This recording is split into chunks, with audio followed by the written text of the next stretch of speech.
Everybody's good. Thank you very much for being here. So let's do the, housekeeping, like we call it. Kindly share the live.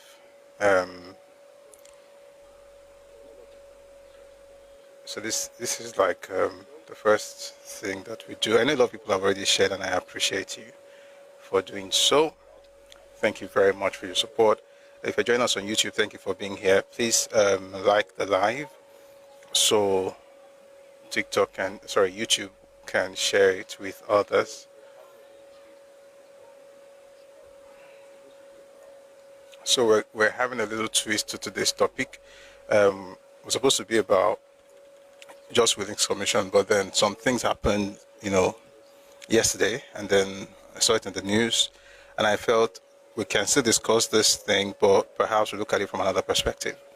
All right, so we're still on state creation, but there are some things that people talked about that we're going to get to it. So today's session will most likely be news connecting to the topic itself.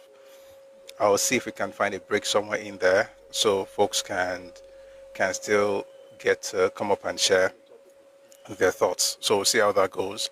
But I think the topic will fit in perfectly with the last bit of today's news. So maybe what I'll do is that bit of the news, I'll probably leave it till after people have said what they want to say, and then we'll now move into that section or that segment.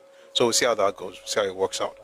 But I see us joining. If you haven't joined the team, please click on the heart icon beside Busui Oris. Please join the team. If you're already a member of the team, click on that heart icon, and drop a heart me, drop a gift, so that we can have this thing recommended to other people on here, on TikTok, I mean. For those of us on YouTube, thank you for joining us. Please like the live and share live. I'm waiting for I have to wait for a few minutes before I'm able to share YouTube. But I have to share to Twitter and then to WhatsApp.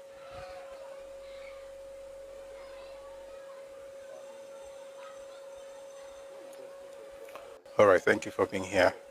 It's really interesting 24 hours. A number of things happened, and we'll talk about some of those things.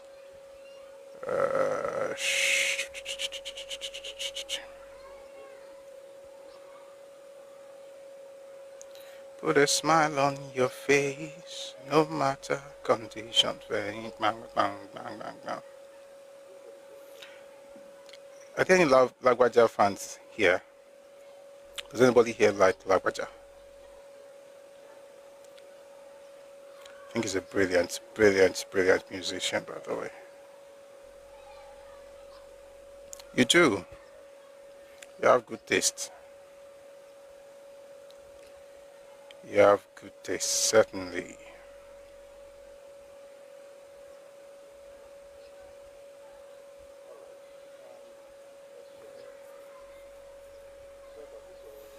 All right.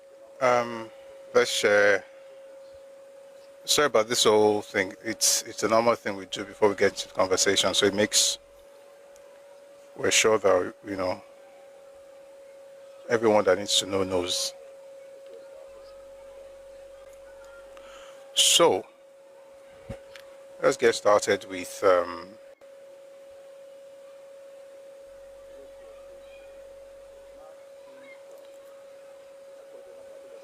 Olotu Ekweto math tuition.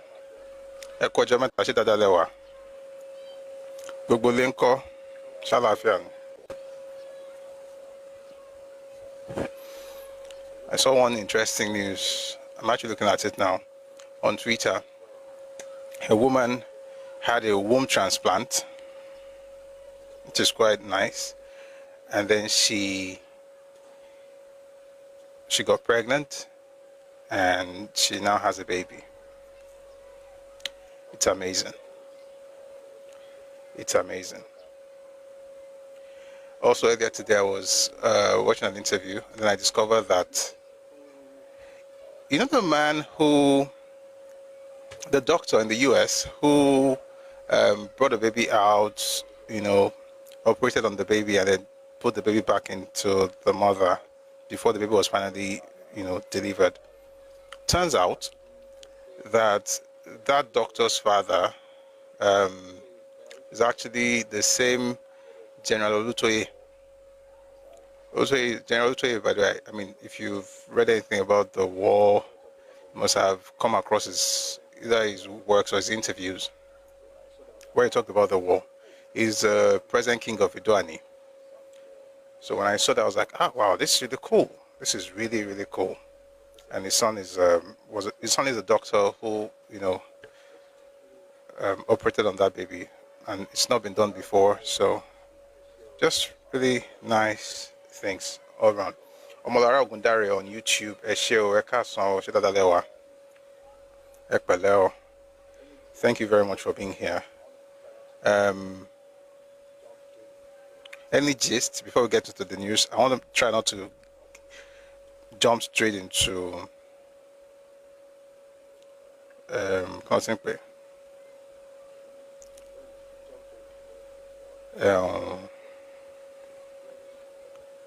I don't jump straight into the topic. Is there anything happening? I have some gist for you guys, Sha. I think you're going to like the gist. Oh, thank you, my sister Omolara. You have to be a lady since your name is Omolara. Oh, not that you know of. Well, let me tell you one very funny thing. I'll just be looking at as I'm sharing this thing so that, I'm not just going to... Anyway, something cool, something interesting happened. So they asked, I don't know who asked him, but Peter Obi said the reason he couldn't attend the burial was because it was difficult to get a flight to Daura. So all those of you who have been angry with Peter Obi and saying, why did he not go to Katsina State? Why didn't he go to Daura on the day of the burial? Well, he's telling you that he would have loved to go. It's just that it was difficult to find his way there. So try and forgive him, Sha. Peter Obi has stated the reason he was unable to attend the funeral of former President Muhammadu Buhari in Daura, Katsina State yesterday, July 15. In an interview with Arise TV, he said it was because there was no fuel. Sorry, there were no flights. So it is well. So essentially, don't get angry with him again. It's not fair. I'm trying to understand. Let me read something to you from his page. Yesterday morning, after a condolence visit to the family of the late Awujale of Ijebu land in Ijebu-Ode, Ogun State, I tried to be in Daura, Katsina State, to attend the burial of our late President Muhammadu Buhari, but all my efforts proved abortive due to the logistical challenge beyond my control. I immediately sent a message to a member of late President Buhari's family explaining my situation. He graciously replied that it was quite understandable and I made a promise to come today. Today, accompanied by Senators Ireti Kingibe, Oke Ezie, and Obedient National Coordinator Dr. Tanko Yunusa, I was in Daura with Vice President Shetima, former Vice President Atiku, Senate President Akpabio, Governor Rada of Katsina, Governor Zulum of Borno State, and many other dignitaries to pay our last respects to the late President Muhammadu Buhari and to console his family. And then he added something quite interesting, which I saw in the video that I watched the video. I said, maybe I'm going to play it, just might. He said, I recall vividly meeting with President Buhari in 2022 during my campaign. He said to me, Peter, you seem to be everywhere and loved by the people, and I wish you the best. Please, if you win, do not forget the poor. That moment has been the thought I have had since the news of his demise. His concern for the poor should remain a reminder to us all. The Almighty God, who has called both our late President and the Awujale of Ijebuland to eternal rest. Grant them peace and comfort their families, and indeed our dear nation, as their passing is a deep loss to Nigeria. May the legacies of service and dignity never be forgotten. P.O. I like how, even in the midst of all of these things, he still told us exactly what he was told while he was running for. I like how, you don't waste any opportunity. You have to push that political agenda, because, that's how we do things, apparently.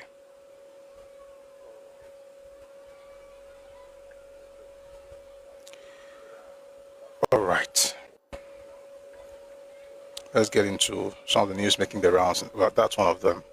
Some of the news making the rounds in the last 24 to 48 hours. We'll talk about those things, and then we'll move from there to the topic of today, which is Ẹkáàbọ and Zik on State Creation.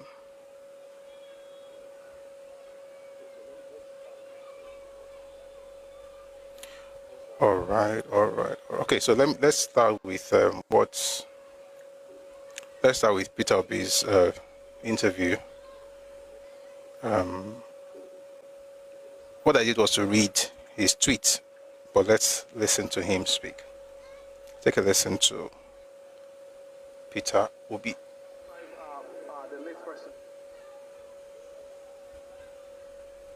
Describe the late president. How will you describe the late president? Well, I had the opportunity of meeting him while I was campaigning, and I remember his words to today. Please care for the poor Nigerians. That's what I always remember. And I believe he did his best within his capacity. All right, what do you think Nigerians needs to learn from the former late president? Well, we have to all learn how to serve our country, knowing that one day we will all be called back by our Creator. A lot of people have talked about his simplicity and devoid of materialism. Will you agree with this postulation? Of course. For those of us who, like I said, I'm not close to him. I only met him during my campaign, and I remember vividly his, what I call, sincere appeal for fighting and caring for the poor. All right. All right, moving on. Sad news. Something really terrible happened in Plateau State. 27 people were murdered. And the story itself is touching, but also the reportage of the story. This is from News Central. I'd like to take a listen to this. What to do, and they should not blame us at the end of the day of what we have telling our members to do. Really tell the youth what to do, and they should not blame us at the end of the day of what we have telling our members to do. Why? Because we will not continue to die in the hands of people helplessly. Now it's what has happened here today. Not only the aged, the youth, babies, toddlers were all affected. They were killed. What they're asking for, I'm sorry doing this, but what they're asking for is that justice be done, that government, security agencies, and every other person or agency responsible to maintain peace and security of both lives and property should sit up and do the needful for the safety of both human lives and their property. In Riom local government area for New Central, Chizoba and Niowe.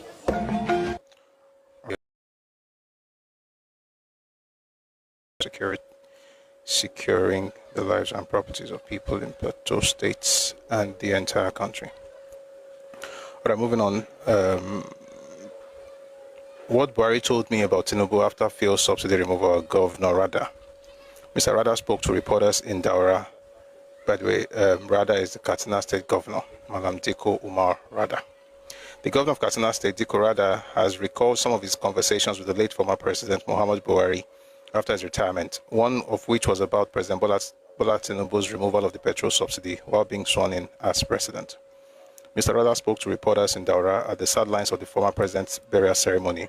The former president died in the United Kingdom on Sunday at the age of 82.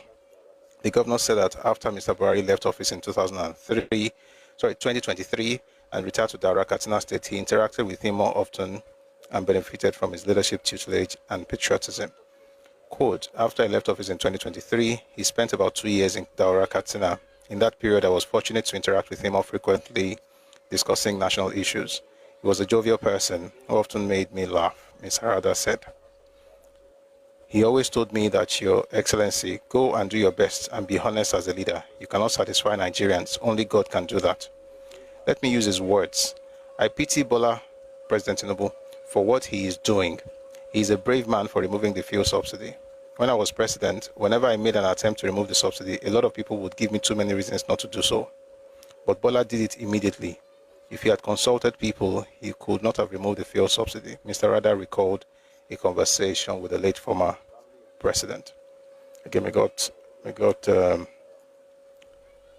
comfort his family and may his soul rest in peace. All right, moving away from that, we have many things to cover today. All right, so the former Vice President, Atiku Abubakar, announced his resignation from the PDP. So he's no longer a member of PDP. A lot of people saw that coming, but yeah, that happened. Moving on from that, I'd like to play something from the former spokesman of Peter Obi's campaign of LP. It was working for both of them. So he had this to say, and I think, you should also take a listen to this. So here it goes. Telling you he doesn't give money in politics is a lie. So anybody telling you he doesn't give money in politics is a liar. Presidential election is not for boys, it's for men. In 2027, I will no longer want to hear a candidate telling me that in this primary, I won't participate because it is dollarized. It's either you are able as a leader to influence your followers through inspiration, to convince them to vote for you, despite the fact that you didn't give them money. That is part of leadership. Or step aside, because fighting an incumbent is different from fighting when there is no incumbent. The incumbent have the resources of the state. He has the security forces of the state. And then you're saying, give me tickets. And you want to go to a new party where they will give you the ticket. And when they give you the ticket, you will go and waste it. Okay. Yeah. Anyway, I think he was talking to his former. It's 33 million liters daily, not 50 million liters per day. There's an ongoing controversy over the actual volume of Nigeria's daily petrol daily. A figure disputed by Dangote, who argues the true figure is closer to 33 million liters, 17 million liters less, and alleges that previous data were inflated for corrupt gains, especially during the fuel subsidy era. Dangote, speaking during a recent visit to the Dangote Petroleum Refinery by Global CEO Africa members, criticized the petroleum sector for pervasive corruption, describing it as a mafia business. He emphasized that Nigeria does not consume when fuel was subsidized as daily, far beyond the population. Though the primary source of data rests on the Nigerian Bureau of Statistics and the Central Bank of Nigeria issues data regarding import and consumption rates. All right. React market situation, or maybe it's market situation. Anyway, I believe Dangote on this particular matter, because we know what it was like when everybody was just, doing whatever they liked in the name of fuel subsidy. All right, moving away from that.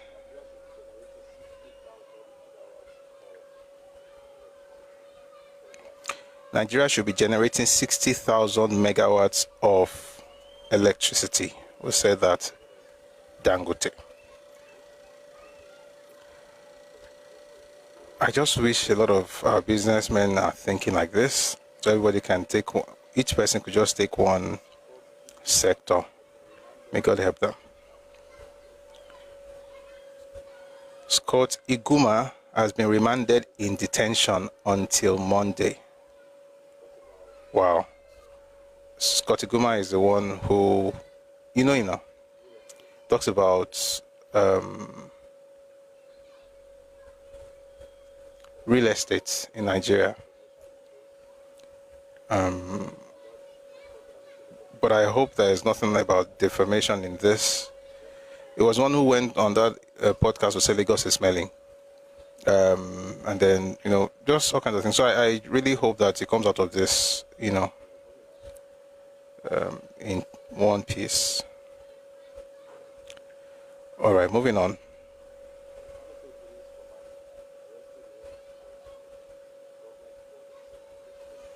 The Kano State Police Command has arrested 11 students of Government Boarding Secondary School, Bichi, in connection with the killing of 2 fellow students. That's quite sad.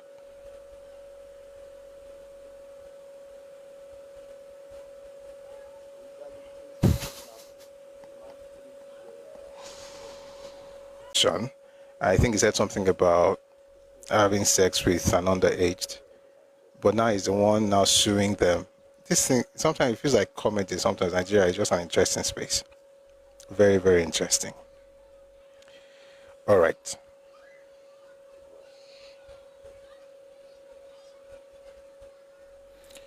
It is well.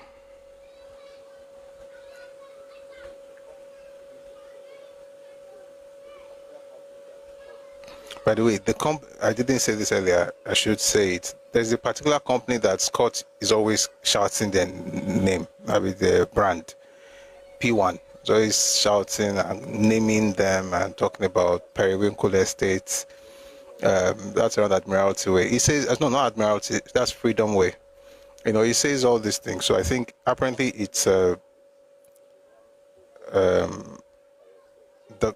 of these real estate companies was the one who got him arrested. So he's saying things on social media so that people can fact check you, and then it becomes a lot easier for you to defend what you are saying. All right. Just like Atiku Abubakar resigned from PDP, well, Dele Momodu has also resigned from PDP. His own letter is quite short, so I could just quickly read it. Excuse me. I wish also Aradele Momodu, Chairman PDP Ward 4, Ihebe, Owan East Local Government Area, Edo State. Dear sir, resignation as a member of PDP.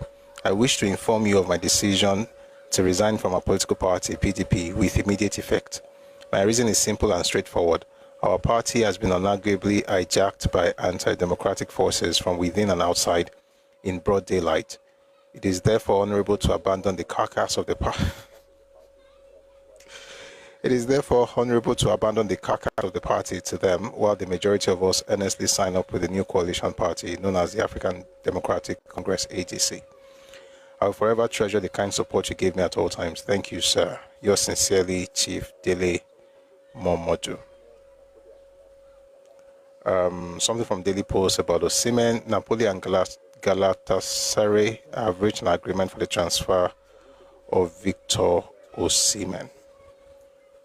But I'm going to take a short break, and I want us to listen to an interview that was conducted in Ghana. This was yesterday, I think. But before I read that, let me even read this one out. The Turkish government has warned that members of a terrorist group known as the Fethullah terrorist organization exist in Nigeria and also operate in other countries in the world. The Turkish government has raised concerns over the presence of Fethullah terrorist organization FETO in Nigeria, warning that the group operates globally under the guise of education, healthcare, and humanitarian services.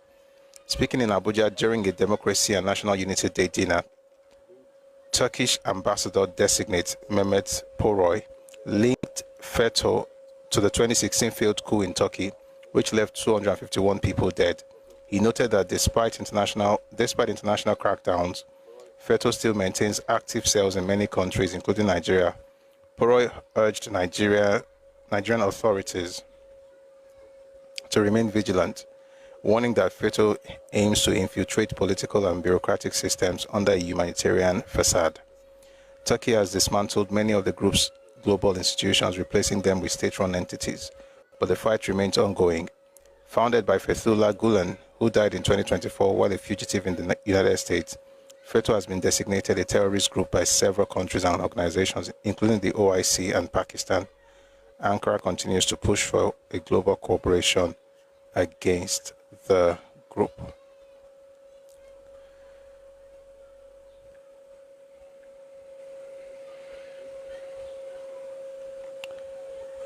There is this news about states that I think I'm going to read later. There's a possibility that Nigeria is going to grow to 82 states. This is exactly what Papa was saying in 86. But we come to this and somewhere in the midst of our conversation, I'll get to that.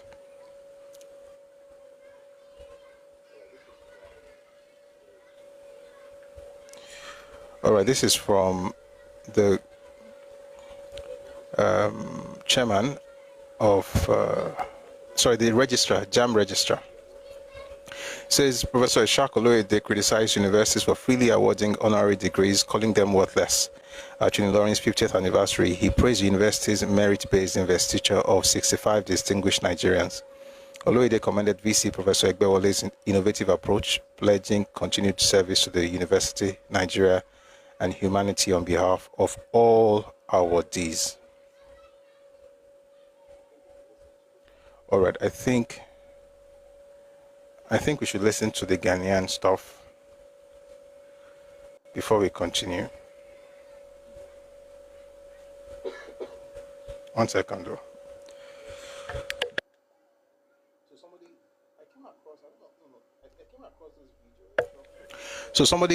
I came across this video, a short clip that I decided to look for the entire thing. It's a bit long, but it's worth the time. Is this the long one? There are two parts to it. So I got, okay, I found it. So I got the video. It's what's a development in Ghana about, the king, or the king in Ghana. So some things happened in the last few hours, and I think we should be informed about it. Number one. Okay, I already read what happened with Zik article. JAM has flagged 9,469 fake admission. Let me say it again. JAM flags 9,649 fake admissions, warns institutions over caps violations. JAM has flagged 9,469 fake admissions across 20 tertiary institutions for bypassing its central admission processing system in 2024. Kano State University topped the list with 2,215 cases. The education minister warned that admissions outside caps are illegal and will attract sanctions, including prosecution of institutions and officials involved. By the way, there's news I didn't read earlier about from the president of China, Xi Jinping, extending condolences to President Tinubu over Muhammadu Buhari's death, calling him a respected leader and friend of China. He praised Buhari's dedication to Nigeria's development and his role in strengthening China and Nigeria relations. He reaffirmed China's commitment to deepening bilateral ties and supporting ongoing China-Africa cooperation efforts. All right, we're going to come back to more news, but let's take a listen to this interview of Dr. Hassan Ayariga, who is a politician in Ghana. I have things to say about. I just want you to listen to him. Let's hear from the horse's mouth. So please take a listen. To this. What did the Igbo chief do wrong by buying land in Mingo? First of all, calling himself. What did the Igbo chief do wrong by buying land in Mingo? First of all, calling himself a king in Ghana is wrong. That's wrong. I agree with that. Nobody who is not a citizen of this country can make himself a king in our country. You know the law. It doesn't permit that. So you come in to tell us that you are acquiring 50 acres of land to build a kingdom, an Igbo kingdom, so that it will become one of a kind in the world that has never happened anywhere in this country. Shows that we are loose. We are allowing everybody to take over everything. And you are going to build a kingdom that is going to determine who becomes president in Nigeria. In Nigeria? Yes. Kingdom in Ghana determines who becomes president in Nigeria. The ministers of state will all be coming and through that gate, and anybody who wants to acquire land or property who is a Nigerian will come there and acquire land and build as a Nigerian and leave. And that's an Igbo kingdom. Clearly, they are becoming another tribe in Ghana. Clearly, they are now rubbing shoulders with the kings of wherever they are getting the land from. And clearly, we are going to have a big problem in the future. Have you bothered to ask the kind of crime rate, then find out the associates of those crimes? And you will realize that 90% of every crime that is committed in this country, if you check the statistics, 90% is foreigners. And well, I don't know about that. 10 is Ghanaians. Armed robbery, foreigners. Nigerians have taken Kidnapping. over. Kidnapping, foreigners. Nigerians have taken over.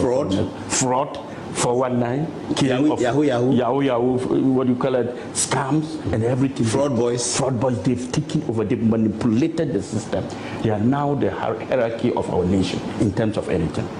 Right now, they're even killing landlords. They come, they rent your house, one person shows his face. Then 30 come and live there. Then 30 come and live. That's true, I hear that quite. And when you joke, they kill you. Our ladies, they are killing them, using them for their so-called rituals. Very soon, if we allow such a kingdom to happen, you will be registering missing people in this country every day. Look, we are not against settlers. I am not against settlers. We have Yoruba settlers here. We are living happily with them. We have Hausa settlers. They are living happily with them. We have Zambarama settlers. They have even lived with us for a very long time, and they are now part of. There's Lagos Town in Accra. Yes. And there's Lebanon House in Accra as well. So the point is that, are we selling our sovereignty to the Nigerians? You know, Igbos, they are called Nyamuri.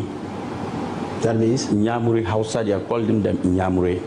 Even in Nigeria, they are not welcomed by the Hausas and the Yorubas. Well, that was the point of Biafra in the late 60s. Thank you.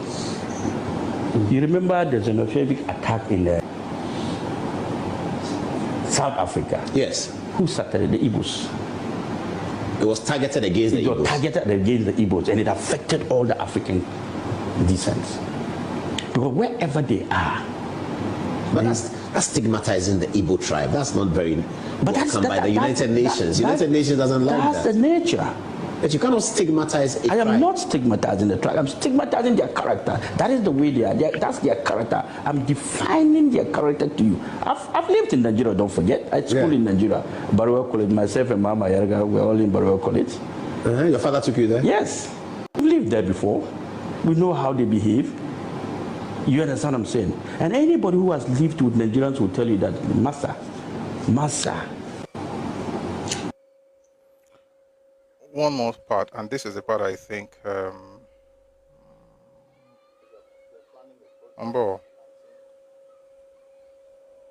because they're planning a protest on the 19th. Okay, I think it's this one. Take a listen to this, please. What is your connection with? Do you also have land in Ningo? What's your connection with it? I'm a Ghanaian. I can have land anywhere in Ghana. Yeah. Entitled to it as a citizen. And my policy, if you read my 2020 manifesto policy, I made it clear to Ghanaians that when I'm president of the Republic of Ghana, inshallah, no foreigner will own property in Ghana. Oh, no foreigner should own property in Ghana? No foreigner will own president. I'm trying to protect the sovereignty of our nation, the lands of our, future generation, so that nobody takes. We have limited land. Land does not increase, it decreases. Mm-hmm. And once it's sold out, it's gone. Yeah. And Mr. Paul, if you look around Ghana, check around all the most important places in this country, the very luxurious communities and areas, all the properties that are owned by foreigners. That's kind of true. You understand? From 1960s till date, we're losing our sovereignty gradually to the foreigners. And look around again, all the big companies, from Spinters to everywhere, go around the whole world, the country, it's owned by foreigners. Where do we live as citizens? Slums, areas. We get choked in Medina, we get choked in Labadi, we get choked in Nima, we get choked in Kaswa. We live in slums. And the most important places are being taken over by the foreigners in this country, living a life that they cannot even live in their own country. And we are losing everything. And the worst of it is that our chiefs, and our politicians are giving them the opportunity and the nod to take off everything. We are talking about history. Our forefathers fought, died for this country. And what are we doing? We're selling the country out. What did the Igbo chief do wrong by buying land in Ningo?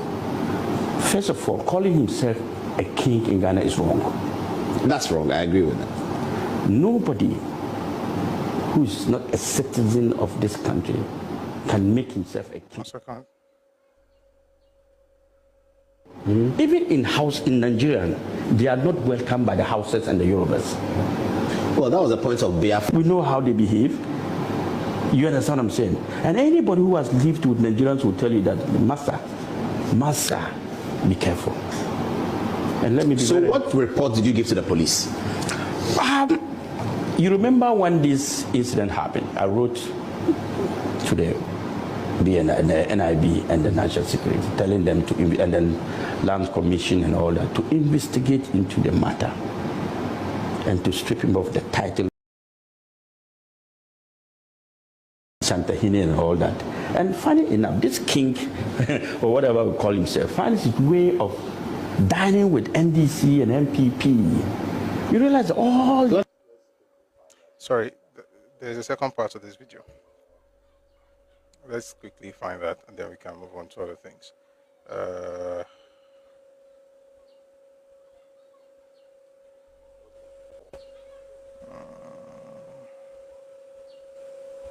Okay. Listen to your petition. So the investigation went through, and he was panting, sweating. He's not a king. He's not a what? But this is the palace you built, and you're calling yourself. So he said the police arrested him, and then he started sweating and panting and saying he was not a king. Please, if you're on TikTok, please power tap. I want to make sure the live doesn't go off. Our number alert now, so please power tap. So he's talking about what happened after he was arrested. So the man was arrested, and just listen to him. So the investigation went through, and he was panting, sweating. He's not a king. He's not a what? But this is the palace you built, and you're calling yourself a king. You are causing mayhem in this country. Your Nigerian boys are going around telling Ghanaians, threatening Ghanaians that if they kill one Ghanaian, Nigeria, they will kill 50 Ghanaians. Your Nigerian people are going around telling Ghanaians that one Ghanaian has come to Ghana and Ghana is on fire. Can you imagine? If I show you videos of this man, he said we are uncultured as citizens. I'm sure I've sent some of the videos to you. Insulting the integrity of the people who has given you land to live, to stay. Can you do that in Nigeria? Listen to your petition. All right, so it's becoming global.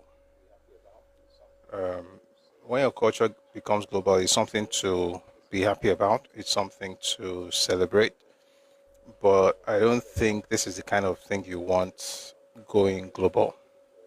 But I know that a lot of people still have this thing of, well, why are you saying that about me? I don't think the world really cares at this point. They know exactly who is who. and now they are calling out the ethnic group. 1 second. In the cell. In the cells, and said his BP has gone up. You know, yesterday. I want you to listen to this other part. Part of what? Nigeria. South Africa. So we are taking his word again. So is he being released on bail? Yes, this afternoon he complained of high BP. In the cell. In the cells, and said his BP has gone up. You know, yesterday when he was invited, he went there with the ambassador. Nigeria. Ambassador of what? Nigeria.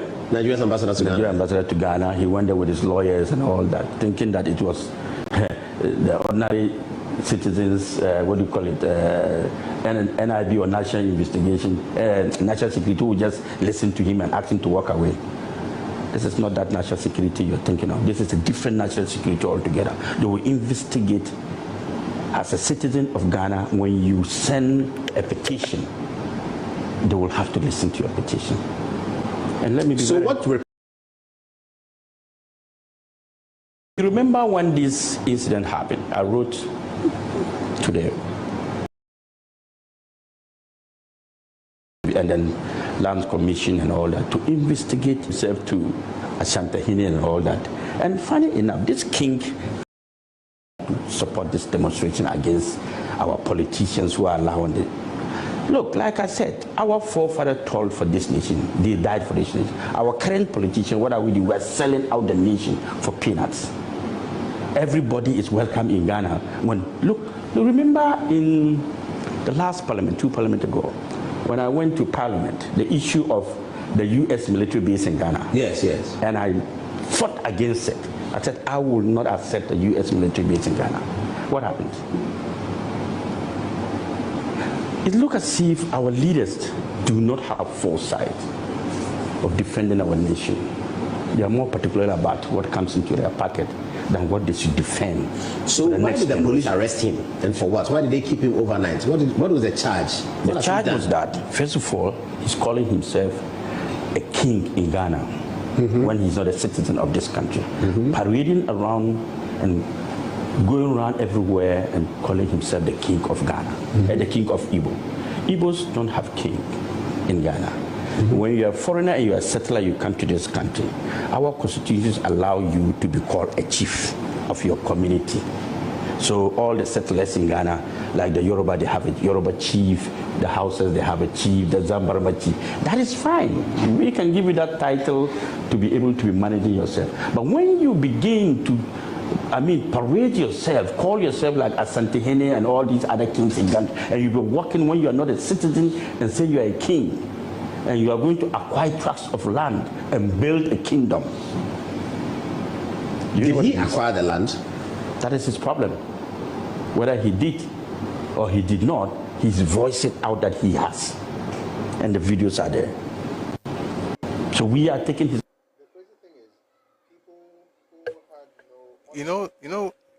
The crazy thing is, people who had no... 1 second. People who had nothing to do with, this whole shenanigans would have to suffer. And I'll tell you what's happening in Ghana now. All kinds of things are being put out there by Ghanaians. One of those things, I'll play a video. This is not today's topic. We're going in that direction after this. I want to play a video. I want you to listen to just one and the way they're seeing us and, why they are seeing us that way. Let me play something by a lady called Uju. She's Ghanaian, and I think she's Ghanaian. Take a listen to this. Right now, it's quite a disturbing one. So before I proceed to show you guys everything you need to hear about the whole thing happening currently in Ghana, I'm going to quickly put it out there. Disclaimer, this video does not in any way promote conflict. Rather, it's treated for creating awareness, educational purposes, and of course, show you guys on the trends happening both in Nigeria and in Ghana. Breaking news, the Ghana IGP busted a factory filled up with some illegal Nigerians. These guys are not just living in Ghana illegally, they also went further to print fake Ghana cedis. I don't even know how to start. I'm going to quickly show you guys the videos of what these young Nigerian guys we are seen doing in Ghana, printing fake Ghana cedis in the comfort of their house, arrested yesterday. Has been undermined by some of these groups. What is that sovereignty? Take a listen to this.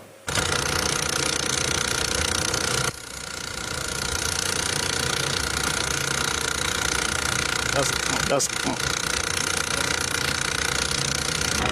a machine printing money.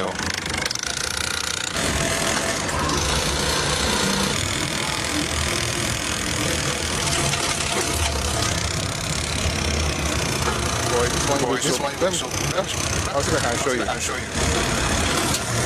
Folks, there are more of such coming. You'll be shocked. In the coming days, you'll be shocked.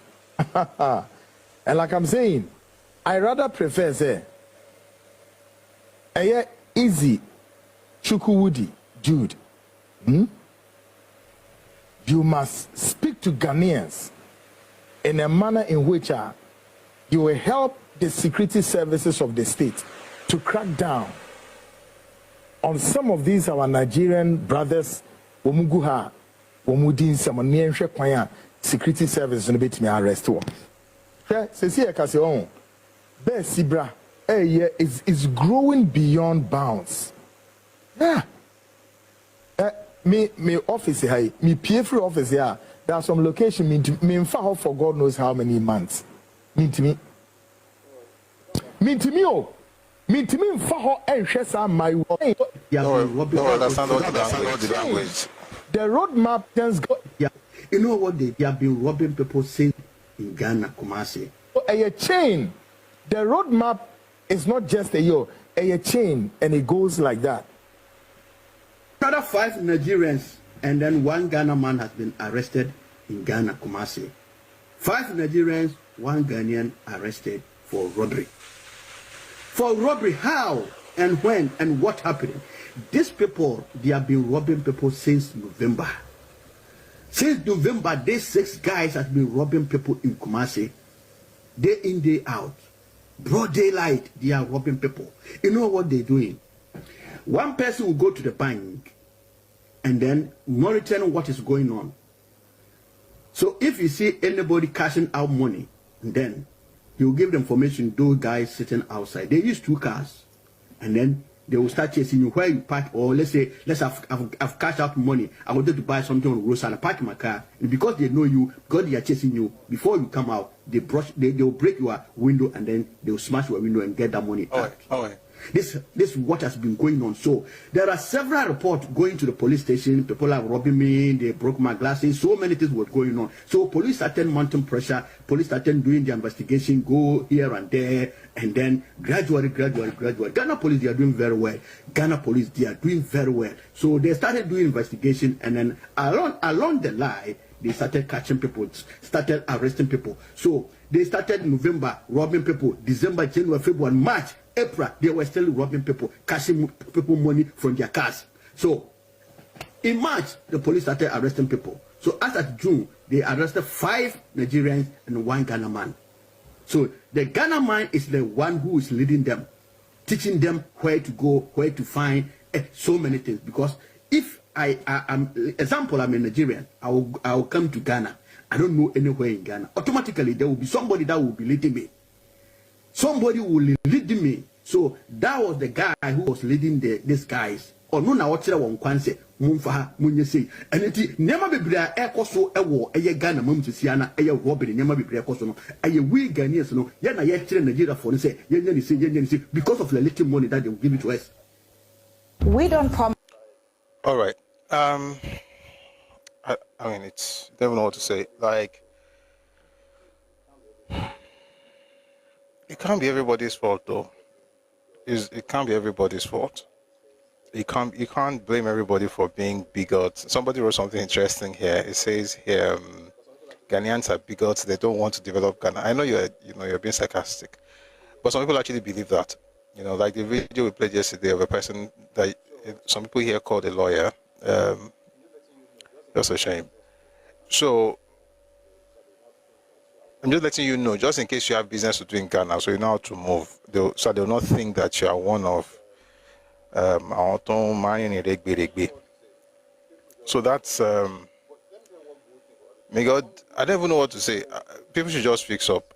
But let me tell you one good thing about this thing. One good thing about this whole thing is this whole thing shows you that these people know exactly who they are dealing with. They are no longer, they know it's Nigeria, but they know who in Nigeria they're dealing with. It's good news, it's bad news, depending on how you see it. So once you mess up, they know exactly who they're talking to. They're not talking to Nigerians. They're talking to a particular ethnic group. And guess what? I don't know how much, you can blame them. You can say, oh, they're being xenophobic. That's just because they're not thinking straight. The truth of the matter is that people are tired. And now you discover that suddenly it's becoming very clear that perhaps Nigerians are not tribalistic for going against you. Perhaps it's not that everybody in Nigeria hates an ethnic group. Perhaps it's something that that group does that gets people to act the way they do. Perhaps, it's not even perhaps, that's actually what it is. But just in case you did not know, let's use the word perhaps. All right. The last bit is about state creation and stuff like that. But let's do it this way. I'd like people to come up. You speak to everything we talked about if you want to. And then when I take people down, I will now go into the last bit of news that I'm going to link with the title of today's conversation itself, which is Ẹkáàbọ and Zik and State Creation. Before we even get into that, there are some books we're going to read. I picked this out this morning because I think, it has what I'm looking for. The book is by Olufemi Ogunsanwo, Ẹkáàbọ Unfinished Greatness. I think this should be on Redomi Books as well. Some interesting stuff we're going to cover today. Also, the book by Ghanaian Daudu, Ẹkáàbọ or Zik. So we'll get into some of those things before we now move into the matter of state creation and Willings Commission report and stuff. All right. So if you'd like to speak to anything we've spoken about so far, please send your request. But if you're not sending requests, it's even good because I'll be able to just move very swiftly into the other part. So let's give people like another couple of seconds. If you want to be part of it, please send in your request now and then we'll bring you up. If not, we just move on to the next part of the conversation. Okay, so let's move on. Like I say, people want to hear the last gist. I'm sure you must have heard about the street names that have been changed in Nigeria Felodun local government area of Lagos. All right, Prof, make sure my other African friends know I am Yoruba or Kojumaribi.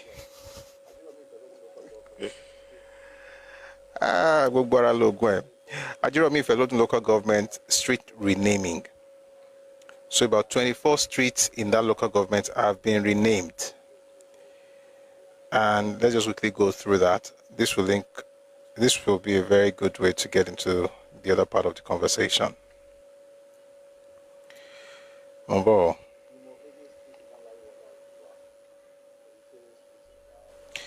Imo Eze Street is now Laiwola Oluwa. Oyikere Street is now Yeye Retiola. George Street is Daddy Shoki. Daddy Shoki may not be Yoruba, but I would rather have that one than those who hate you and still want to have a piece of your space. Daddy Shoki is not Yoruba. Of course, although he speaks Yoruba, it's not even about speaking the language. Actually, it is. It's about speaking the language, but more than that, it's about the way he interacts with the people of the land and the land itself.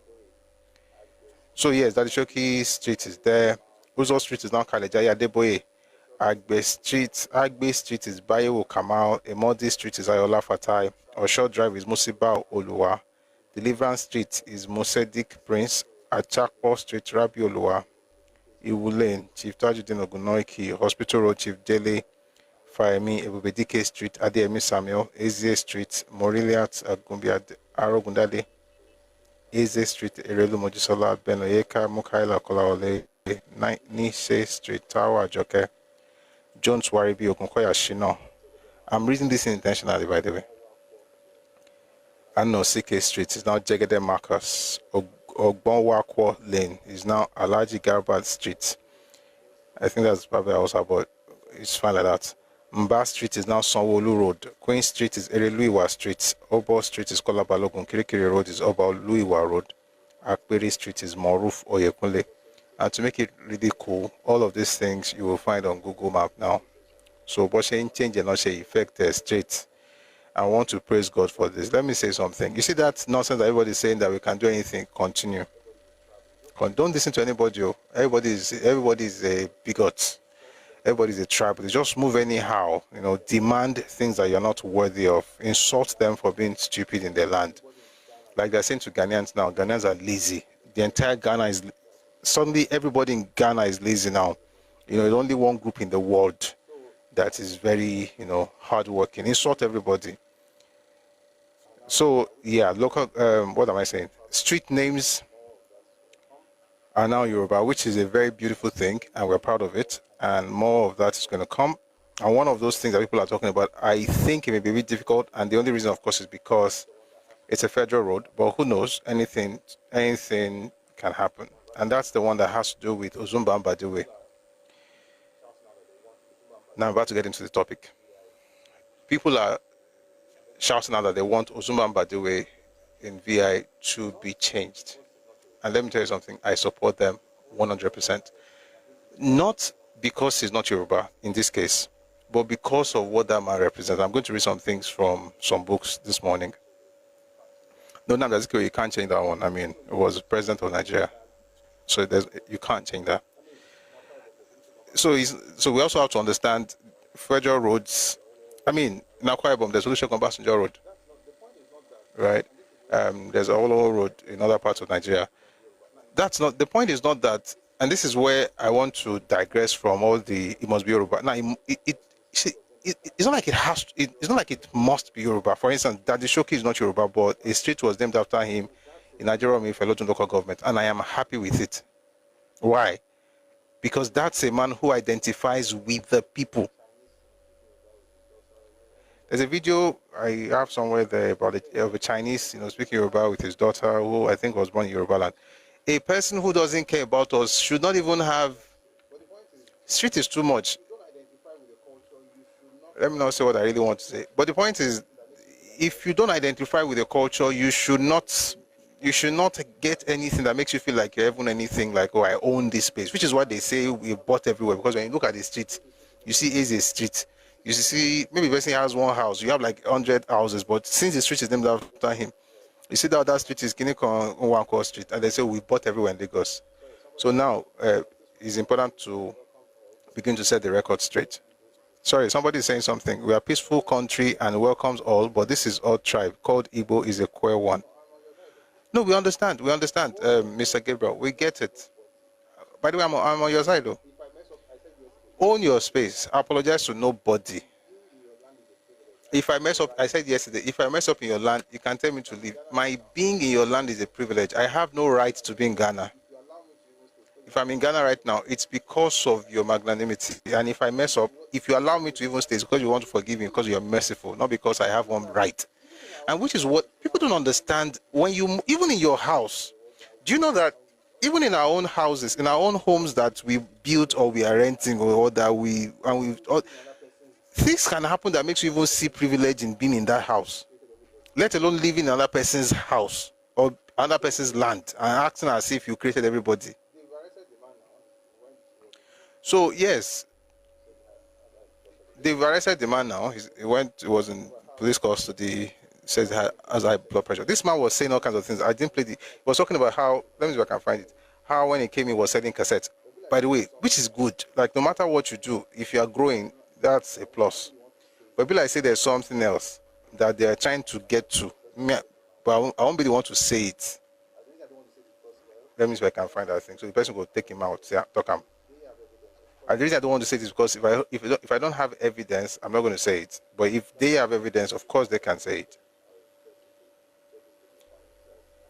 That's why if you notice, if I won't tell you anything, I will tell you, okay, if you check this page, you'll find it. So I'm not making anything up. Mambo, let me see if it's this video.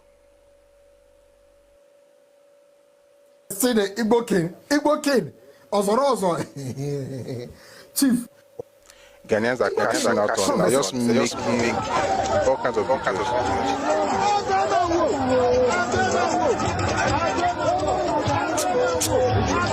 You know what? Let's do like this. I'm going to show you a video. I'm going to show you this video. Then, if you are Ghanaian, if you're Nigerian, put yourself in the shoes of the Ghanaian. Mambo, I'm coming back to this renaming Kini, this state stuff that they are renaming. Let me play it on this device. kí o máa mójú kó máa mọ́ra kó máa wá bí ẹni tó lágànà. ń bọ̀.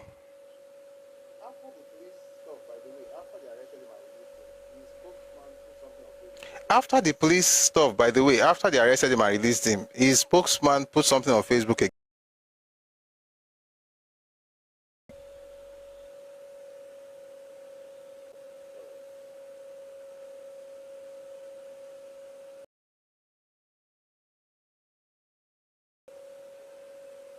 Now I share videos. I'm a for so you be. After so Ghana Police Service for introducing Amber Alert. Now we Ghana Police Service for Jabe Kamiana Bikoko, and I want to say no, this is a good thing. It's book, Instagram, need the kaka hono. It's Bomodia so be keeping numbers now. So we take screenshot.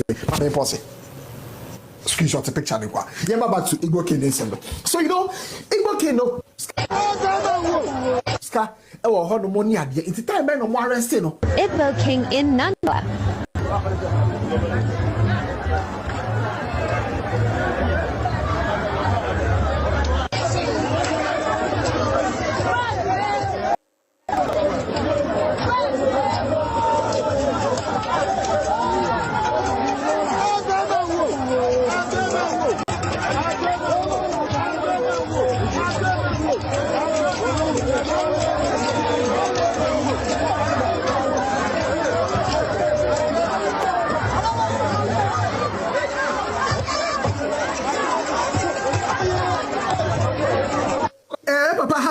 It's a more investigate for questioning, and I showed. Okay, so it says here. As I also saw, say Elizabeth for me not termed as an arrest. Wow. It says, so when you invited me for questioning and showed up at your office with my entourage and lawyers, it is now termed as arrest. Wow. I just wish them well. There's something that this guy said. The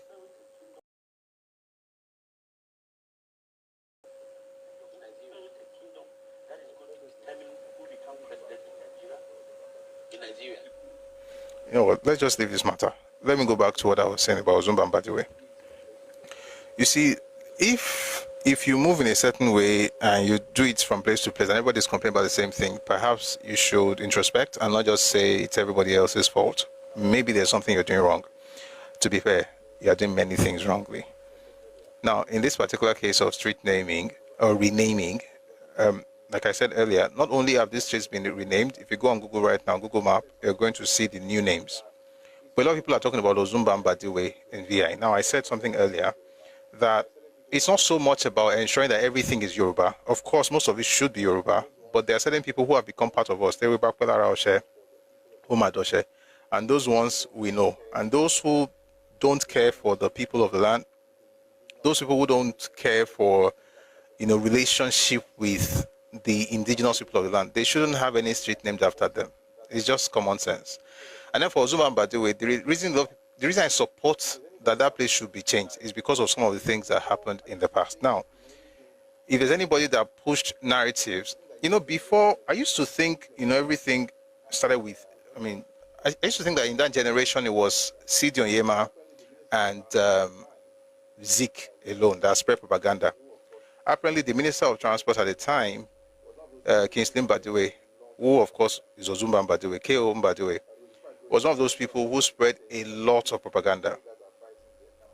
By the way, before I go into that, someone on YouTube is saying, presently, Igbo guys are fighting Vietnam Authority and as usual, hiding under Nigerian identity, saying Vietnam are attacking Nigerians. Everywhere.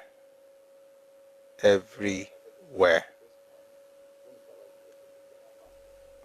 But like I said yesterday, at this point, we're going to start writing the ethnicity on our passports. Nigeria, Yoruba. Nigeria, Tiv. Nigeria, Igbo. So that they will know exactly who you are. Ghana doesn't hate Nigeria. Ghana doesn't hate Nigerians. Ghana has no issue with Nigerians. Ghana has issues with the group that is constituting nuisance in their country. That's what's happening. And it's sad.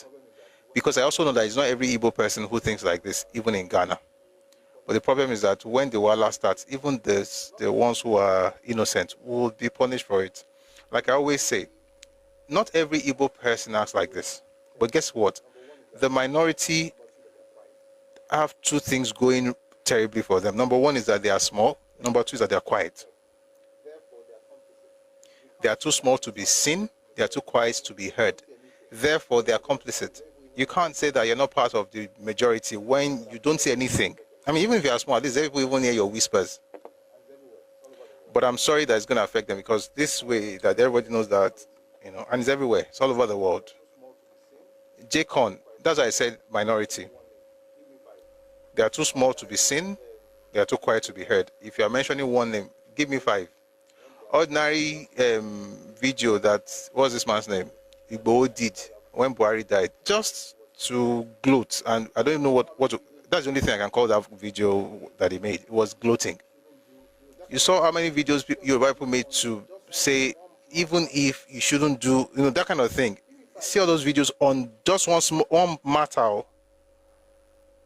Give me 5. Mr. Gabriel, you two, you are talking too much. Never hate anyone, but this Igbo group, you are talking too much. When you talk like this, Gonsev, it shows that why are you explaining yourself like this?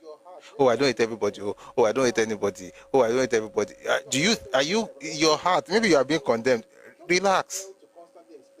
No, I'm not even saying you should not type. I'm just saying that don't feel the need, don't be compelled to constantly explain yourself when you have not done anything wrong.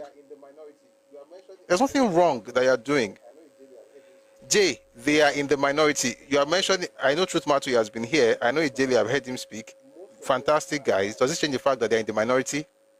And of those minority, most of them are quiet. So you're like 1% of a group. I'm not saying that 1% too. I'm just saying, like, let's say 1% of a group, and let's say 10% of a group. Again, I'm not saying 90% are like that.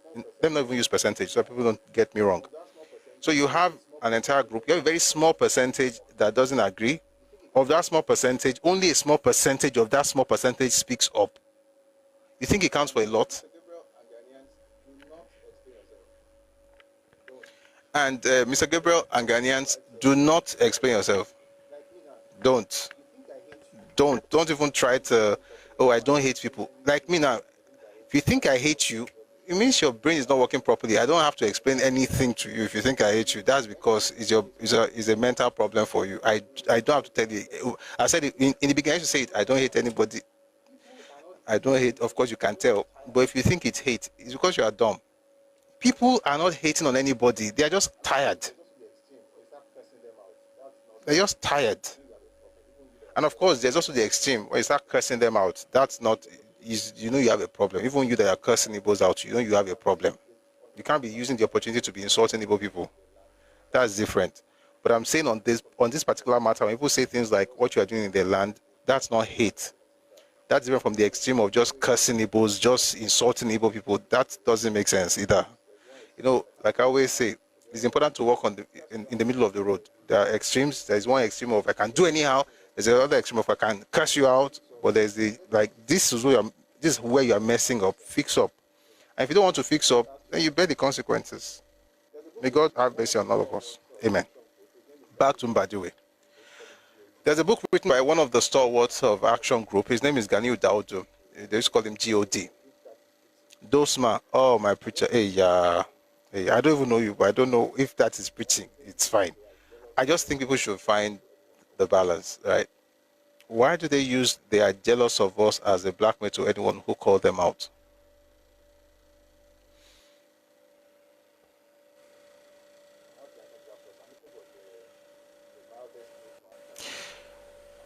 I have the answer to that question. I'm looking for the mildest way to answer the question.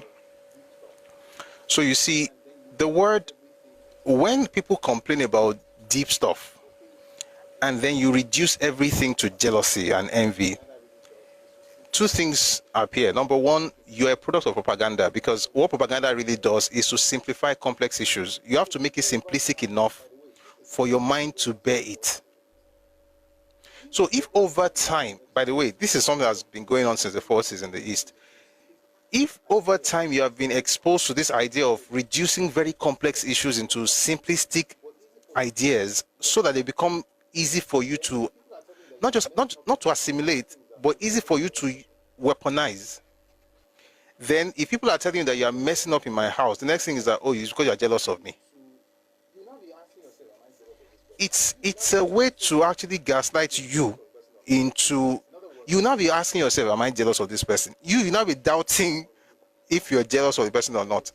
In other words, they have turned the table, they have flipped it. It's not on you. What else do you call gaslighting?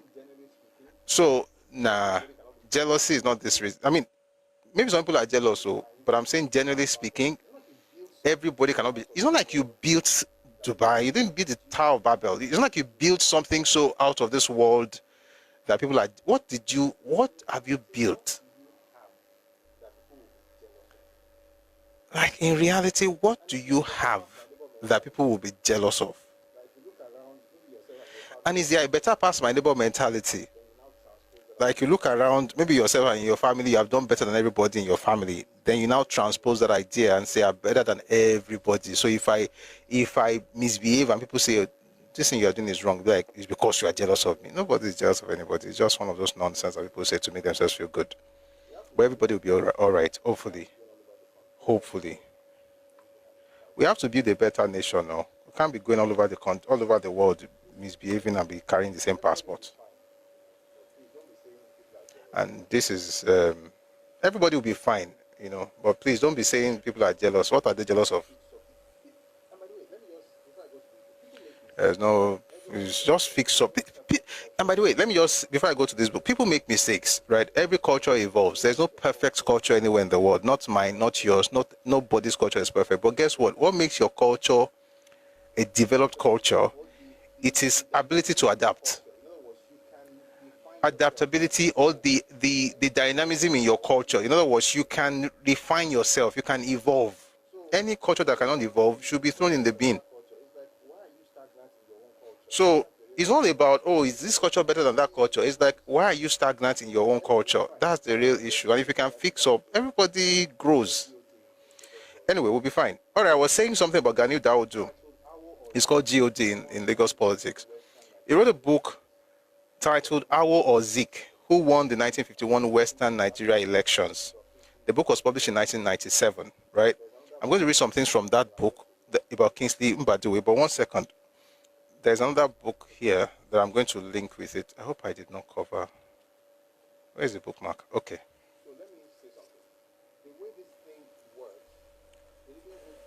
So let me say something. The way this thing works, they didn't go through trauma therapy after the war. It's not.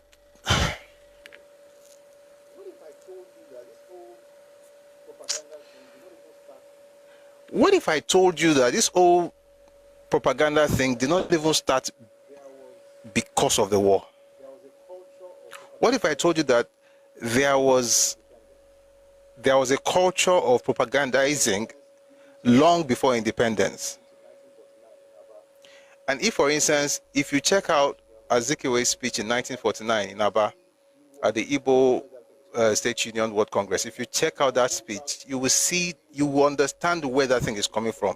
That's 49. If you now go back to see what they did before 47, you can also see, oh, the speech is not the genesis. Trust me, the speech is not the genesis. Listen, there was a meeting in 44. That speech was in 49, and it's bad enough. But there was a meeting in 44 of the Igbo State Union. I mean, guys, with all due respect, this is not hate towards anybody. We're discussing history. There was a meeting in 1944, and the things they wanted to achieve in that meeting, they published. Although they circulated that amongst themselves. But, you know, the way life works. Anyway, that thing came out. By 45, a year after that meeting, was when Onyema said what he said. When he said, the Igbo domination of Nigeria is only a matter of time.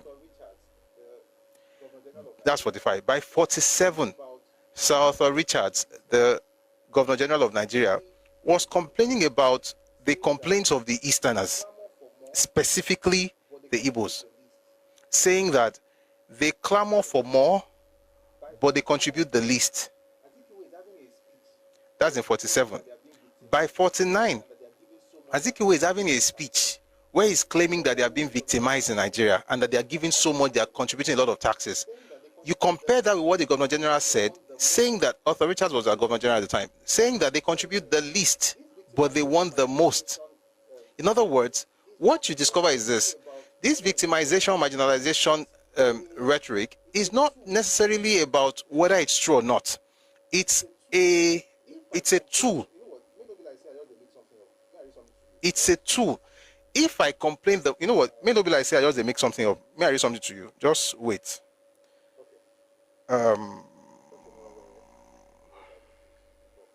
Okay. I'm trying to remember where that book is. Mumbo. That should be in. I'm just going to compare some things. And by the way, if you are Igbo here, sincerely, I'm trying to help you.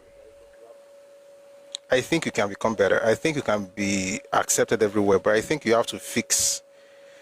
That issue is deep rooted. Just give me a second. I'm almost there. I want to find that page.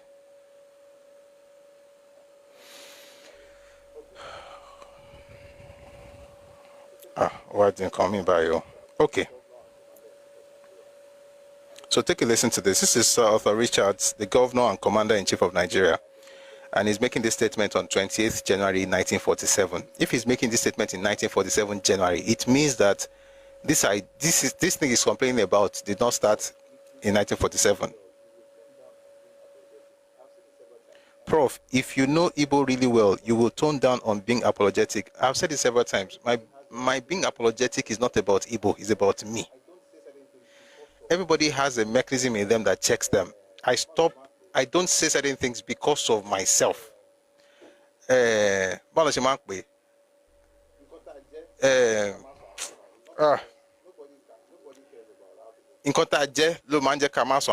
not because nobody cares about how people feel. It's just that there is you have to have a mechanism in you that cautions you, to be honest, because if you don't caution yourself, sometimes you're going to become something you don't like you become what you hate. That's why you don't hate at all. All right, but it's important to set the record straight. So what I'm doing is to set the record straight, not to show that I know them enough to want to do what you're thinking, but I can't do it because of who I am. All right, let me read something to you from Sir Arthur Richards. He was a Governor and Commander-in-Chief of Nigeria, and this was at the meeting of the Colonial Affairs Study Group of the Empire Parliamentary Association, 20th January 1947. I found that the North, which pays its taxes almost as obediently as people do in England, and which contributes more than any other section of Nigeria to the general revenue, is the part of Nigeria which had the least spent on it by the central government. The eastern provinces, the part of Nigeria which is most vocal and which clamors and calls for more education and for more of everything, is the part which contributes less than the other two regions to the general revenue, and it is also the part upon which the government has been spending the most. Let's try and unpack this for a bit. You contribute the least, you clamor for more, but the government has been spending the most on you. Excuse me, it's like a baby. You know, children can become tyrants if you let them.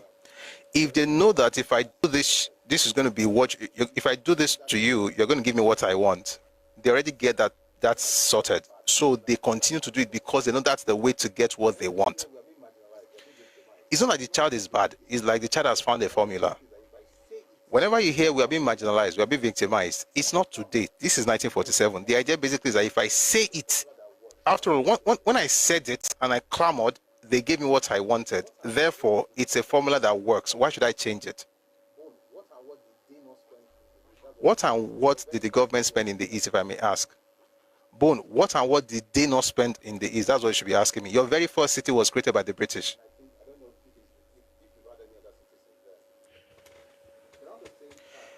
And I don't know if if you've had any other cities since then.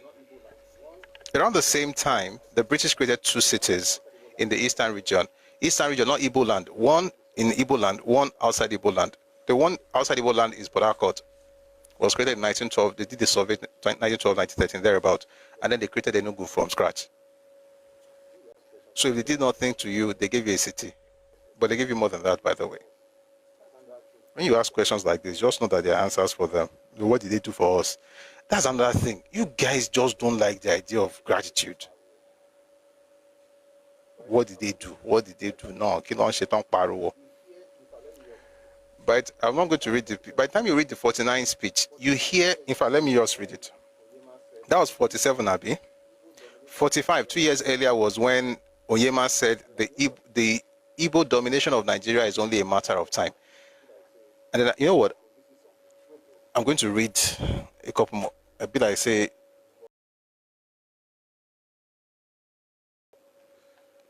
Mumbo, I want to look for one book.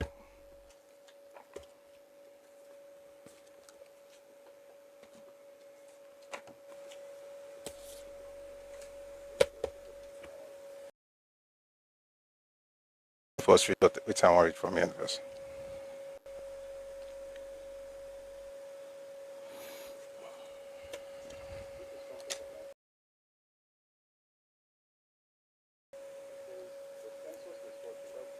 It's from the Igbo National Caucus.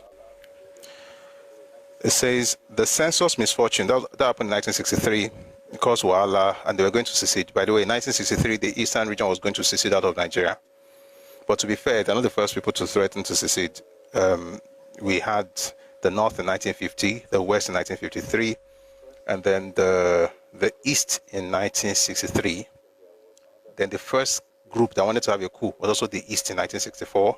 Then there was another threat in 1966 by Ẹkáàbọ for Niger Delta. Then there was another threat in July of 66 by Murtala Mohammed and the Northerners trying to break Nigeria. Then there was the one in 67. So before the one in 64, after the census issues in 63, they released this particular statement in 64. It says the census misfortune and unavoidable circumstances. Please take a listen to this. So I'm not making anything of this. Is from the Igbo National Caucus, a committee of the Igbo State Union. And by the way, the people who signed this, the name is going to come up again. So please remember the name. Two people signed this statement. One is Mbanugo. The other one is Mbadiwe. That name because it's going to come up again. The census misfortune and unavoidable circumstances now endanger our 20-year struggle. This is 1964. Our 20-year struggle will be from 1944. I'll take it again. The census misfortune and unavoidable circumstances now endanger our 20-year struggle for the achievement of our objective. What's our objective, Emagbo? Enemies of our fatherland have alerted the decadent Yoruba and the reactionary Northerners. The indiscreet utterances of many of our men have contributed largely to the dangers which now beset us when we have almost reached the goal, the promised land. You must no doubt remember that a similar indiscreet utterance by C.D. Onyema gave us no end of opposition by the Yoruba when he publicly stated that the domination of Nigeria by the Igbo is a question of time. Outwardly, all our official and unofficial utterances must adopt an opposite procedure, and we must always do our best to appear honorable and cooperative. Remember, a statesman's words do not have to agree with his acts. It's still plenty. May I stop for there for now? In this stuff that they put out, talk about what they're going to do to Western Nigeria, what they're going to do to the Eastern minorities. As a matter of fact, just in case you did not know you're from the East, say in the East, the Efik, the Ibibio, and the Rivers tribes are still under complete control, even though their dreams for their own state have been completely shattered. They have plans for Ishekiri people, Urobo, Edo, Yoruba, Hausa. I'm not going to go into it today. Just to give you an idea that this is, they even acknowledge the fact that the man made the mistake saying what he said in 45. Now, I can't say that book out here, FFT. You can send me a message, I'll tell you. I've said this here before, and people were insulting me over it. So I don't, if you know, it's not, if you reach out to me, I'll tell you. I said, oh, but they insulted me. You guys don't know the kind of messages that I receive. People just say, oh, you did this, you did that. I'm like, and this is me not even trying to, well, I'm not making, that's why I said I prefer reading these things, because I don't want it to be like, oh, he hates these people and he's just weaponizing things. That's not what's happening here. So I'm not just saying things, I'm reading them out. If you had a plan in 45 and you had someone in 40, sorry, you had a plan in 44. By the way, this goes back before 44, by the way. So let me just go back a little bit. 1920s or 30s, there, but I don't know the exact date. We had the EBBO State Union, being the very first socio-cultural group formed in Nigeria. They were the EBBO. Late 30s to early 40s, again, I'm not certain about the date because where I'm going doesn't require that date. So just stay with me. Late 30s to early 40s, State Union, Igbo Federal Union, which is fine because just like EBBO, it's like you gather your people together so you can form an represent your interests and things like that. 43, they had been able to create that, a chapter of that group, Igbo State Union, in the UK, in London. In 1945, the Yoruba people, for the first time, created their own group in London. It's called Egbe Omodudua. Egbe Omodudua was supposed to do exactly what EBBO State Union was doing and what Igbo State Union was doing. However, far away London, when the gentlemen who founded Yoruba, Egbe Omodudua, when they started, the only group of Nigerians in the UK who were against Egbe Omodudua were the Igbos. They call them tribalistic. I've thought about it several times. I've not come to find a way to understand that phrase, that word, tribalistic, when I'm doing exactly what you are doing, but you are not tribalistic. They insulted the hell out of them. Got to a point, Yoruba people decided to have a meeting to discuss it. You know what? Give me a second. Since we're asking questions that's going to require me to open a number of books, let me get to... I'm going to read Papa's autobiography. We are going somewhere. I know where we are going. We are going to Kingston Mbadiwe. We are going to get the Ozumba Mbadiwe. Who knows the song? It's a very fine song. Ozumba Mbadiwe. 1 second. I'm going to read from Awo, the autobiography of Chief Obafemi Awolowo.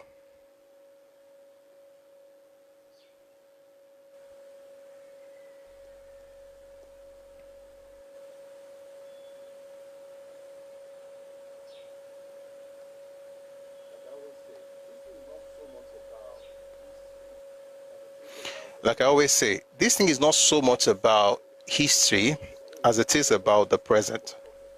And that's what makes it scary. It's not so much about, oh, it happened in the 40s. That's not the problem. It doesn't make sense to weaponize history. But in Nigeria's context, you have to understand history to know what's happening today. I've said it several times.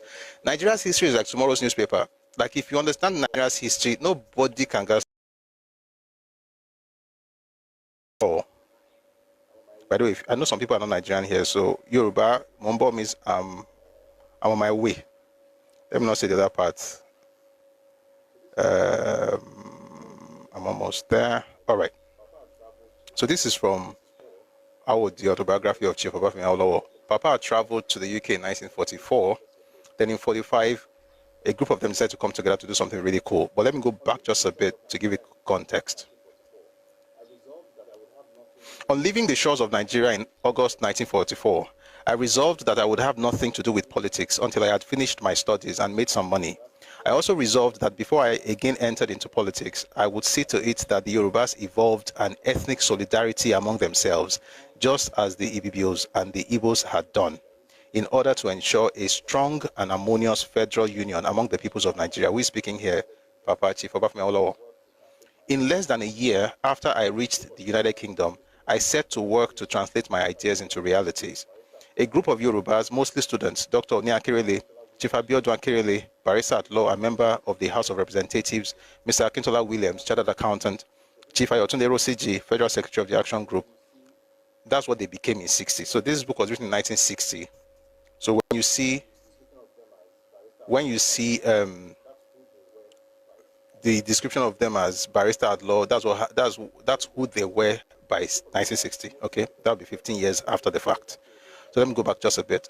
A group of Yoruba, mostly students, Dr. Onyakirele, Chief Abejo Ankirele, barrister at law, and member of the House of Representatives, Mr. Akintola Williams, chartered accountant, Chief Ayotunde Rosiji, Federal Secretary of the Action Group and member of the House of Representatives, and others, and I founded a Yoruba organization in London named the Egbe Omo Oduduwa, meaning a society of the descendants of Oduduwa. In view of the hostility and controversy which had marked the birth of Egbe Omo Oduduwa and of the general misunderstanding which has existed ever since about the real intentions of this organization, I reproduce here in full the aims of the Egbe and its methods of approach as set out in its first constitution, which was drafted by me with the collaboration of one of its founders. Now, I'm wondering if I should read this because of time, but guess what? We're not in a hurry, are we? So let's read a bit. The aims of the association are divided into two categories. Now, I want you to listen to this very carefully so that you understand where Yoruba people made mistake, or if we made mistakes, and then you can tell us. And if we made mistakes, then we'll gladly acknowledge our fault.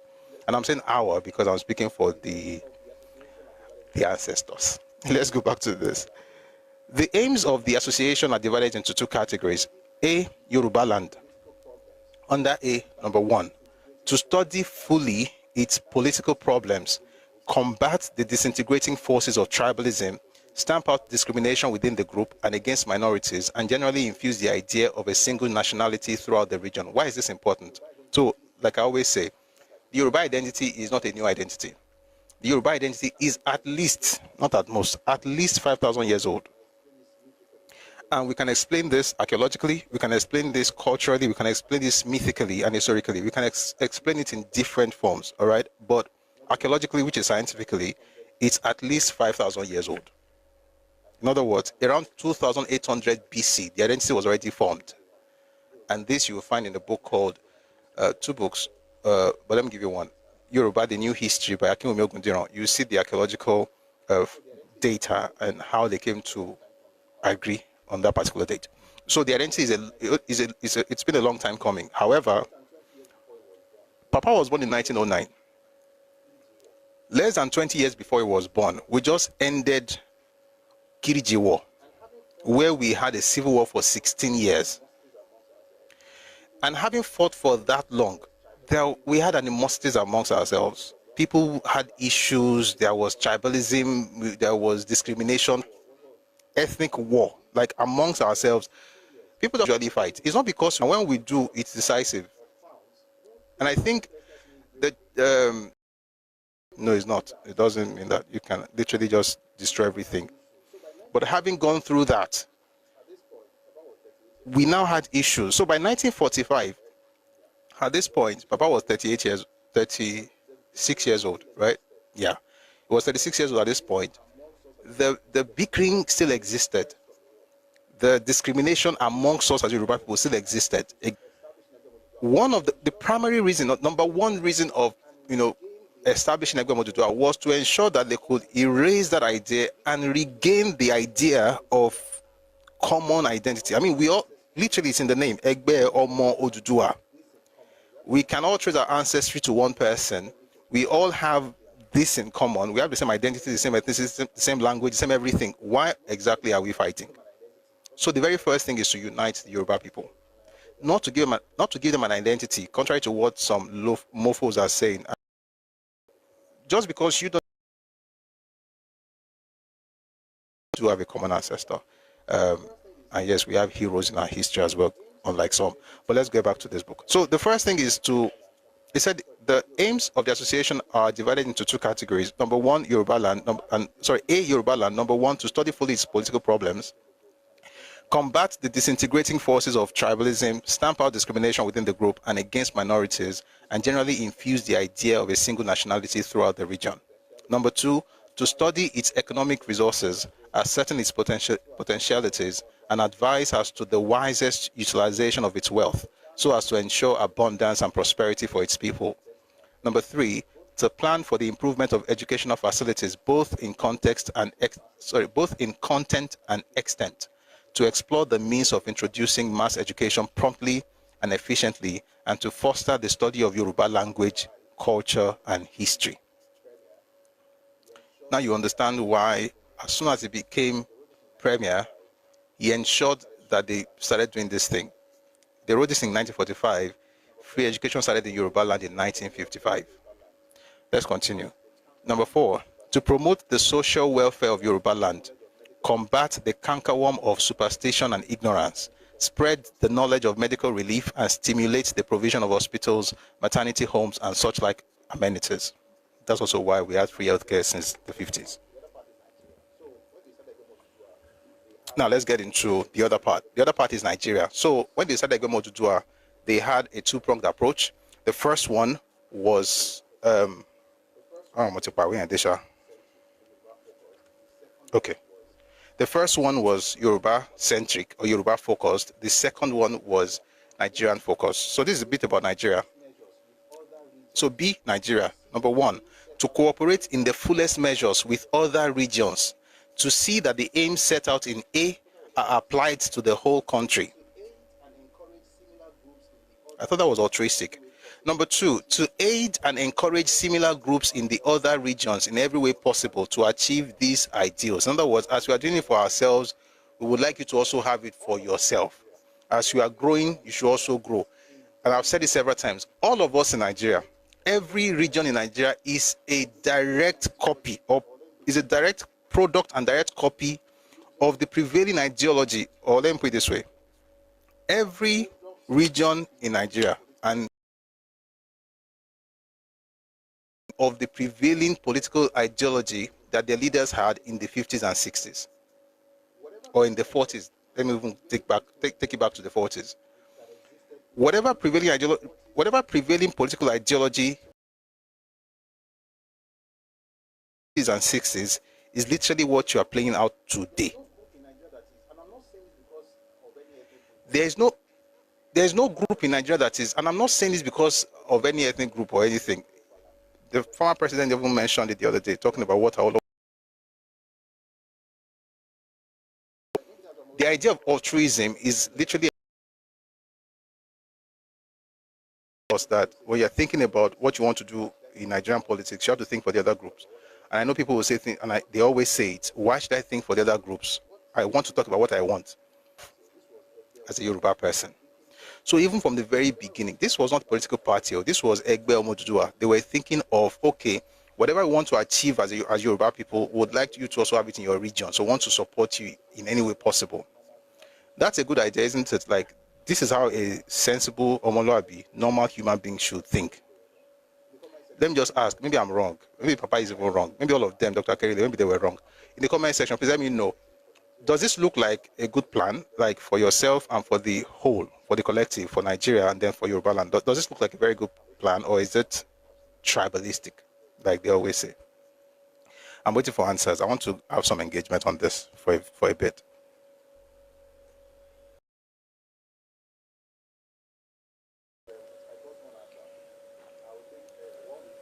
It's a good plan. Thank you very much. I got one answer. I will take one with God's the majority. So it says, oh, okay, a lot of you are writing now. Thank you. Thank you. Okay, good. So methods of approach. A, by studying problems affecting Yoruba land in particular and Nigeria in general through 1, research, 2, lectures, 3, paper reading, and 4, discussion. B, by disseminating the knowledge thus gained and conclusions reached among the people in Yoruba land and Nigeria by the following means. 1, the propagation of the idea of a modern Yoruba state and a federal state of Nigeria through the agency of reliable persons who share our ideals.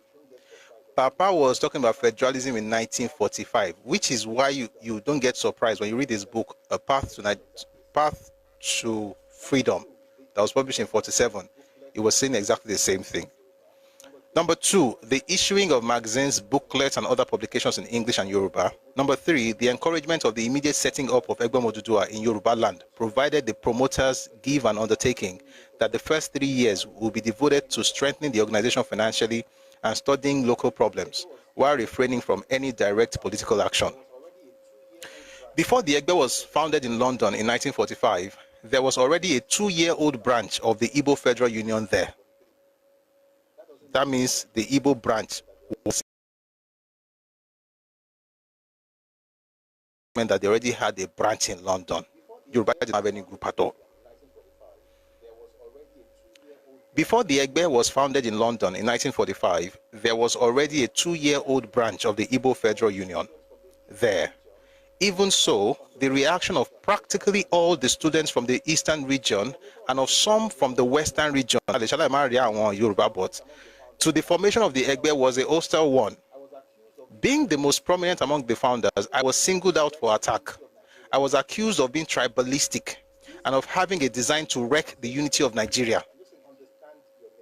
These are the people you are living with. I'm not saying anybody is bad. I'm just saying understand your neighbors. You have a branch of your ethnic association in London. I'm starting my ethnic association in the same London. You are calling me tribalistic. And guess what? They had some Yoruba people to also agree with their nonsense, which is what you see today in Nigerian politics. You can't speak. You are tribalistic. But what you have been accused of doing is not even this. I read to you the plan of Igbo State Union. I didn't finish it. I didn't finish it intentionally. Just the bit about trying to conquer everywhere. And the 1945 for Yoruba land and for Nigeria. You wrote in the comment section that it's a very good plan. You heard dominating everybody. Who exactly should be shut up? Should be shut down? The reason they didn't want the Yoruba people to have a union is because it's because the only thing some people think about is competition, and they see that thing as a threat. That's it. So you have your, let me read part of it. I won't go deep into it because of that's not the topic. You have a plan to have in rivers, all the folks in Calabar, Goja, Rivers provinces to be completely under control, to ensure, listen to what they say. They say their dreams for their own state have been completely shattered. Who shattered it? Zik and NCNC. We'll get to it in this series and how they did it. That's the group that is calling people tribalistic. For the folks in the Urobo, let me read Urobo Edo and the Shekiri plan. Despite the intrigues of Okotiebo and Omosage, we have succeeded in clamping Osadebe firmly on the Midwest saddle, thus taking care of the Urobo, Edo, and Ishekiri. As we read in this series, you're going to discover how Benin, that was supposed to produce the leaders. Sorry, guys. We always have a bunch of retards sending their children to come here. So let me send you back to your parents. I'm not going to block you, by the way. I'm just going to mute you. Very dumb.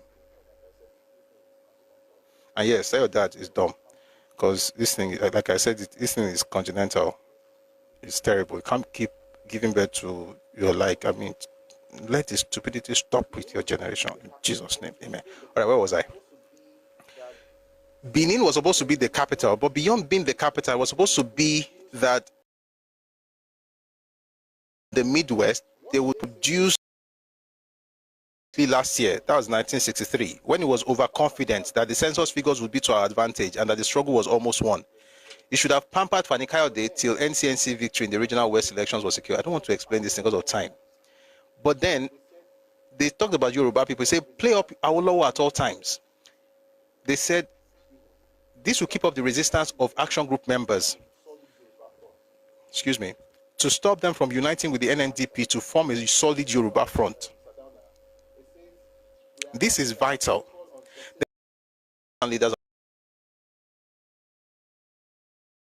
must be done to appear to appease the Sardauna and Ribadu, but Balewa we can always deal with. The people who have this kind of plan for Nigeria in 1944 are threatened by the Yorubas who have the other plan that we read earlier for themselves and for Nigeria. Why? Because from the very beginning, it was not about growth, it was about domination, which was why Oyema said it in 45, the same year Egbe Omodudua was founded in London. But Oyema said what he said in Nigeria. So you understand why you'd be against it and call it tribalistic. Let's continue. I was singled out for attack. I was accused of being tribalistic and of having a design to wreck the unity of Nigeria. In the face of the aims and objects of the Egbe, which were widely circulated among Nigerian students in the United Kingdom, these accusations did not make any sense to me. It did not have to make sense. The accusations did not have to make sense. All the same, I seized, now listen to Papa, see what he did. All the same, I seized every opportunity that offered itself to explain these aims and objects or objectives to my detractors. The executive committee of the Egbe also decided to hold a joint meeting with the executive committee of the London branch of the Igbo Federal Union, with a view to making to the latter a full explanation of what the Egbe stood for and to driving the point home that the Egbe was purely and simply the Yoruba counterpart of the Igbo Federal Union. I made contact with the chairman of the Igbo Federal Union, Mr. Chuba Ikpazu, a law student, through my friend, Mr. G on UEK, another law student, and a date for a meeting between the committees was fixed. Somehow, about 24 hours before the time of the meeting, somehow, about 24 hours before the time of the meeting, Mr. Ikpazu sent a message to say that he was home to Nigeria. Let me say this. Since I'll use the word, and I think you get the point. Our law is our father, B. Since our father did that thing in 1945, it will never happen again.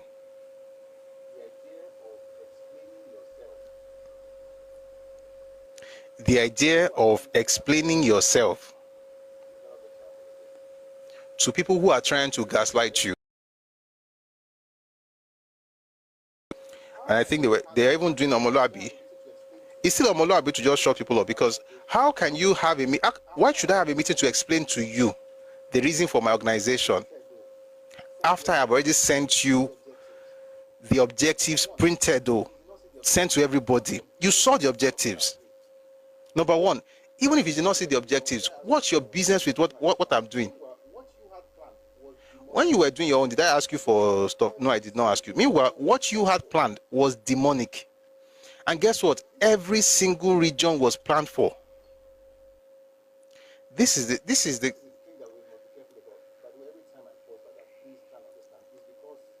thing that we must be careful about. By the way, every time I pause like that, please try and understand, is because we also are planning. I mean, so you have your ethnic group meeting, you have a plan. You know what, let me read something to you. I'm coming back to this book. I hope I remember this page. Let me find the page. Okay, let me read something to you from Anthony Nauro. He gave a speech in 1968, and I want to read to you what he said about the Igbo Federal Union and what made it different from the IBBO Union and other unions that were available at the time.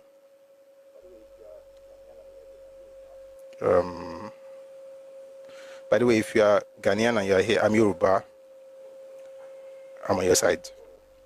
Anything that you say that is different is because I'm Yoruba. Where was I? Mumbo.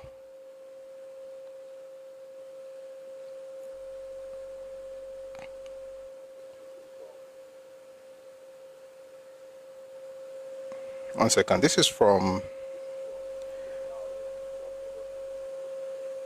Beautiful. This is from Anthony Nauro, 12th August 1968. It was a speech he gave at Addis Ababa. In 1947, when the Richards Constitution was being considered, who is Richard? The man we talked about earlier, Sir Arthur Richards, the former governor of Nigeria. By 1947, when the Richards Constitution was being considered in government circles in Lagos and the colonial office in London, ethnic group consciousness had become a fact of life in Nigeria. The first ethnic cultural organization, the IBBO Union, was born, he said at this time, but it was before this time actually. Others sprang up, but like the Igbo Union, became more political in character and the pioneer, became more political in character than the pioneer IBBO Union. Unfortunately, Sir, and a federation of 3 massive regions was imposed on Nigerians on 2nd August 1946, when the Richards Constitution was promulgated. Please, let's power tap on TikTok. Please, this thing is showing Amber Alert. Thank you. We are many here, so we'll be many. Nations are waiting. Let's stop. Yeah, I like that song actually. So please, let's stop, right? We are many. Carson, Bowen, welcome. All right. So he says, I'll take it again. It says, unfortunately, Sir Arthur Richards ignored the diversity of the cultures and peoples of Nigeria, and a federation of 3 massive regions was imposed on Nigerians on 2nd August 1946. When the Richards Constitution was promulgated, agitation for ethnic group self-determination and cultural sovereignty grew in the late 1940s. Events fed the flames, listen to this, events fed the flames of agitation. In 1945, a prominent Igbo lawyer, Charles Onyema, a member of the Central Legislative Council, said in a public statement in Lagos that the Igbo domination of Nigeria was only a matter of time. These statements sparked off attacks on Igbos in other parts of Nigeria. When you hear about the crisis of 1945, it happened because of that statement. I've not said this here before, but I'm telling you now. That thing that happened in the north in 1945 happened because of Onyema's statement in Lagos. Which is why I tell these people that are insulting Ghanaians and everybody on social media, when they beat people that on ground, you will not be there, but you will feel it. You go feel them. How does that sing? Then go feel it. That's David Oba. You go feel it. So he says, in 1945, a prominent Igbo lawyer, Charles Onyema, a member of the Central Legislative Council, said in a public statement in Lagos that the Igbo domination of Nigeria was only a matter of time. These statements sparked off attacks on Igbos in other parts of Nigeria. These statements intensified the growth of ethnic and cultural unions throughout Nigeria. There sprang up the Edo Union, the Calabar Improvement League, the Egbe Modudua, the Ijaw Progressive Union, and so on. The fear of domination of the rest of Nigeria by any one ethnic group reinforced the search for a form of government in Nigeria which would prevent it. And that is why in 1947, Chief Obafemi Awolowo, a Yoruba, in his book Path to Nigerian Freedom, suggested the division of Nigeria into 40 states with cultural and linguistic affinity as the basis of division. But Oyibo did not listen to Papa. Let's go back to Papa's book now. We're going back to the autobiography of Chief Awolowo.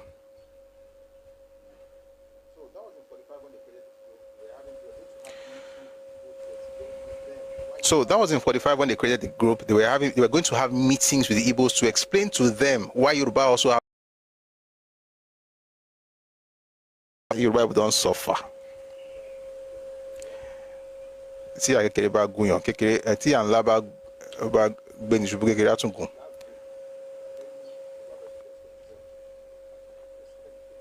The last group that any Yoruba person should explain himself to are the Igbos, respectfully speaking, the last group.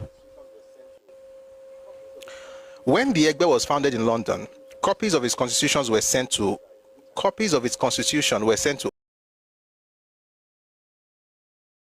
an appeal was made to them to found a similar organization at home.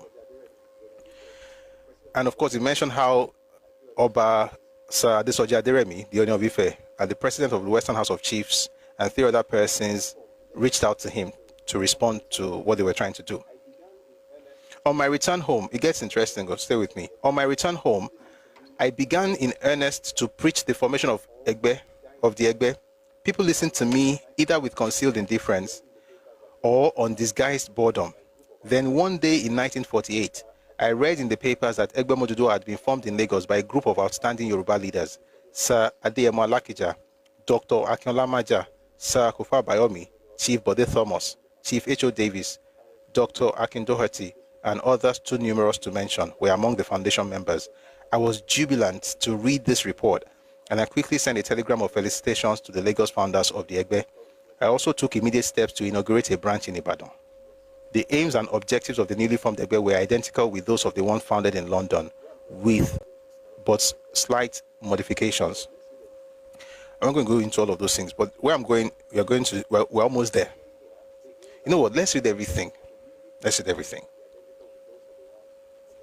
So he says here, the aims and objectives of the newly formed Egbe were identical with those of the one founded in London, with but some slight modifications. The new organization pledged itself to A,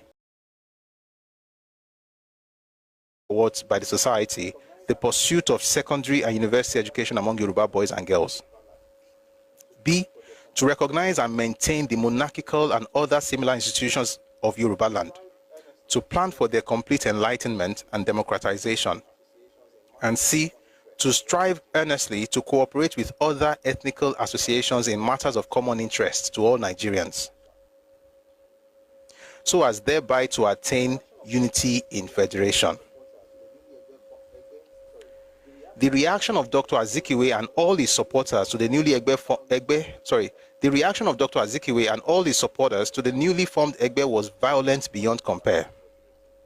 Just like what happened in London in 45, worse things happened in 48 in Lagos, in Yoruba land though, remember.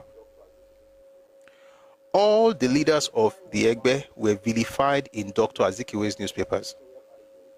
The high watermark of the campaign was reached in the following extract from an editorial article in the Pilot of September 8, 1948. This is what they wrote in the West African Pilot. West African Pilot was a newspaper that was published by Zik, who, by the way, was the head of the Igbo Federal Union. This is actually worse than what happened in London. See, London, they were a branch. The General Igbo Kini, like the group all over the world, the union was headed by the man who owns the paper, who is about to publish what I'm about to read. Listen and be blessed.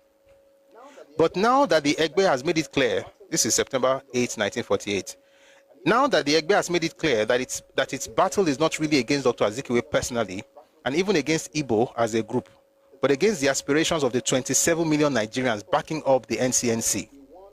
The time has come for real action. Henceforth, the cry must be one of battle against the Egbe Omoduduwa, its leaders at home and abroad, uphill and down dale, in the streets of Nigeria and in the residence of its advocates. The Egbe Omoduduwa is the enemy of Nigeria. It must be crushed to the earth. There is no going back until the fascist organization of Sir Adeyemo Alakija has been dismembered. How do you talk to Yoruba people having a Yoruba organization in Yoruba land like this? You say it must be crushed to the earth. It's a fascist organization. There is no going back. It's against Nigeria, 27 million people backing NCNC. So let me tell you what they did. They switched it from, but the goal remains the same: crush this Yoruba organization.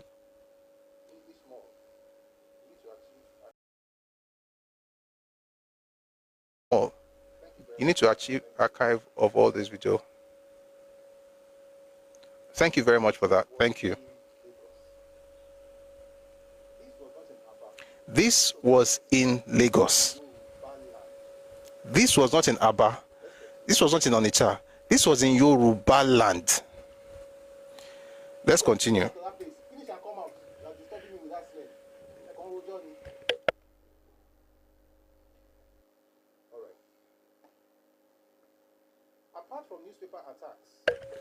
All right.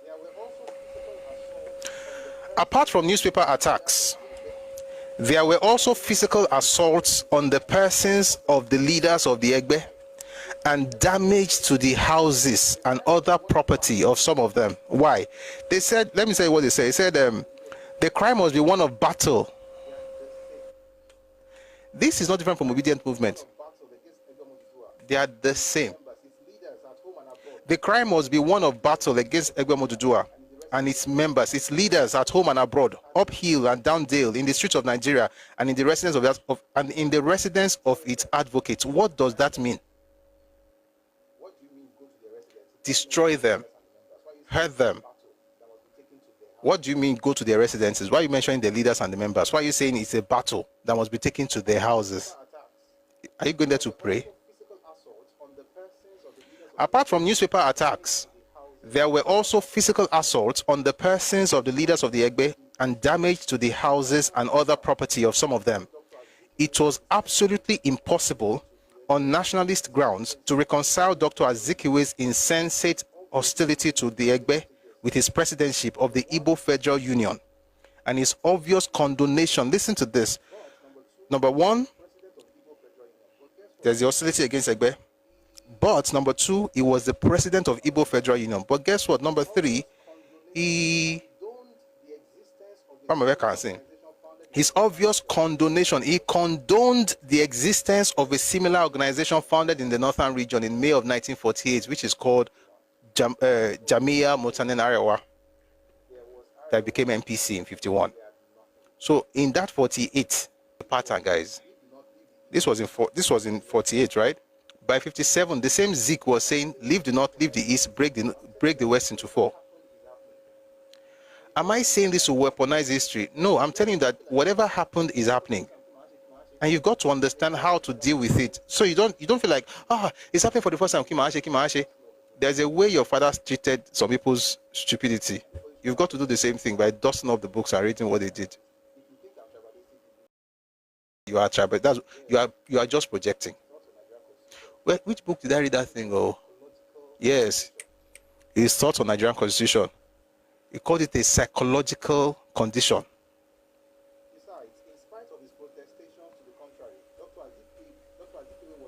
Besides, in spite of his protestations to the contrary, Dr. Azikiwe was himself an unabashed Igbo jingoist.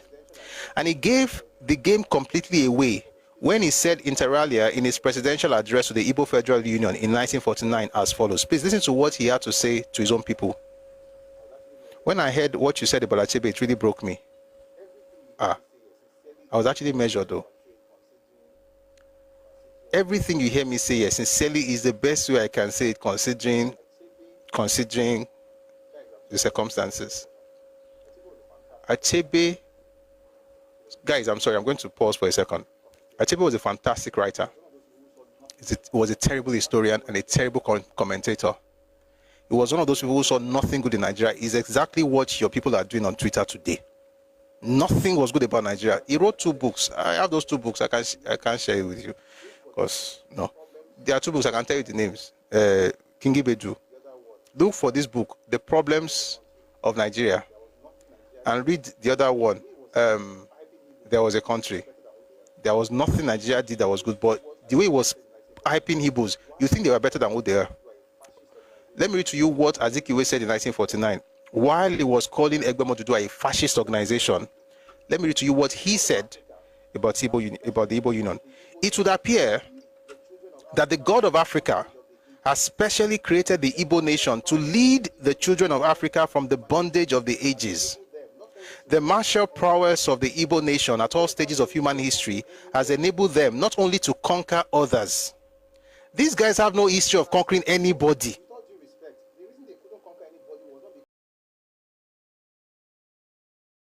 The reason they couldn't conquer anybody was not because they were altruistic. It was because they lacked the capacity. I'll say the way I said it in the other video. It was not because of magnanimity. It was due to lack of capacity. They couldn't do it. But record of any wars that were fought. Read the book by Dr. What's his name? Oh dear. Dr. Nolly. Ethnic Politics in Nigeria by Dr. Nolly. He mentioned it. They could not even gather to fight a war together because they had no common identity until colonial era. That's what he said. I'm not saying it. I'm saying it, but I'm repeating what he said. King Ibeju, at this point, I think we're going to have to mute for a bit, please. Respectfully, I want you to be here, but you're distracting me. If you're looking for unity, start unity at home. We say, charity begins at home. Unite your people first. I'm united with you already. I love you with the love of the Lord. We are blessed. But unity does not mean that I should allow you to just, be free to do whatever you want to do. Nah, that's not how it works. Where was I? There is no history of conquest, which is what they say today. They say, oh, have you ever conquered anybody? We did not do anything. But guess what? Zik was saying that you have conquered others in 1949. And I'll say it respectfully. You could not conquer others. Not that you did not. You could not. You lacked the capacity to do it, and you still do lack the capacity to do it respectfully. You can't. And I think we pamper ourselves so much in Nigeria. We'll just be telling all of us we are all brothers in Christ. But you see, even in church, it's not everybody that's in the choir. Some people cannot sing. They can't hold a tune to save their life. So we tell them to do other things. They are greeters, they are ushers, they're in the electrical department, they are doing other things. We cannot say because we are all brothers in Christ, we can all sing in the choir, or else everybody hear drum just blow. Small say, hello, how are you? Before you know it, the ear don't blow because the person don't know how to sing. Just because we are all together in church does not mean we are gifted the same way. It's the exact same thing. Just because we are all in Nigeria does not mean we are the same. We are totally different people. And no, you did not conquer any group because you could not conquer any group. Thank you for listening to that. Let's go back to the fantastic speech by the non-tribalist. This is not a tribalist, though. He's not a tribalist.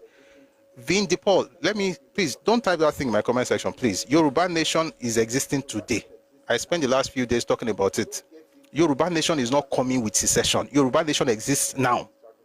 If you don't get it, we'll have another session to talk about it. Please don't write that thing in the comment section. Don't distract me with all this agenda of breaking up Nigeria. I'm not campaigning for secession, just to be clear. And I'm sorry, I have to be forceful with Yoruba people as well. I'm not here for secession. I literally play anthems here every day. I play the Nigerian anthem and the Yoruba anthem every day. So if you want secession, please, this is not the place for you. God bless you as you understand. Thank you for understanding. Okay? People think that nationhood will come with sovereignty. Nationhood comes before sovereignty. If you cannot appreciate your nationhood now, you can never get sovereignty. If you do not recognize nationhood now, that sovereignty will be a pipe dream forever because you think you have to gain sovereignty and secede and scatter everywhere before you can become a nation. Those Northern Ireland, none of them. Nationhood is not necessarily synonymous with sovereignty. May God give you understanding. Go back to this book. This is what Ezekiel said in 1949. It would appear that the God of Africa has specially created the Igbo nation to lead the children of Africa from the bondage of the ages, as per Votron. The martial prowess of the Igbo nation at all stages of human history has enabled them not only to conquer others, but also to adapt themselves to the role of preserver. The Igbo nation cannot shirk its responsibility. You were disenfranchised by the British in 1964.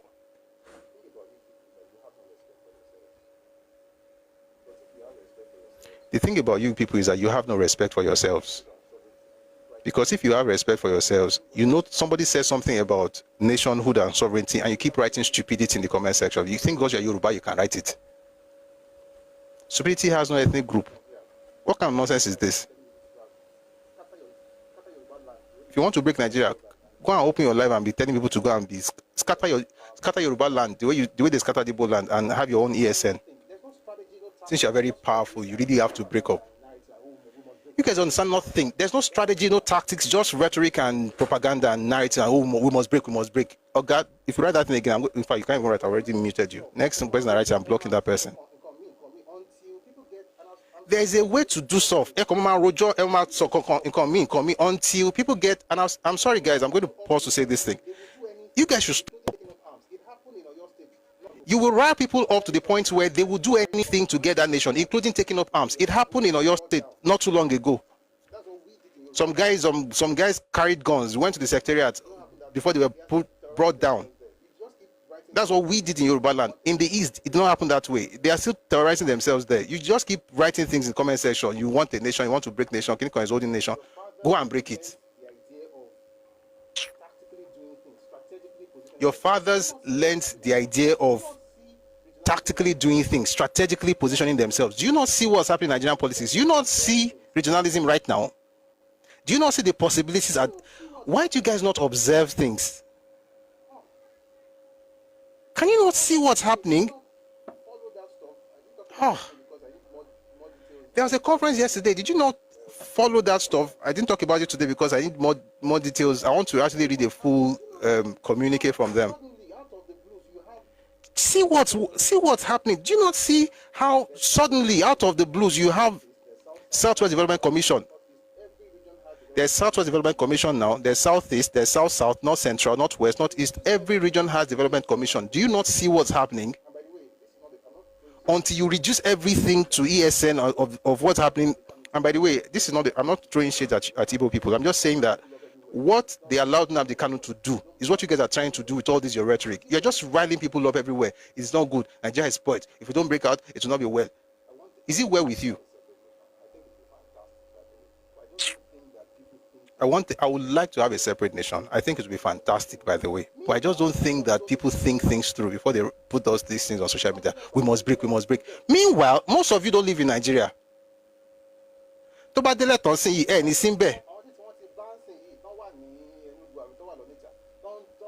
àwọn tí wọ́n ti bá ń sìn yìí tán wà ní Enugu àbí tán wà lọ́nìjà tán pariwo pé wọ́n ní police checkpoints pọ̀ gan ní eastern region. Why do you think that's happening? And I'm saying this as respectful as I can. See, I'm not against what you consider to be your dream. I think it's a fantastic thing. But the point is that none of you has strategy to getting it. If you keep telling people we must get the nation, we must do this, we must do that, if you say it after a while, those people will ask you, when are we going to get it? You cannot provide when you're going to get it because it's a vision. It's not a bad thing, to be clear. It's not a bad idea. It's a vision. But you see, people who have built things in their lives or who have organizations, they understand the concept of long-term visions. You can cast a vision that may not happen in your lifetime, and it doesn't mean you're a failure. You will cast a vision and then you walk towards it. Every step is going in that direction. If you don't make it a long-term vision, you can just keep making it next year, next month, next year, next month, next year, next month. Very soon, the people who believe in this ideology, they will want to make it happen because I've spoken several times about Inception. I'm going back to this book very soon, but it's important to talk to you about people as well. Inception is a movie by Christopher Nolan. I think it's the most important movie on psychology that anybody should watch, or the concept of ideas. Somebody put idea in somebody, right? It's a dream within a dream within a dream. That's Leonardo DiCaprio. If you've watched the movie, you know what I'm talking about. Leonardo DiCaprio took his wife, planted an idea inside her in a dream within a dream. In other words, he made her sleep. He went to her in a dream. One level, I think there was even a third level. Planted the idea in there. Woke her up to the second level. She wakes up. He goes to the first level. Wakes her up in that dream. She wakes up. Wakes her up in real life. She wakes up. She came up with an idea that she thought was originally hers. She became dedicated to that idea and obsessed. She got obsessed with the idea until she killed herself. And what was the idea? The idea was that DiCaprio was trying to escape this world.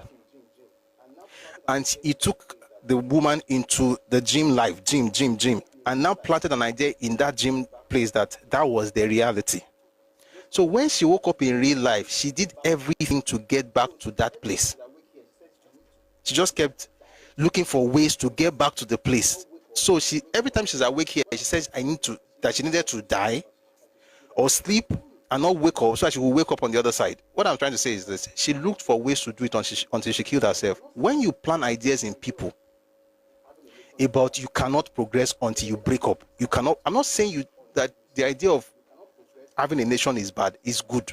But the idea that you cannot progress until you secede. You cannot progress, there is no progress until secession. After a while, the idea will take root in them. By the way, this happened in Zikism. It is happening in obedient movement right now. People just don't see the correlation yet. The person who is giving the idea will become useless to the people with the idea. They are going to pack him one side very soon. It happened to Zik. When they got tired of him, they moved him away, moved him out of the way. He was now afraid of the group, of the demon he created. It's like the song that Burna Boy sang, "The monsters you created, the monsters you made." You will now create that idea with them. In them, they believe it that they must break away. After a while, when they ask you, "What are we going to do to get out?" you will tell them, you will tell them the normal rhetoric. Let's just keep talking about it. You are saying it because that's what you have thought about, and you're not bad. You're not bad. After a while, especially if they are what I'm saying, okay, there you'll be fighting yourselves. because you have not created an identity for yourself while you are inside this cocoon. Take advantage of Nigeria. I'm saying this. Take advantage of Nigeria, restructure your own mind first, then the space based on all the things that Papa did in the 1940s, himself and his people. Create that national mindset. Yoruba is not just Southwest. Akpo, Awani Delta, Awala Edo, Awani Kogi, Awan Kwara, Akpo, Atukuro Nigeria, Awan Benin, Awan Togo, Awan. Stuff around.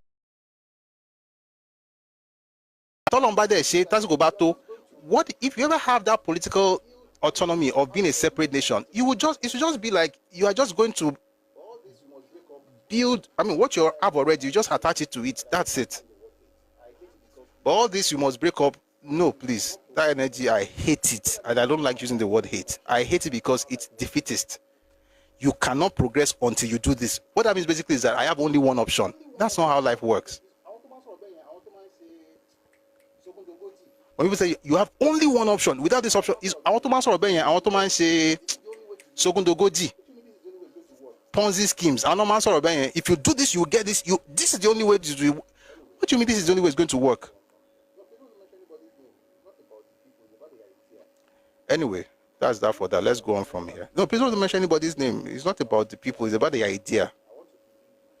We will do well. And I know that those who are also saying we must get out, they are doing it because I want to believe that they want the best interest of Yoruba people. But I'm saying that I'm asking you, have you thought about this thing deeply? Have you really thought about it? What do you stand to gain and what do you stand to lose? If it works this way, what's going to happen? If it works this other way, what's going to happen? What if it doesn't work the way you think it will work? Even if it works the way you think it will work, how are you going to structure your people? What is the structure you're going to provide in that new nation? Do you know about it? No. See all the books you have been reading about from Papa. Before they even got into power, they were already writing all kinds of things. Why do you think opposition was very strong in the First Republic and even in the Second Republic? It was because they were very busy structuring things and writing stuff down and planning and stuff. Just vibes and inshallah. Back to Zik. God bless everybody. God bless Yoruba nation. And when I say Yoruba nation, I do not necessarily mean the Republic. It's the same way you say the English nation, the Scottish nation, the Welsh nation. Northern Ireland is a nation, but guess what? They don't have sovereignty. None of those four has sovereignty, although they have different football teams. They have different parliaments. They even have different versions of the same currency, but they are in the same sovereign state. Nation building and sovereignty and all those things that is not a walk in the park. Oh, in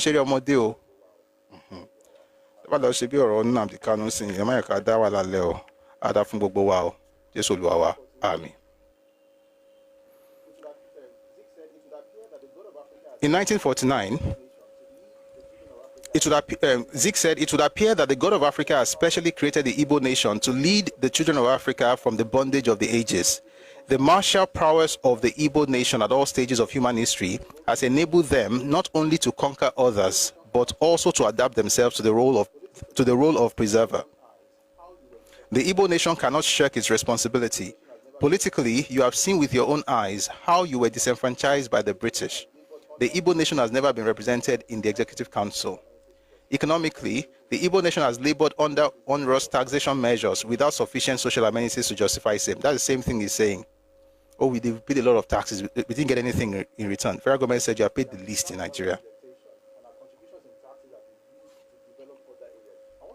We have been taxed without representation, and our contributions in taxes have been used to develop other areas. I want to read that thing slowly. This is 1949. Please tell me if you've not heard anything like this in 2025. I'll take it again. We have been taxed without representation. Our contributions in taxes have been used to develop other areas out of proportion to the incidence of taxation in those areas. The person who is talking is the one who provides or who generates the least in terms of revenue. Is the exact same thing you see here today. See anything about the last election? Oh, but we pay taxation, we pay taxes. We are the only ones paying taxes in Lagos. Yes, after selling Gala and Lakasera. Like, we pay taxes.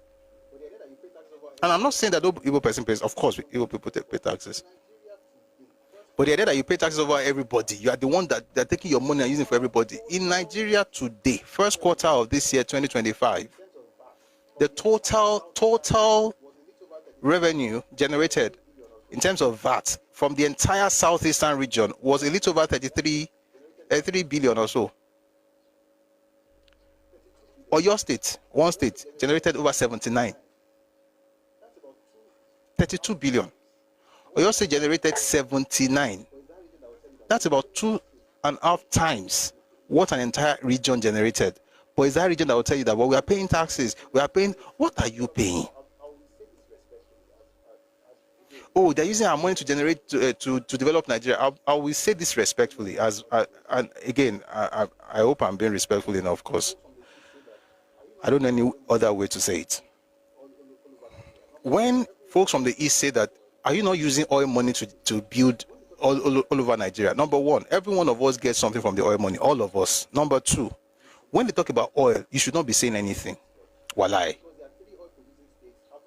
You should not be saying anything. With due respect, because there are 3 oil producing states out of the 5 producing states in the southeast. There's Abia, there's Imo, there's Anambra. Those 3, when you put them together, what they contribute to the oil output in Nigeria is 2.15%. 2.15 freaking percent. That's what they contribute, which is a lot. I mean, until you discover that Lagos, that is not even, it's just a new entrant into this old oil business, produces 2.3. And listen, I'm not talking about Ẹkáàbọ or Rivers. And the Rivers area that has oil is definitely not where you are from. Because how be the Shekiri and the Urobos, they will have things to say. Anambra is not even produce. Anambra is actually, you don't even know. You have they produce about, one is 1.6, maybe 1.3. One measly. Abia is like 1.6. It was like 0.6. Anambra is very tiny thing. The point I'm trying to say is that, listen, don't tell people that they're using your oil money. We need resource control in Nigeria. That oil money that they get from Abia should be used for Abia State. Nobody should take anything from it. NK Ruka, what's your problem with Igbo? Me. Problem with you? No, I don't have any problem with you. It's Ghana, you should go and ask that question. Imo has the highest deposit of gas anyway. Exactly. Potential energy. They have potentials, but it's not kinetic. My prayer for Imo State, by the way, you have not checked the current statement on oil producing. You think oil gets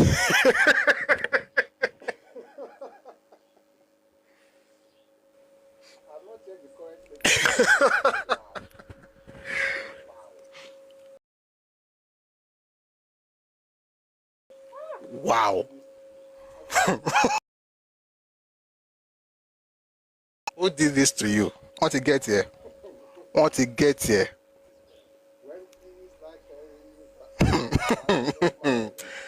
It is well. When peace like a river. Oh, you can call him and sing.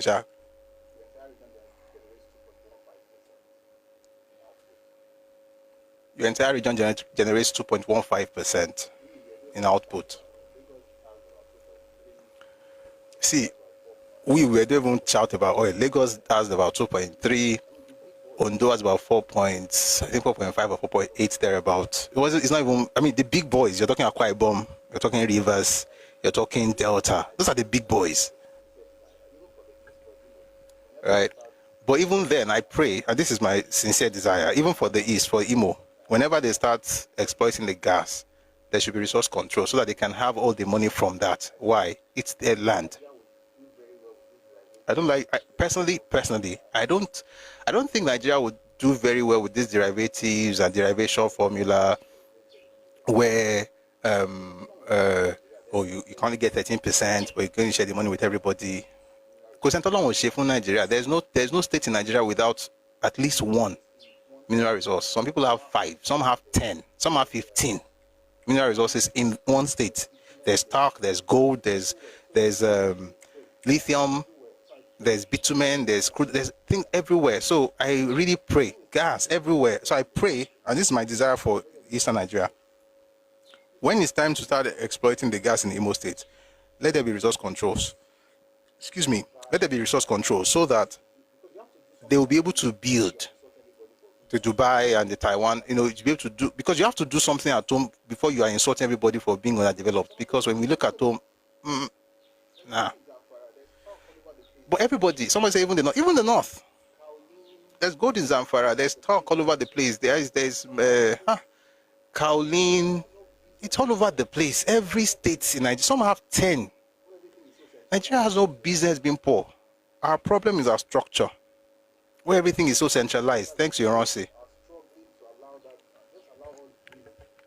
Everything is so centralized, and people are struggling to allow that. Just allow us breathe. Let the people breathe, like the president says.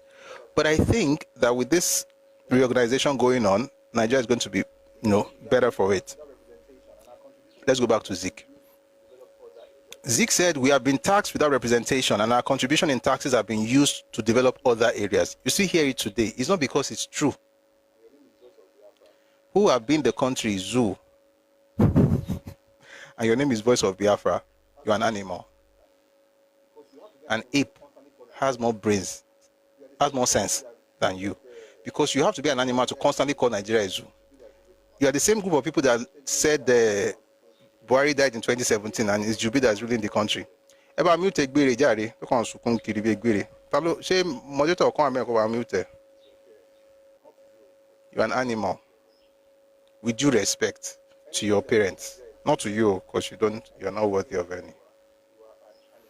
Anybody that calls Nigeria a zoo is an animal. I don't care who you are. You are an animal.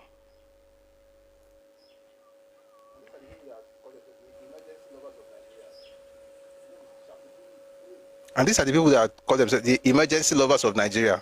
They just be shouting, hey, Nigeria is not good, Nigeria is bad. US demarketed the country. Your people went to Indonesia, demarketed it. Malaysia, South Africa, Pakistan, Bangladesh, India, Dubai, UAE, now Ghana. And you are the one who has the effrontery to call Nigeria a zoo. You are an animal.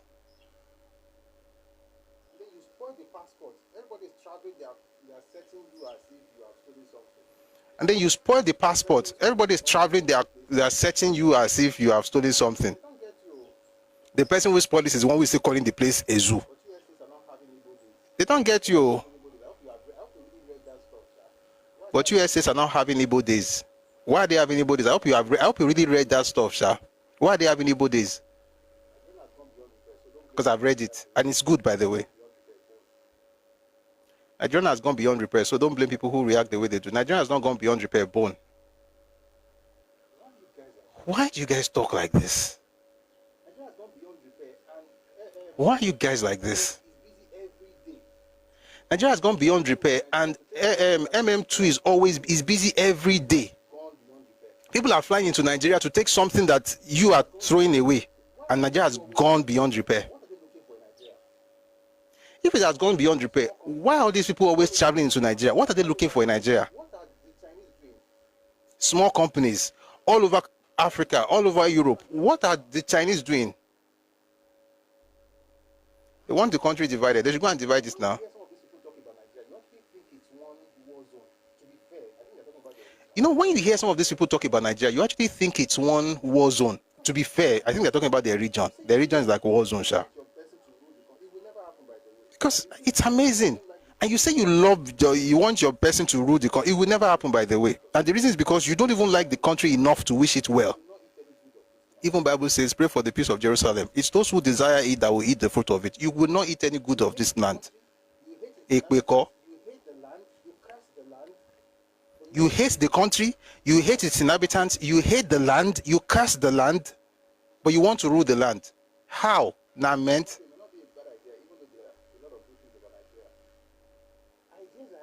Someone say it may not be a bad idea, even though there are a lot of good things about Nigeria. Ideas are a dozen a dime. What are you going to do about the idea? Everybody has ideas. What's the strategy you have on ground?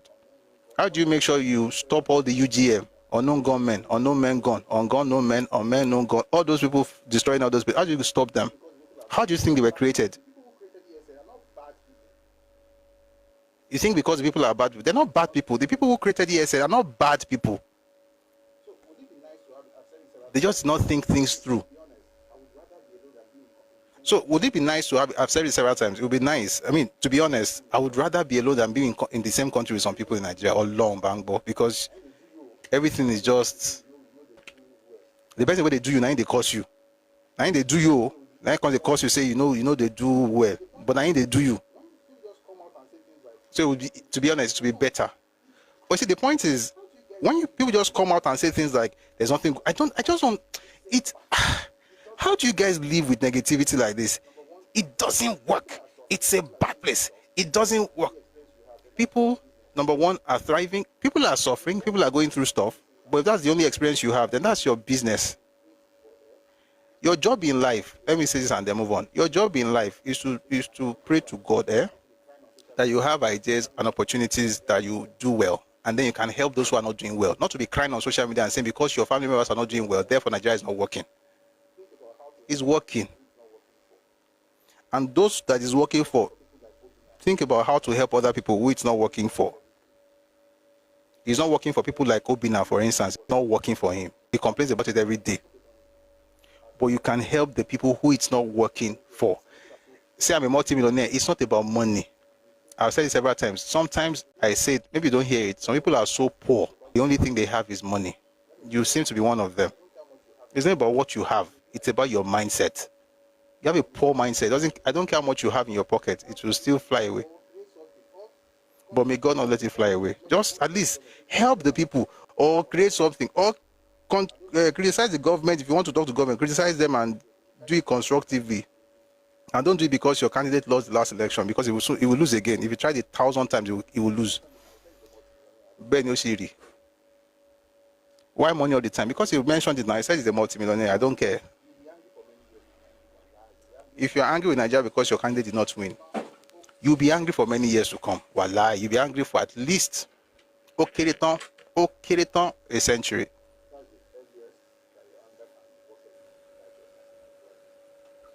That's the earliest that your anger can work any righteousness in Nigeria's history. 1 century. So, keep at it. You see, I have 100 years to go. Tick tock, tick tock, tick tock. Back to Azikiwe. In fact, I will go back to where what have we said so far? Azikiwe and his people were against Egbe Omoduduwa. They called it a fascist organization. They said people should attack the leaders and members of Egbe Omoduduwa, that it was tribalistic. Meanwhile, Azikiwe, who was publishing this thing and calling Egbe Omoduduwa tribalistic, was the leader of the Igbo Federal Union, and he was living, guess where? In Aba? No. In Onitsha? Mba. In Owerri? No. He was living in Lagos.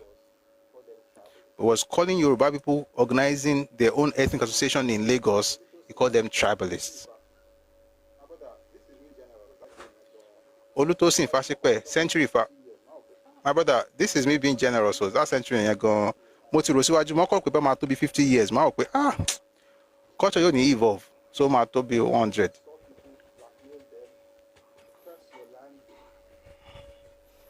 Insult people, blackmail them, curse your land, defame the place, demarket it abroad, call it a zoo. You now want to become president? Possible. That new Nigeria is not possible. By the way, that new Nigeria thing you hear is similar to what Zik used to say, a new Africa. These guys, did you study Zik? Because the guy just replicated Zik in all his glory. Interesting. You are not God now. No, I'm not. Oh, I'm not. Everything being equal. I always add that thing. I think I forgot to add it. Everything being equal. I should have added that statement. So thank you for reminding me I'm not God.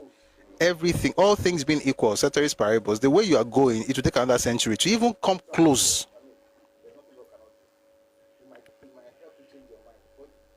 So I'm not God. I mean, there's nothing God cannot do.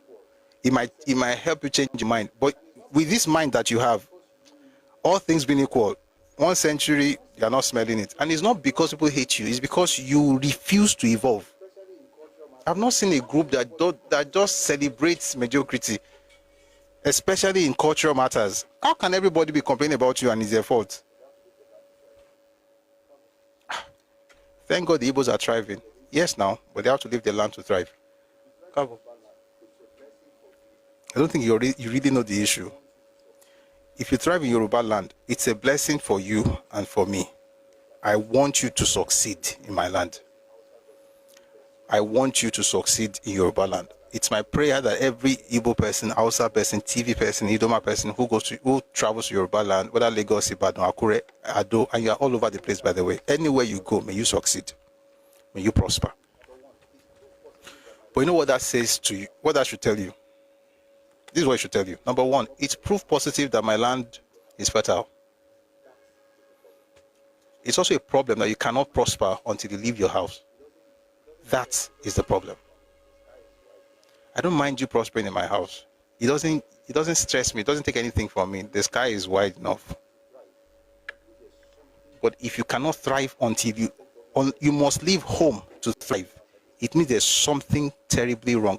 Anambra State Governor said 50% of his people are living outside the state. How is that something to be proud of? I don't mind you being in Yoruba land, though.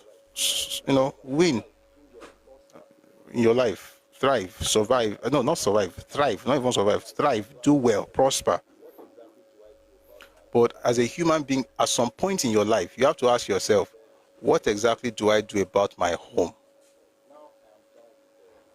Until then, may God bless you and increase you on all sides. Now I am done with comments. We're going back to the book. But before we do, please let's do a little housekeeping.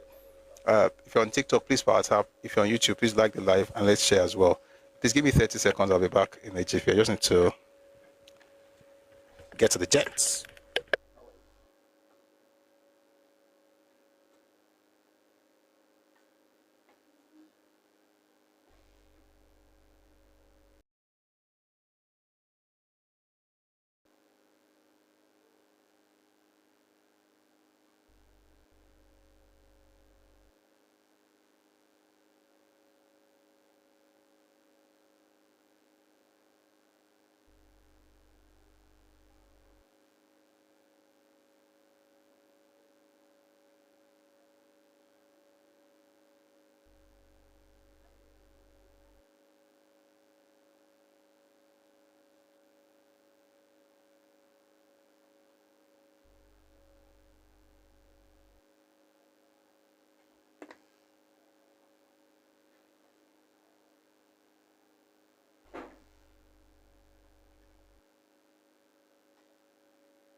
Thank you very much for staying tuned. Thank you. So let's get back to the book by oh boy, we have a lot of things to cover, a lot of grounds to cover. What time is it? Okay, we still have some time. So this is Awo, the autobiography of Chief Obafemi Awolowo.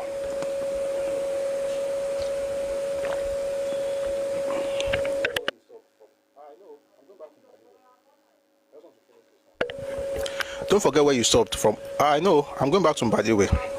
I just want to finish this one. I'll go back to Mbadiwe. I'll connect. Eshe, thanks for reminding me.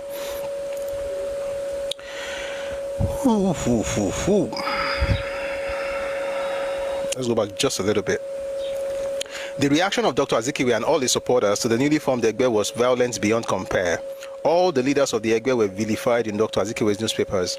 The high watermark of the campaign was reached in the following extract from an editorial article in the Pilot of September 8, 1948. But now that the Egbe has made it clear that its battle is not really against Dr. Azikiwe personally, and even against Igbos as a group, but against the aspirations of the 27 million Nigerians backing up the NCNC, the time has come for real action. Henceforth, the cry must be one of battle against the Egbe Omoduduwa, its leaders at home and abroad, up hill and down dale, in the streets of Nigeria and in the residence of its advocates. The Egbe Omoduduwa is the enemy of Nigeria. It must be crushed to the earth. There is no going back until the fascist organization of Sir Adeyemo Alakija has been dismembered. Apart from newspaper attacks, there were also physical assaults on the persons of the leaders of the Egbe and damage to the houses and other property of some of them. It was absolutely impossible on nationalist grounds to reconcile Dr. Azikiwe's insensate hostility to the Egbe with his presidentship of the Igbo Federal Union and his obvious condonation of the existence of a similar organization founded in the northern region in May 1948 and called Jamiya Mutanen Arewa, Northern People's Congress. Besides, in spite of his protestations to the contrary, Dr. Azikiwe was himself an unabashed Igbo jingoist. By the way, this book was written 36 years before Azikiwe died, so he was around when this book was published. So nobody said that they insult him behind his back. Dr. Azikiwe was himself an unabashed Igbo jingoist, and he gave the game completely away when he said inter alia in his presidential address to the Igbo Federal Union in 1949 as follows. Excuse me. It would appear that the God of Africa has specially created the Igbo nation. Think of the Aryan race. Think of Hitler. Think of a superior race. That's the idea. It would appear that the God of Africa has specially created the Igbo nation to lead the children of Africa from the bondage of the ages. The martial prowess of the Igbo nation at all stages of human history has enabled them not only to conquer others, but also to adapt themselves to the role of preserver, which is not true, by the way. The Igbo nation cannot shirk its responsibility. Politically, you have seen with your own eyes how you were disenfranchised by the British. The Igbo nation has never been represented in the Executive Council.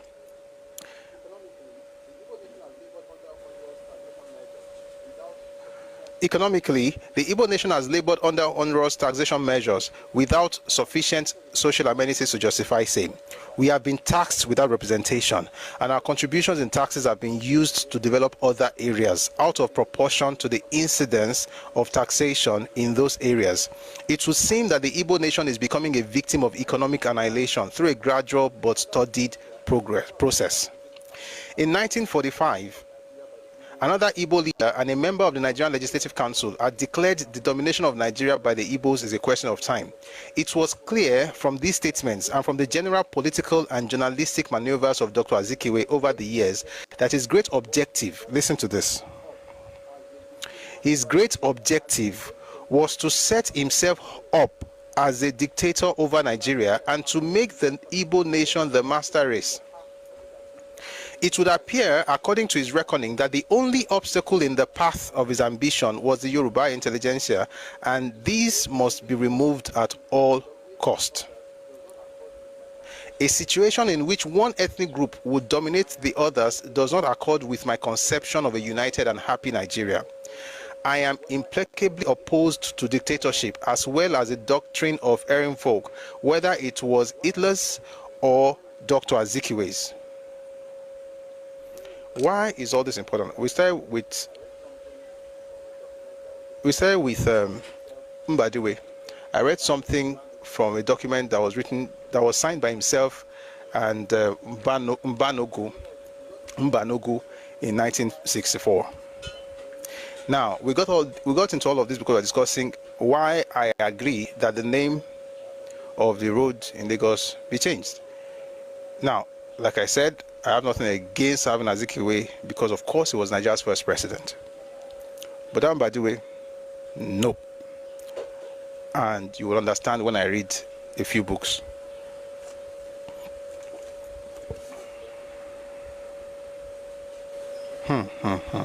This is going to lead us eventually to the cross-carpet issue of 1952.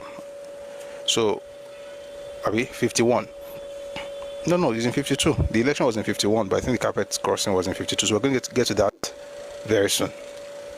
Let's start with Mbadiwe. I'll read the book by Ghanaian Daudu, who I mentioned earlier. The book is called Awo or Zik, Who Won the 1951 Western Nigeria Elections. This book was first published in 1997.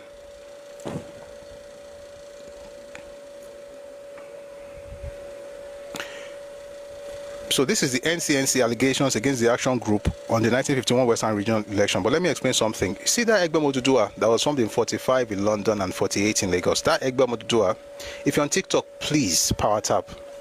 This thing is showing inactivity. Please, if you can, if you have a hand to spare, kindly use as many fingers as possible.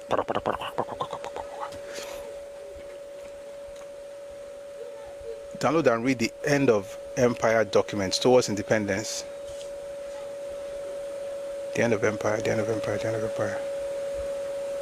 No, what I have is Ghost of an Empire. Okay, I will screenshot this so I can remember. Thank you. Thank you. All right. So the Ẹkáàbọ Odùduwà that was formed in 45 in London and in 48 in Lagos became the action group in 1951. And that would be the first time that, not the first time, but as far as regional level is concerned, it was the first time that this local, parties were vying for posts. Like we've had elections, but mostly in Lagos. So for instance, NYM, one second guys, this person is just disturbing me. If you're looking for meaning of something, go and look for dictionary now. It will abroad.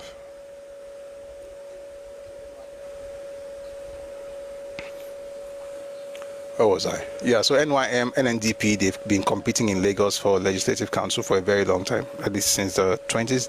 No, NYM joined the fray in the 30s, but NNDP was there in the 20s. And that was Herbert Macaulay's party before it then, helped form NCNC in the 40s. So let's go to, so I'm just giving that background so you know exactly the connection between Ẹkáàbọ Odùduwà and Action Group. By the way, when we get, sorry, one second, I need to drink water.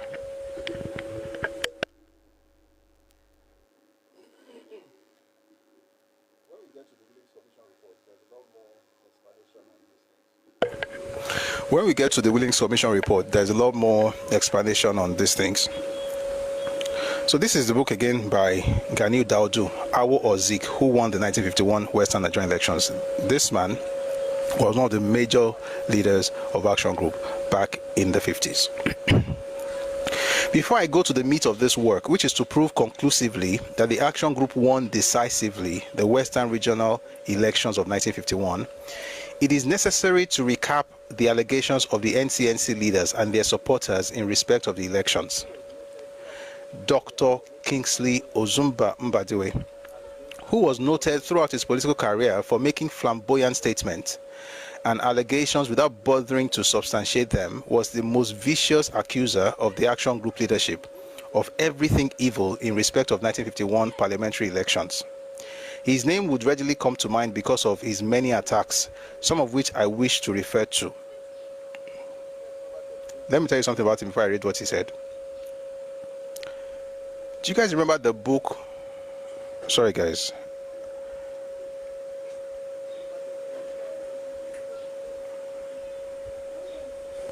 Do you guys remember the book by Frederick Forsyth, The Biafran Story? Well, in that book, Forsyth was giving us lumber by telling us something that happened on the 15th of January during the first coup in Nigeria. Well, the first coup that was executed in Nigeria's history. And one of those lambas, if you don't know what lamba is, check online. Lamba is Fabu. Fabu is Fable. One of the lambas had something to do with Mbadiwe. According to Frederick Forsyth, who was a Biafran propagandist, when the soldiers were killing on a killing spree, just killing everybody, Mbadiwe somehow ran across an open field with the soldiers on the other side, ran across an open field and entered straight into the residence of the president, who, by the way, was not around in Nigeria at the time, because again, he knew about it. One of these days, I promise, I'm going to have a session on how I am so sure and what documents we have to prove that Zik actually, not just that we're not just making it up, that he actually knew about it, the things he said and the things that were said about him in Nigeria and in Britain at the time. We'll talk about this some other time. Anyway, Mbadiwe ran across an open field and ran straight into the residence of the president of Nigeria, who was not in the country at the time, and it was the only place the soldiers did not search. Like I said, folks from the east, by the east I mean the southeastern part of Nigeria today, and their friends who write Nigerians' history, they must think that their readers are dumb. And that's why I don't like their books. I will still read the books. I still read their books. I don't mind. I have a number of them. But I think they disrespect their readers. There's an assumption that all of us who are reading, because when I say read, I'm not talking about their people, though. I'm saying all of us who buy the books, they assume we don't have sense. Because when you read their books, you'll be like, how? Anyway, that Mbadiwe who somehow escaped and he went to the place that the only place the soldiers did not think of searching. That Mbadiwe is the one who wrote this fantastic book called Rebirth of a Nation that Dowd is quoting here. In his autobiography titled Rebirth of a Nation, Dr. Mbadiwe wrote in the last paragraph of page 71 of the book as follows: "But in pursuance of the policy of creating a political climate healthy enough to make one a citizen wherever he lives." I'll read it slowly. Please, as I'm reading, just imagine you are listening to a young person on Twitter. This is the same mindset.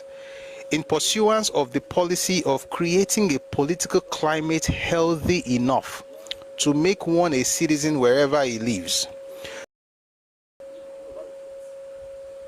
Let me pause to say something. Yoruba people, 1 second.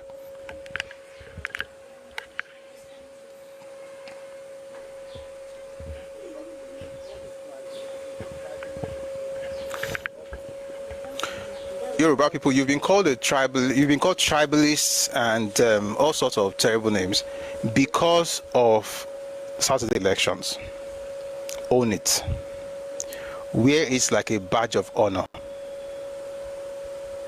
Wear it like a badge of honor. I'll tell you why. Nigeria did not start in 2025.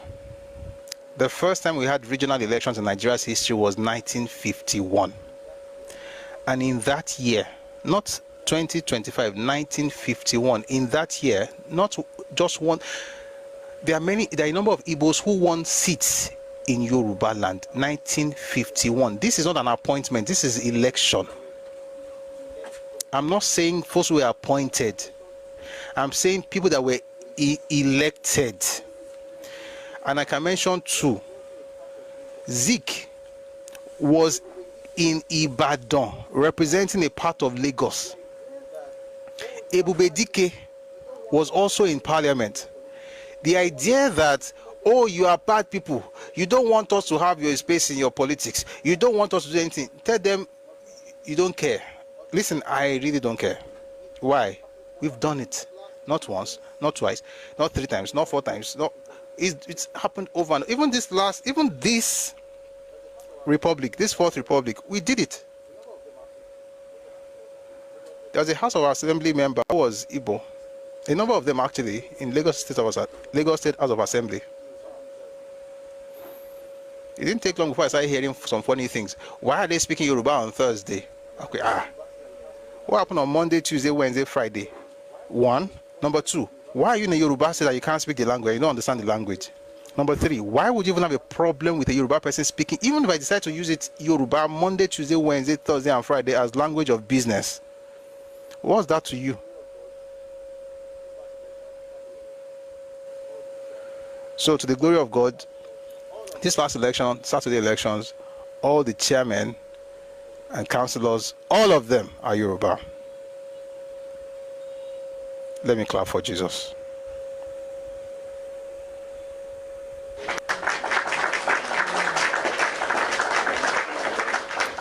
Thank you very much. And that's how it will always be.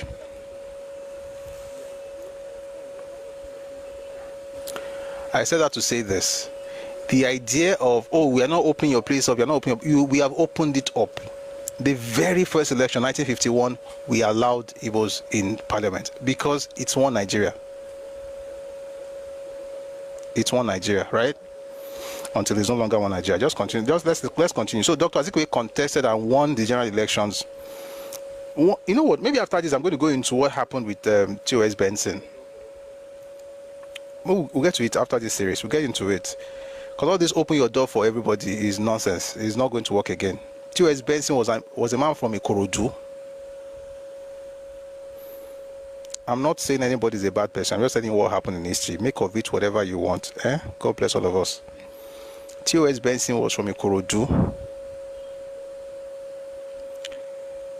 People living in Ikorodu who were Igbos sent a message to Enugu. Sorry, guys.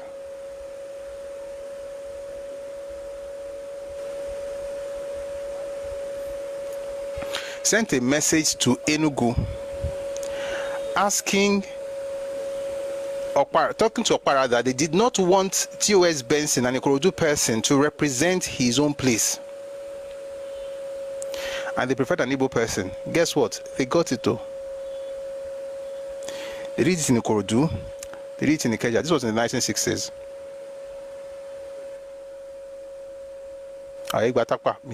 Because I respect Akpa people. But you get the point. TOS had to run as an independent candidate in order to win. What happened in Lagos last election is what will happen in Yoruba land every election forever.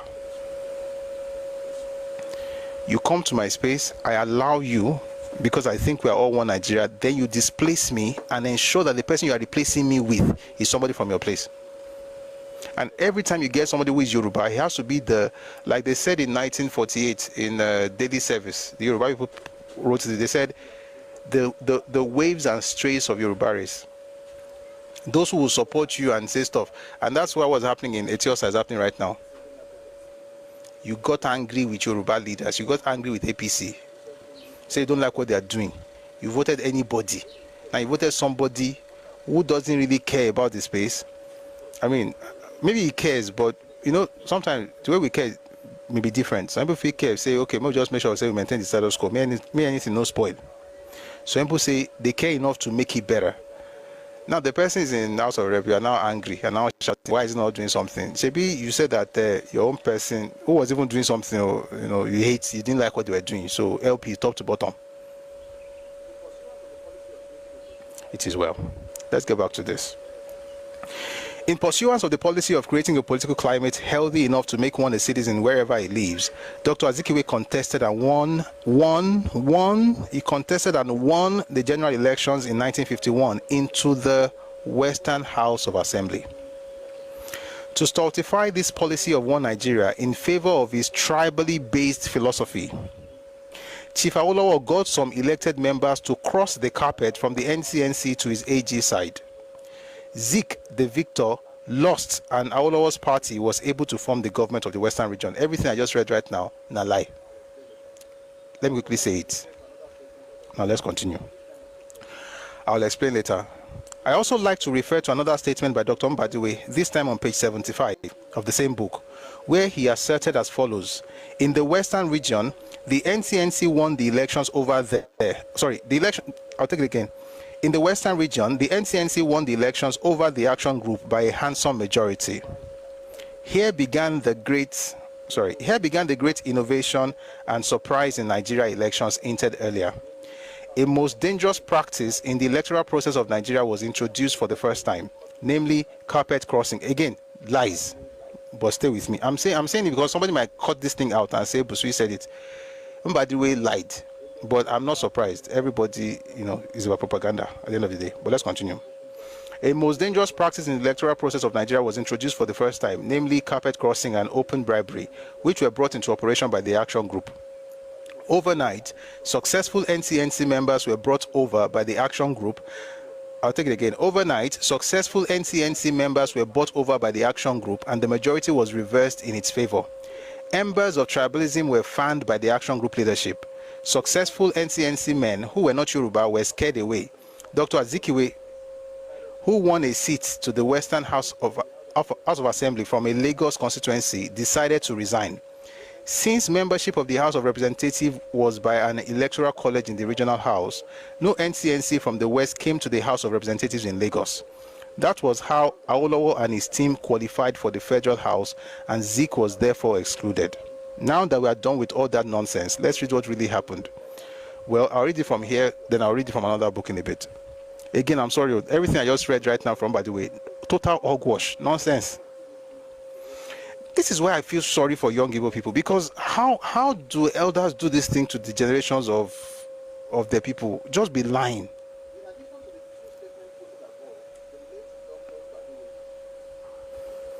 In addition to the two statements quoted above, the late Dr. Mbadiwe, T.O.S. Benson was a Zikist who married an Igbo woman. It was something similar to President the Obedient.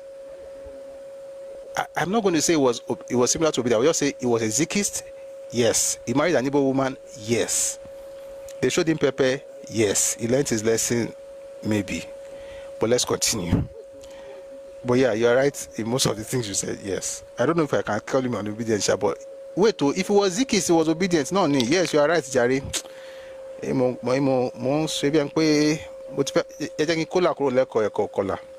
sometimes when I talk about those older people, I'm always trying to be, but to be honest, it was a Zikist. So, Zikists are obedient. Those are the grandfathers. Let's continue. In addition to the two statements quoted above, the late Dr. Mbadiwe, a former federal minister and prominent leader of the NCNC, addressed the press on his vision of the Third Republic on Wednesday, 20th September 1989. During the course of this press conference, he launched another attack on the late Chief Obafemi Awolowo. This was 2 years after Papa died. So he launched an attack on the late Chief Obafemi Awolowo and his party and accused them of introducing carpet crossing into Nigerian politics. He also repeated his false claim that it was the NCNC and not the Action Group that won the first parliamentary elections into the Western House of Assembly in 1951. I wish to quote what he said on that occasion, as reported in The Guardian of Thursday, 21st September 1989. Said he, quote, Dr. Azikiwe and his party won the majority of the seats in the Western House of Assembly. He was due to be elected the leader of government business when overnight the Action Group introduced the notorious carpet crossing.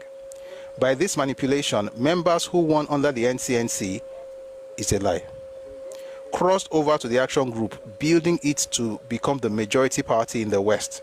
As a result of this, Chief Awolowo was elected leader of government business and Dr. Azikiwe had to resign.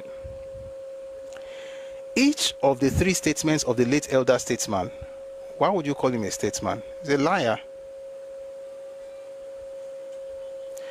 Well, maybe some statesmen lie, but I don't know any, but maybe because I'm Yoruba, but it's well. Anyway, let's continue. Each of the three statements of the late elder statesman quoted above, with due regard to his political status and memory, is to say the least the very opposite of the truth. I like Yoruba elders, shall say is the opposite of the truth. It's a lie. It is a lie. Sorry, I always have a group of retards showing up from time to time. So let me try and help this one. All right, my regards to your parents. I'll read that thing again. Each of the three statements of the late elder statesman quoted above, with due regard to his political status and memory, is to say the least the very opposite of the truth. It is a classic example of what is known in legal parlance as expressio falsi suppressio veri. When the last statement quoted above was published on the 21st September 1989, the author wrote a rejoinder which was published in the Nigerian Tribune of Tuesday, October 17, 1989.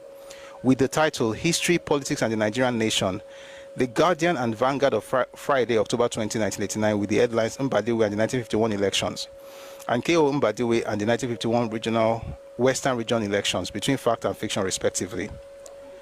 The Daily Sketch also ran the story with the caption rejoinder, Mbadiwe's Great Falsification. Mbadiwe's Great Falsification on Friday, 27th October 1989. The rejoinder, published in 4 dailies on 3 different dates given above, contained in an abridged form the facts put across in this work. In the rejoinder, I explained why I had to write as follows. In the interest of truth and accurate record of events, and in order to educate many who might have been misled either in the past, because of such passed untrue statements by other NCNC leaders or by the one under reference, I like to give the facts which I am sure will convince an unbiased person of the inaccuracies of Dr. Mbadiwe's assertions, which are a falsification of events. Now, let me read something to you from this book. Mobile.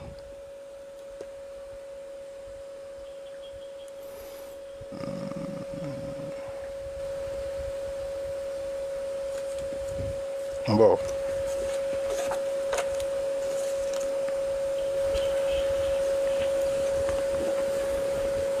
By the year 1951, I'll read what he said, and I'll now go back to read what Olufemi Ogunsanwo has to say.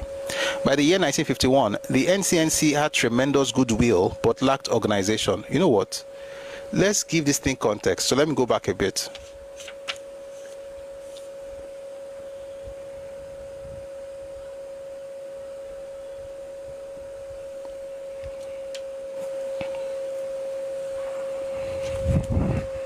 One second.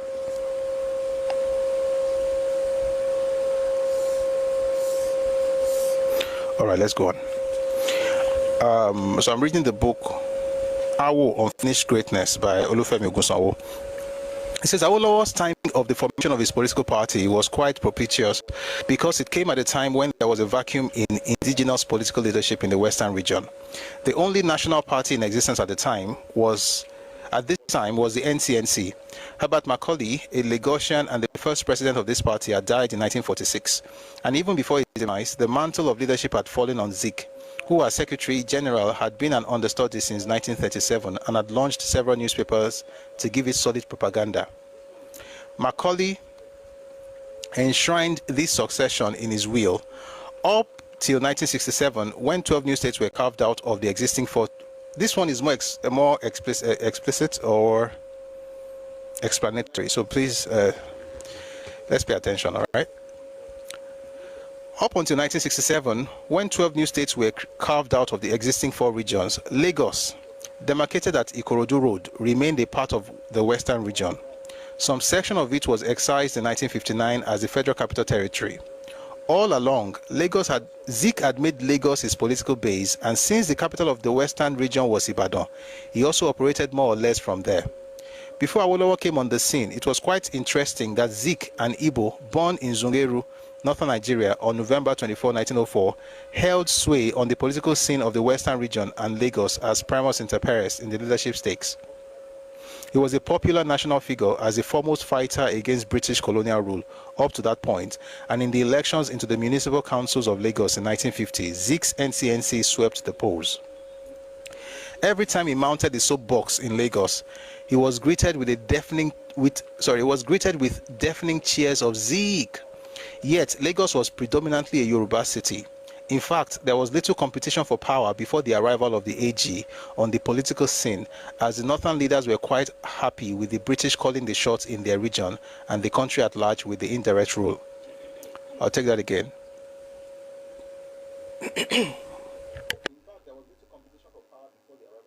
Excuse me. So he says here, in fact, there was little competition for power before the arrival of the AG on the political scene, as the northern leaders were quite happy with the British calling the shots in their region and the country at large with the indirect rule system, giving the emirs some administrative leverage.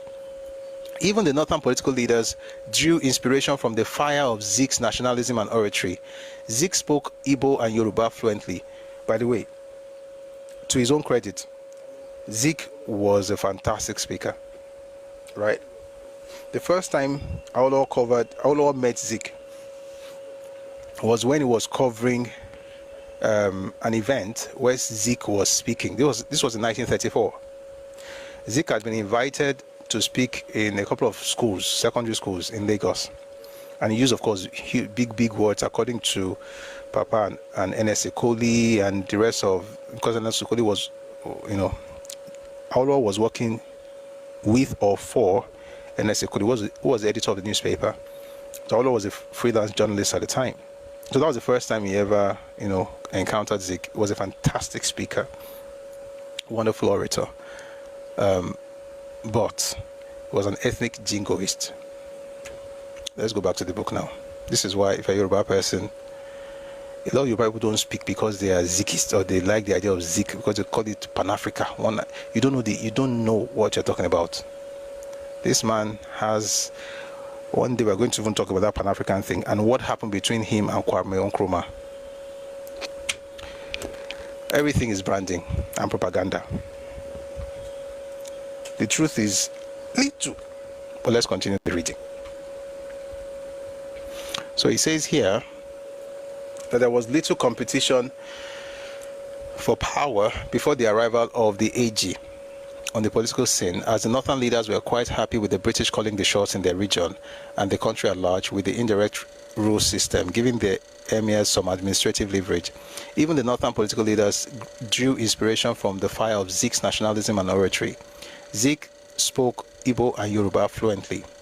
The only political outfits which participated in electoral contests prior to the emergence of the Action Group in 1951 in Lagos, where the agitation for self-rule was the loudest, were the amalgam of the NCNC, NNDP, and the nascent Labour movement, as well as the Lagos Market Women Organization, which is where you find the woman, what's her name?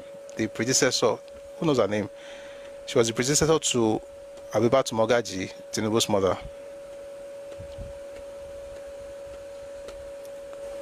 These are the market women who worked with Abat Macaulay. Who knows her name? Belewura. That's her name. Belewura. Let's continue. Zik was the leader of the first outfit. Awo told the story of how, as a reporter for the Daily Times, he was sent to cover a public lecture delivered by Zik in Lagos in the early 40s. Actually, it was in the 30s. So he probably mixed it up. The other groups were an amorphous collection of individual office seekers who saw politics as a means of earning a living. In this kind of political setting, Zik desired to rule a predominantly Yoruba Western region as its first elected premier. But regardless of his nationalism, it defies imagination that Macaulay would have contemplated a scenario where a non-indigene would seek the highest political office in the land. Picture Macaulay, a Yoruba, as leader of the NCNC, if he was still alive, arriving in Enugu in 1952 to take office as first premier of the Eastern region simply because his party won elections in the Igbo country. Zik was a nationalist who preferred to rule in Ibadan rather than Enugu, said Alhaji Lateef Jakonde, Awo's protege, when this author interviewed him in March 2003.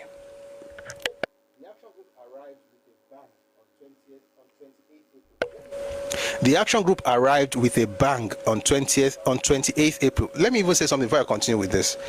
Zik should never have been allowed to rule, to even win any elective post in Lagos. Why? Read that speech of 1949. I read it earlier. Nobody could make that kind of speech in Yoruba land and expect to win anything in terms of politics. That is what I believe. The Igbos are a master race. They are better than everybody else. You have been called to rule all of us. Why? And then after hearing all of those things, I should still vote for you in Yoruba land. Even that was a mistake. But we were able to deal with that eventually. So let's continue. The Action Group arrived with a bang on 28th April 1951 in Owo to challenge the supremacy of the NCNC and energize the clamor for self-rule for the regions. It was well received by the indigenous people of the Western region and the intelligentsia as a counterweight to the Lagos-based NCNC. Dr. Azikiwe and his party did not take the new party too seriously at first. Similar competitive attempts had been made by others in the past and had been squashed at birth with the powerful propaganda machine at the disposal of the NCNC. What's that machine called? West African Pilot. Besides, Lagos was the center of gravity for the country's politics, and so it's reckoned that the new regional political outfit based in Ibadan was destined to live a short life. The party also had an informal pact with the Ibadan People's Party, led by Adegoke Adelabu, who, by the way, is the grandfather of the present Minister of Power. What's his name? Adebayo Adelabu.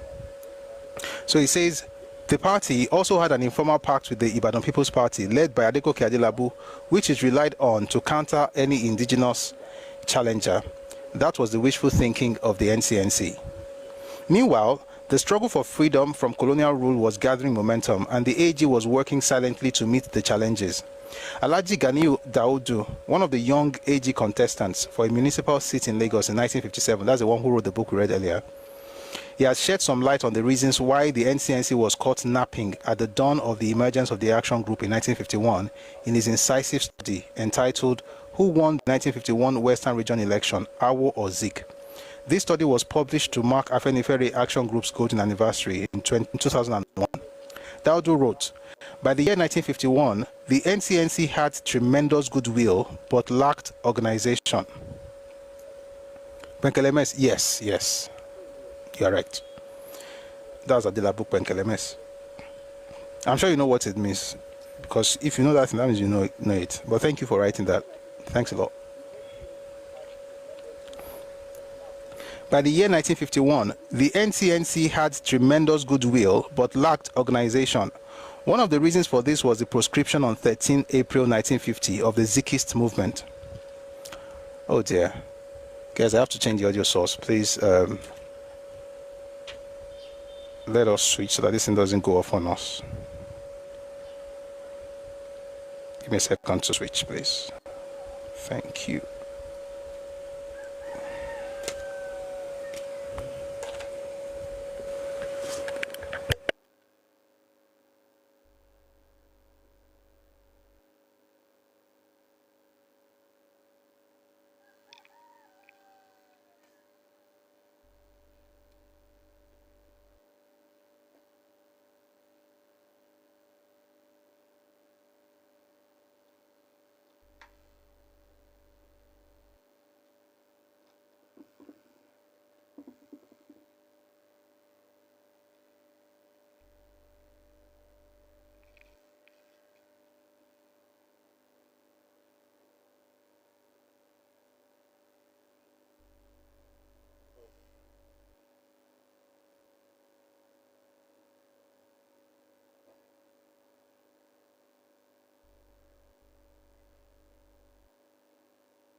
All right.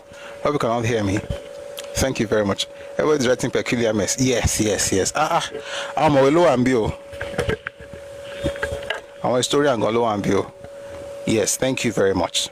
So this is the meat of what Daudu wrote. But if you give me a second, 1 second, please.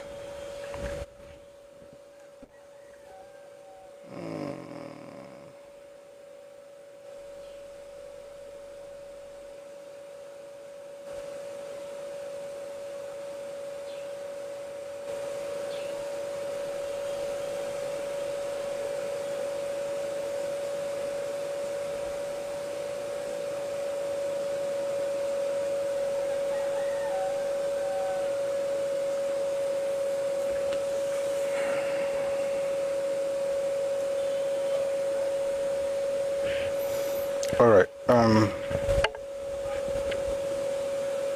I'm trying to put some things together so that once I start reading it, easy.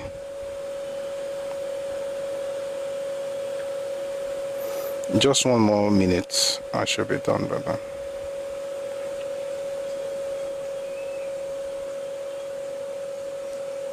Okay.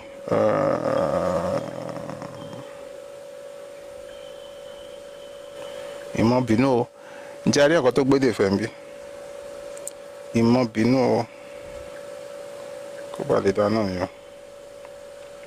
Okay, I'll do this later. Let's continue from where we stopped. By the year 1951, this is, by the way, this is from Alhaji Ganiu Daudu. Seat in Lagos in 1957. And this is what he said. Don't be annoyed. Annoyed Bao. Did you say anything before? Oh, okay. What I was saying, yes, Imabinu. Don't be annoyed. Thank you. So this is from Alhaji Ganiu Daudu. So he wrote a piece called Who Won the 1951 Western Region Election, Awo or Zik, which is the basis of that book. That would enough. But this is the meat of what he was trying to say. By the year 1951, the NCNC had tremendous goodwill but lacked organization. One of the reasons for this was the proscription of 13 April 1950 of the Zikist movement. This organization was the militant and most effective wing of the NCNC. In an extraordinary gazette which announced this proscription, it was declared an unlawful society under Section 62 of the Criminal Code. Its aims were pronounced seditious, and its means and methods were adjudged lawless and violent. As the Zikists were denounced, this shattered their morale and disorganized them. Consequently, the Zikists did not participate in the elections of 1951 in the Western region as they would have if they had not been under the hammer, and this affected the fortunes of the action group. You see, I said we are going to have a session on this Zikist movement very soon. After this, I think we just go straight to Zikist movement. And that's the end of the obedient movement as well. They're either going to be proscribed, because these people, the only reason why you have not seen them carry guns is because they already have a group that does it. Well, let me put it this way. It's not like they planned the group, but their leader is associated. Or let me put it this way, so it doesn't look like I'm saying something. The reason they're not as militant as Zikist movement, they are militant online, shao. But the reason they're not as militant physically, like armed, is because their leader doesn't mind supporting the people who are militant. Peter Obi has never spoken against IPOB. Peter Obi doesn't mind IPOB on his side. That's one of the reasons these other children have not started carrying arms. And I hope it doesn't get that bad, Sha. But it doesn't even have to get that bad as a Yoruba person for you to get out of that organization. It's a terrible place.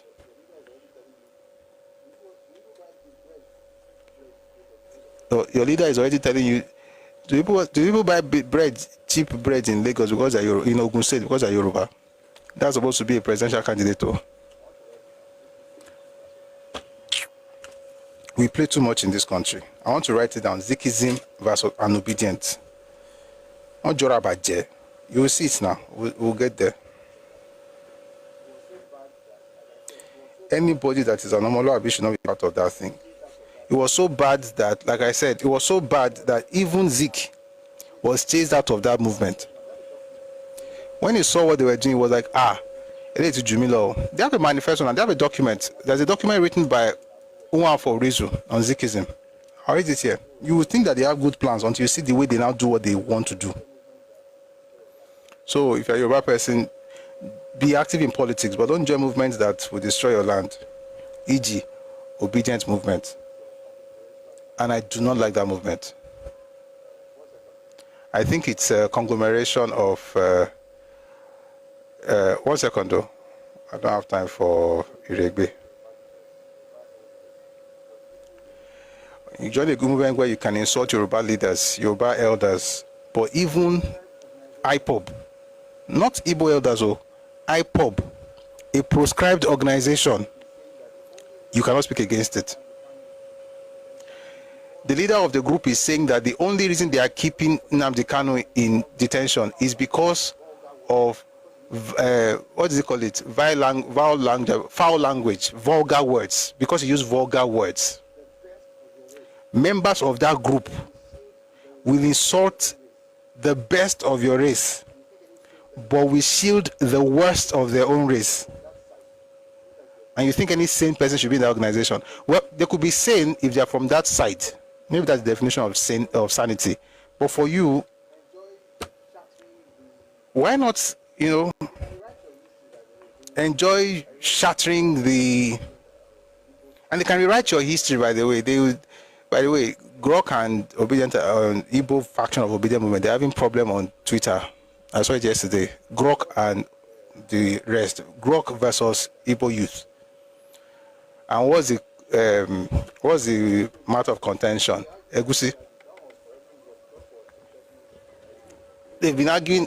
They argued. That one was correcting Grok. Grok was telling him the right thing, but I mean, I used to attack South politicians, but when I attack Southeast, they come for me. So since then, let us protect our own thieves. Exactly. So my point is not to protect our thieves, to be honest. My point is just that if you are not going to talk about your own, let me deal with my own, but don't put your mouth there when I'm talking to him. Because what I've discovered is this, and I said it yesterday, and it's true. In fact, there's a picture that was circulating online yesterday where somebody said, look at OAU. Now, I went to Ife. I saw that building. There's a part of it that looked like our hall. Kids were sleeping on the corridor. I was like, this bad? And then the terrible condition of the building, only to find out that was actually from his UNN picture. Somebody put a picture online about a fantastic, and like I said the other day, it's a beautiful picture of hostel in the university in Ghana. And I was like, this is really good. Then I saw these clowns on Twitter saying, oh, Nigeria doesn't have anything. Everything is bad in Nigeria. And I was like, there are good places. UI looks fine now. I've been to Ilorin. There are many schools. Covenant is fine. Even private schools. Abuad. Even polytechnics are not this, not like, it's not like what you are seeing from Ghana, what you are seeing in Ghana. You don't have anything like that in Nigeria. Like, where are you living? You know what I discovered? I was wrong. I was not wrong about the fact that those things exist in my part of Nigeria, but I was wrong in assuming that what my experience is what other people's experiences are. And in order to now gaslight us, they put images of terrible condition, terrible, no human being should be living there, and said, oh, look at the school. Only to discover that it's actually University of Nigeria and Nsukka. A cyclist went to OAU, drawn pictures of the school, put it on social media, went to Imo, and I was like, for the first time, I was like, do young Yoruba people know what they're doing with this obedient movement? You have Ife, you have UI, you have Unilag, you have all these fantastic schools. You have, most of the universities in Nigeria are concentrated between Lagos State, Ogun State, Oyo State, Osun State, like that's it. Ekiti State now also has, Ondo State also have, because they have a lot of private universities, springing up in those places. The man who took the picture of it, who released the video of OAU, then went to IMSU, and he shot like dilapidated buildings all over the place, no roofs. I'm like, this is bad though. I was like, this is terrible. That's just what I said, like, I hope they do better. That's all. Until I saw something the second day. Kids were in class, lecture theater, with the umbrellas up because the roofs are leaking. Children from that place who naturally are angry. There's nothing good. When they say there's nothing good in Nigeria, sincerely, they know what they're talking about. They're talking about their space. They are right. If Nigeria was their region, there's nothing good about Nigeria. Because how can you go to school in that kind of place? That person then, you, Yoruba man, then joins that person to insult your leaders who gave you all these schools in the Western region, where everything is good, not perfect, but it's even, you can't even compare. You can't insult your leaders, insult your leaders, they don't get anything.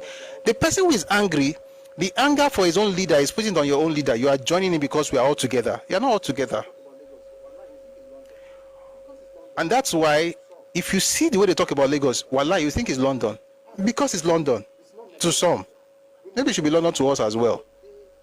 This Lagos, it's not negotiable. We must take Lagos. I'm like, kilo de, lori luonlu. So again, like I said, Ziki's movement, obedient movement, we're going to have a session on that. And it's the worst organization any young person should join in 2025. And forever, at least for now, that we know of. As far as Nigerian politics is concerned, it has nothing good for you as a Yoruba person. An Igbo person can join, maybe it helps them. I can never speak against you for that. But as a Yoruba person, any organization that will agree to speak against Shoyinka, but you cannot mention anything about Achebe. To speak about Pastor Adeboye, all the churches, because again, the blessed ones are from Yoruba people. It's just what it is. Anyway, you can insult everybody, governors, senators, anybody if it's Yoruba insult. But if it's IPOB, you cannot even talk about it. Including the leader of the so-called leader of the movement cannot see anything wrong. He says IPOB are his neighbors. That's one that you want to make a president. Somebody wrote something on Twitter, and I think I agree. Let's also have regional. Let's say we have regional governments in Nigeria. Would the East want Peter Obi to be the premier? That's when you discover that this thing they're saying, they're just lying to themselves. Tell them that Zik should be their premier in Eastern region. All the things simmering with that Abgar thing. You know, Abgar has issues with him right now. I mean, since they still do. That's when you discover that he cannot. They will not vote for him in Abgar. Sorry, in Southeast. They will not vote for him in Igbo land. If you say that he should become the premier of the Eastern region, they know. Might be expired products. Let's go back to the book. The action group. So I was saying Zikis was so terrible that they had to be proscribed by the government. That's the British colonial government. They had to be proscribed. They were violent. They were having machetes, attacking people. Supposed to be, that's what I said, it's not different from what they did to Toya Imaku. Guess what? I saw a video yesterday. Toya Imaku, Iyabo Ojo, and Sheyi Tinubu. Iyabo Ojo was, I don't know if she's still there, but the same people that we insult, Ogao, you can castigate Toya Imaku for being with Tinubu, but when you see, what was her name, Zef? The lady who writes, Chimamanda, you can see Chimamanda and Peter Obi, that's a picture of heaven. But Toya Imaku, they must curse her out, curse her children. Why? Because she doesn't support the Messiah. You think that's a movement worthy of any sane person being part of? Go on Netflix, cancel people's jobs, write letters to Netflix organizations, put things out. You must cancel them. Why? Because they are against your future. But nonsense from my Thomas. No, you're after my life. If you're an APC, you're after my life. Your guy that was in LP, he's leaving now. So you see what's happening in the last 24 hours. Everybody's leaving PTP. Very soon, you also leave where it's coming from. P Square with thank you. P Square that is with Peter Obi, that you say is fine. P Square sang at the inauguration of Buhari. P Square sang at the inauguration of Buhari, but nobody cancelled him.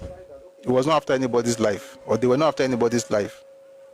Just decide that, okay, no, this is where you are going. I want to go this way. You are cancelled. And the question is, who are you to even cancel people? And the people you are cancelling, anytime tutorial cancel, they are also jumping ships. You think Peter Obi is not leaving LP? Did you not hear what this lady said? What's her name? The one who always wears hijab. Aisha. Saying that they will join the coalition because they need someone like El-Rufai. What she called El-Rufai, I can't call him. Because it was an insult. But I mean, all is fair in war, I guess, and politics. Said some very funny thing. The report, you, who has destroyed relationships, you have told people you're after my life. You now go and join the people that are going to give you the structure of criminality. AKA, former Vice President Atiku. Would you say will give you structure of criminality? You now build a coalition with that person. Are you not building on the structure of criminality? But you have destroyed your friendships, you have destroyed relationships, you have stopped sending money to your father because some clown told you that you have to be in one party. It is well. Meanwhile, Donyo Okupe left LP, and even when he died, these clowns did not stop insulting him. But they know that Messiah is now leaving LP to go and join the coalition with the same person they said was building structure of criminality.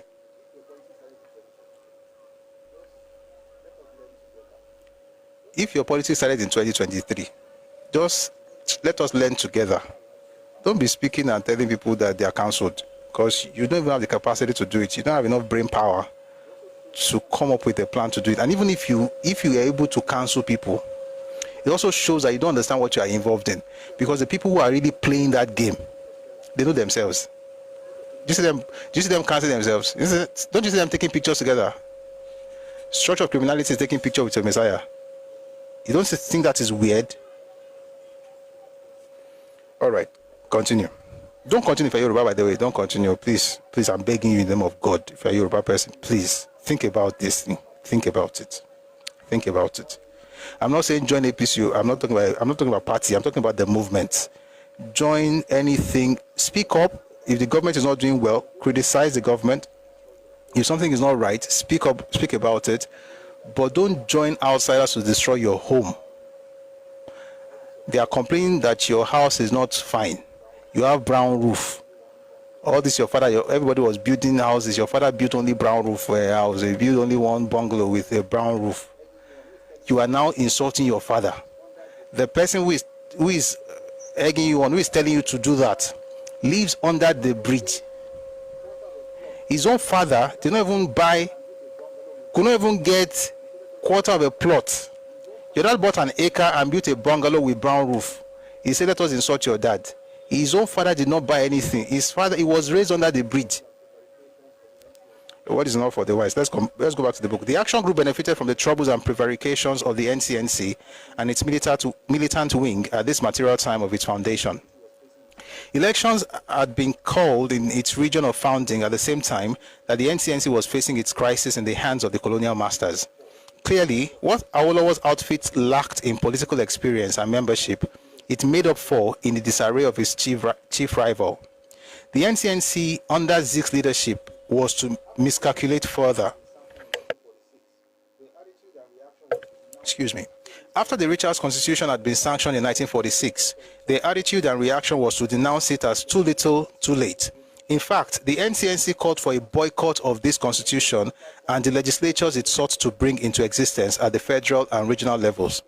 The NCNC platform in the years following the proclamation of the constitution was something called, quote-unquote, positive action in their battle against the colonialists. I'm going somewhere, please stay with me. Zik's group of supporters called for a mass boycott of all boycottables. Zik's group of supporters called for a mass boycott of all boycottables, which included refusal to pay taxes, flying of black flags, revolutionary slogans, and sing songs, and so on. Zik himself, in grandiloquent grandstanding, announced his voluntary withdrawal from public life for a period of 5 years, beginning from the introduction of that constitution in 1946. He promised to lie low till 1951, when the Macpherson Constitution came into force. His paper spit fire in its editorials, but Zik pointedly, I'm going to read this slowly.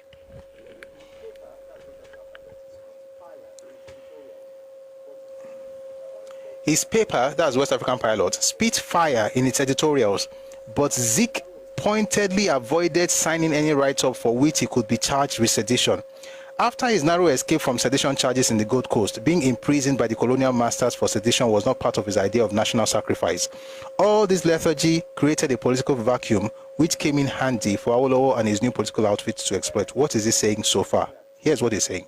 Number one, by 1951, NCNC had grown, right, especially in Lagos.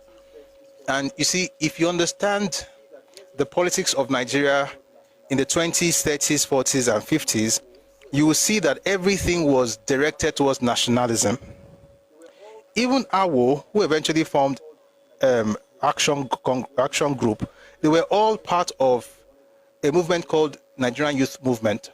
It was a nationalist organization. They wanted independence, they wanted indigenization of the civil service, just like other political parties like NNDP did, you know.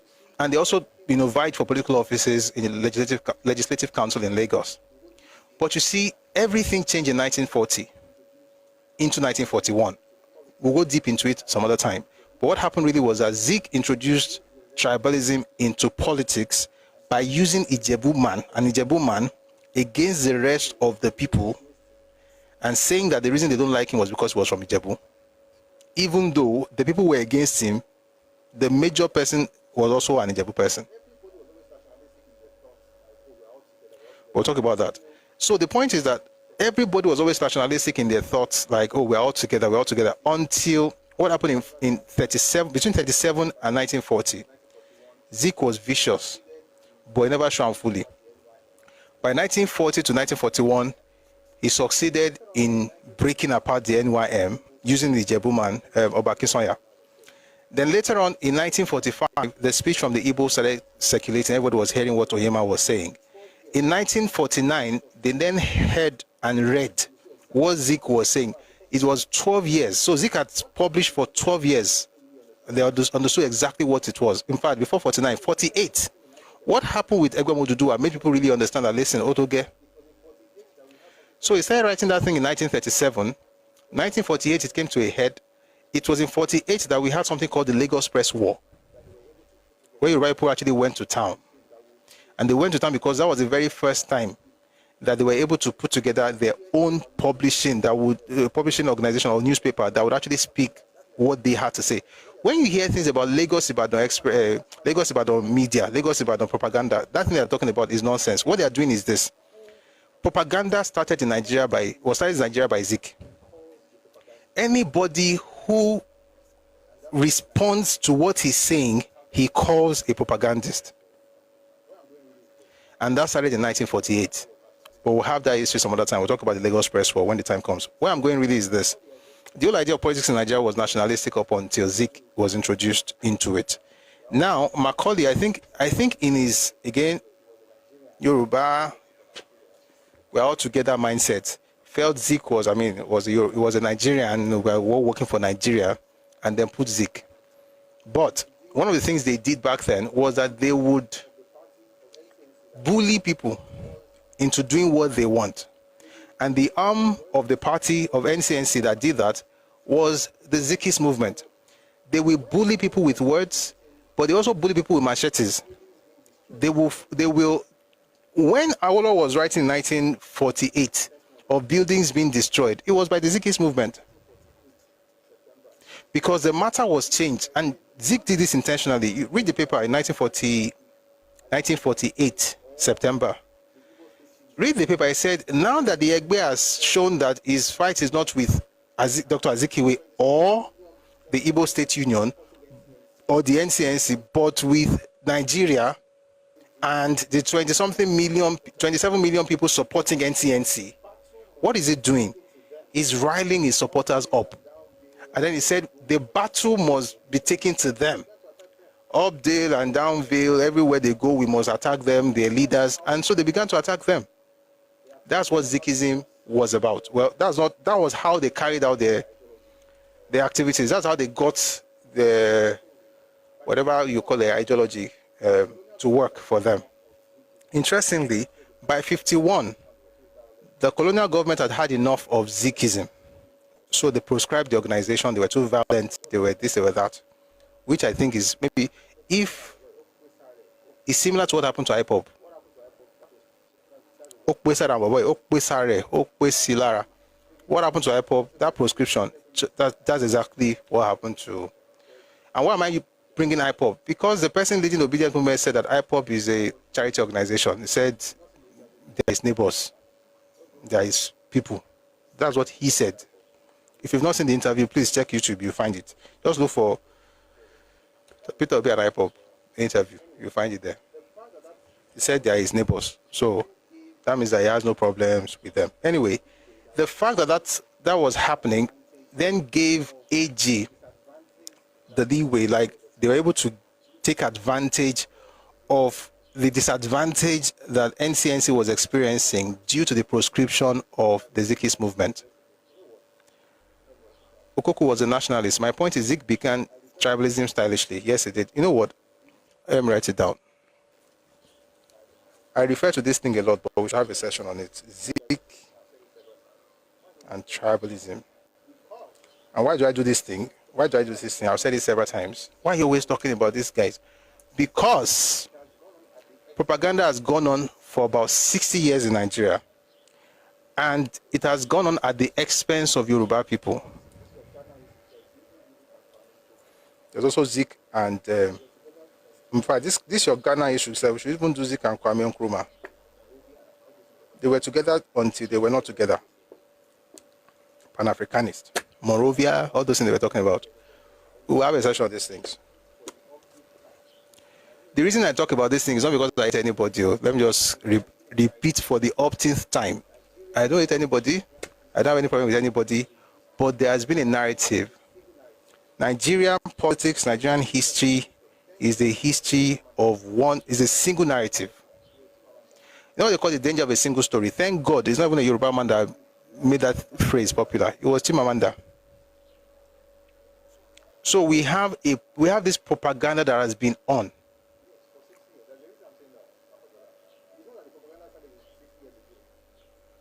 Yes, for 60 years. That's the reason I'm saying that, Makojola. It's not that the propaganda started 60 years ago. So let me even quickly explain that thing before I go back to this book. 1937 to 1948. Zik did everything to destroy. This is how Papa put it in his book. His goal was to corrode the self-respect of the Yoruba man. And I dare say he succeeded, because if he did not succeed, there will be no way Zik, an Igbo man, will come to Yoruba land and organize Yoruba Federal Union as a competition for Egbe to do what Yoruba people formed for themselves. So it definitely worked. But by 1948, Yoruba people started hammering and going back at him. And it was really cool. I love it. It was beautiful. But around that time of the war, everybody just chilled. Everybody just chilled. Like, you know what? We've gone through stuff. Let's leave everybody alone. Since that war, up until now, Nigeria, the public space especially, see the intellectuals, the people who, the scholars, those who, let me use the word scholars, I know all of us are intellectuals, but I'm saying scholars, those who study these things, they know exactly what happened. But in the public space, all of us have been subjected to a single story. Now, if people have done this thing for 6 years, or more, as a matter, it started in 1937. Like the earliest date I can give it is 1937, because I can back that up. So 37 to 2025. So that would be 90 years in 2 years. Actually, so it's been 88 years. But they tackled them, then they started again. Now, if you see me being forceful, I don't hate any group. We just need to set the record straight. And I'll tell you why. For the optimum time, we need to rescue the minds of young people, and even if it's just one person that this helps. And by the way, thank God, there's more than one person who have sent me messages. Interestingly, Igbos have also sent me messages. They are threats, they are death threats. They've sent me death threats, but they're the ones that will die instead. Without me having to do anything with it, they will just unalive themselves. They've insulted me, but there are also Igbos who find this helpful. And the Yoruba people who are also rethinking stuff, as they send me messages as well. So if this helps one person, then it's working. The idea is that Yoruba people need to know exactly what happened. Not to say Yoruba people are better than anybody. It's to put the facts out there, everybody sees it, and then you can decide what it is. But you see, if you were raised on lies, the truth will be an attack. It will be like an attack, like somebody's attacking you because you were raised on propaganda and lies. It's not my fault. Right? So let us all learn together. All right? Let's get back to this book now.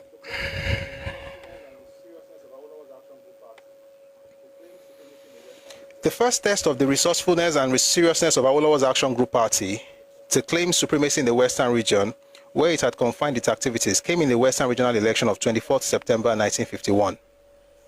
Zik and his NCNC were cocksure that it was going to be an easy ride for them. Zik himself predicted a landslide victory for his party and boasted publicly that the NCNC would sweep as many as 60 out of the 80 available seats in the Regional House of Assembly.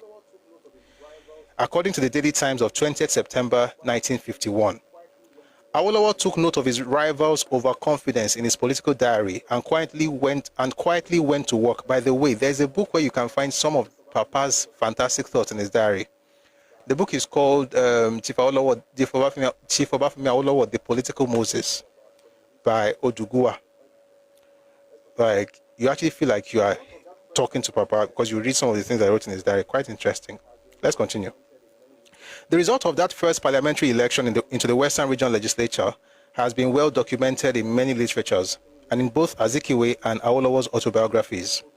While Azikiwe claimed that the NCNC actually won the election, but that the AG stole its victory through poaching and carpet-crossing tactics, The latter has argued that it decisively won the election through its meticulous efforts and preparations. The NCNC refused to publish the list of its candidates before or even after the election, unlike the AG, which did so in leading newspapers on the eve of the polls.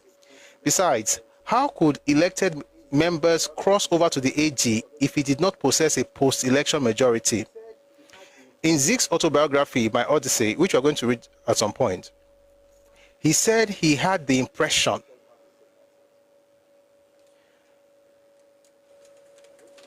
Igbo intellectuals have the same mindset.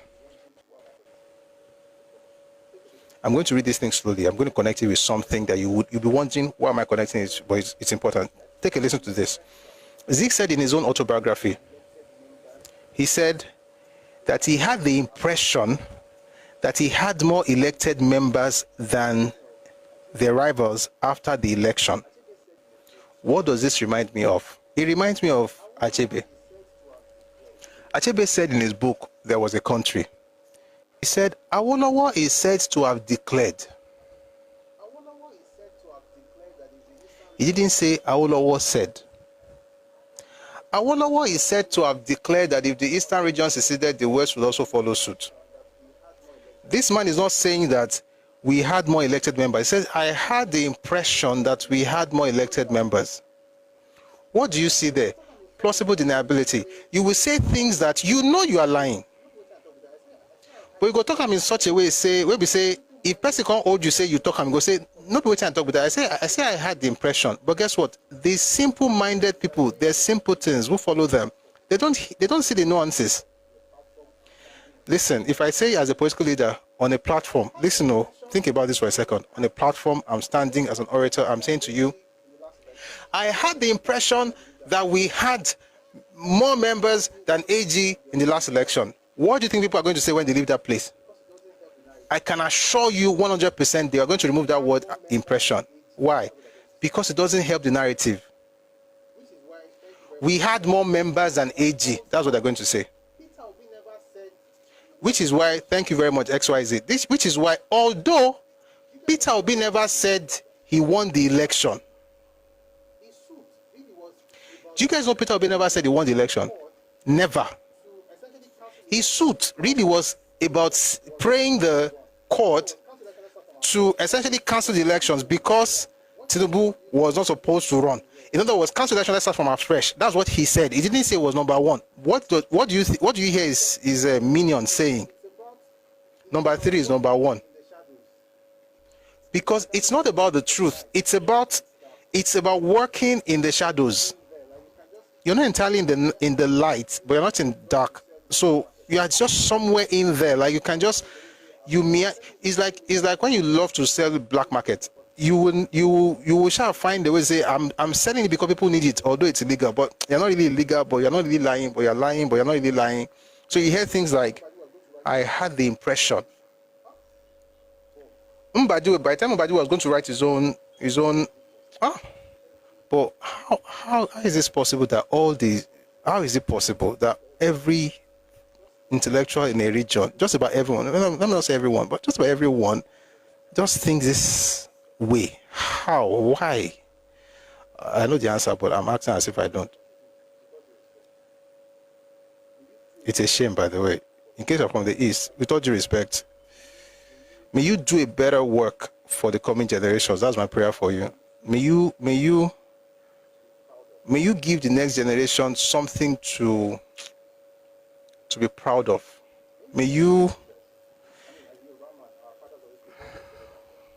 be better than your leaders. I mean, as a Yoruba man, our fathers always pray for us to be better than them.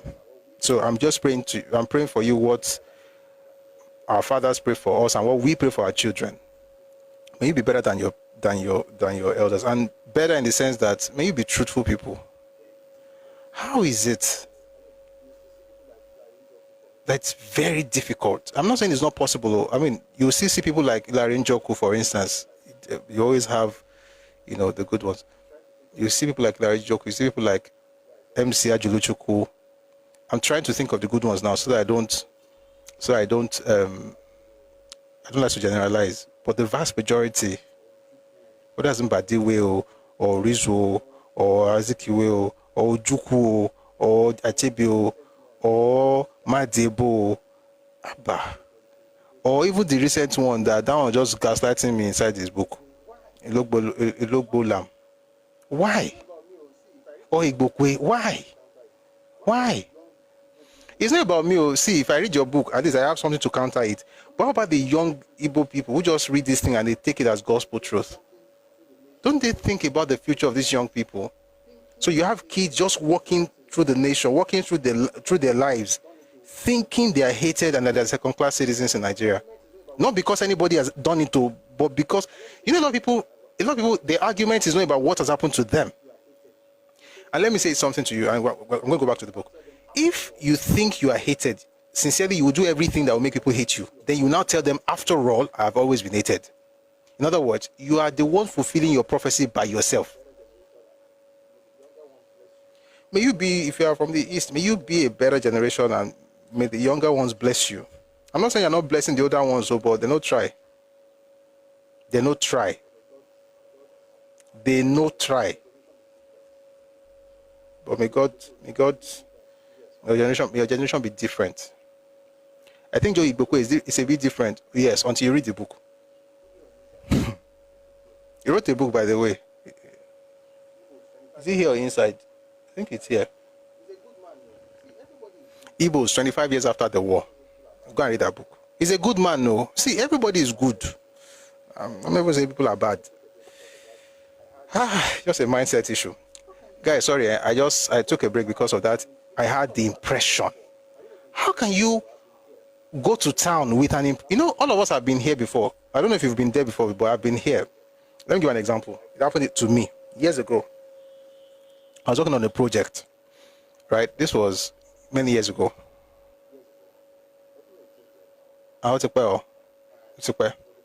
Years ago, working on a project, and it was a production.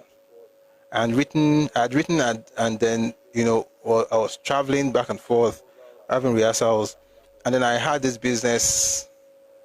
I had a proposal. I was working with a particular person,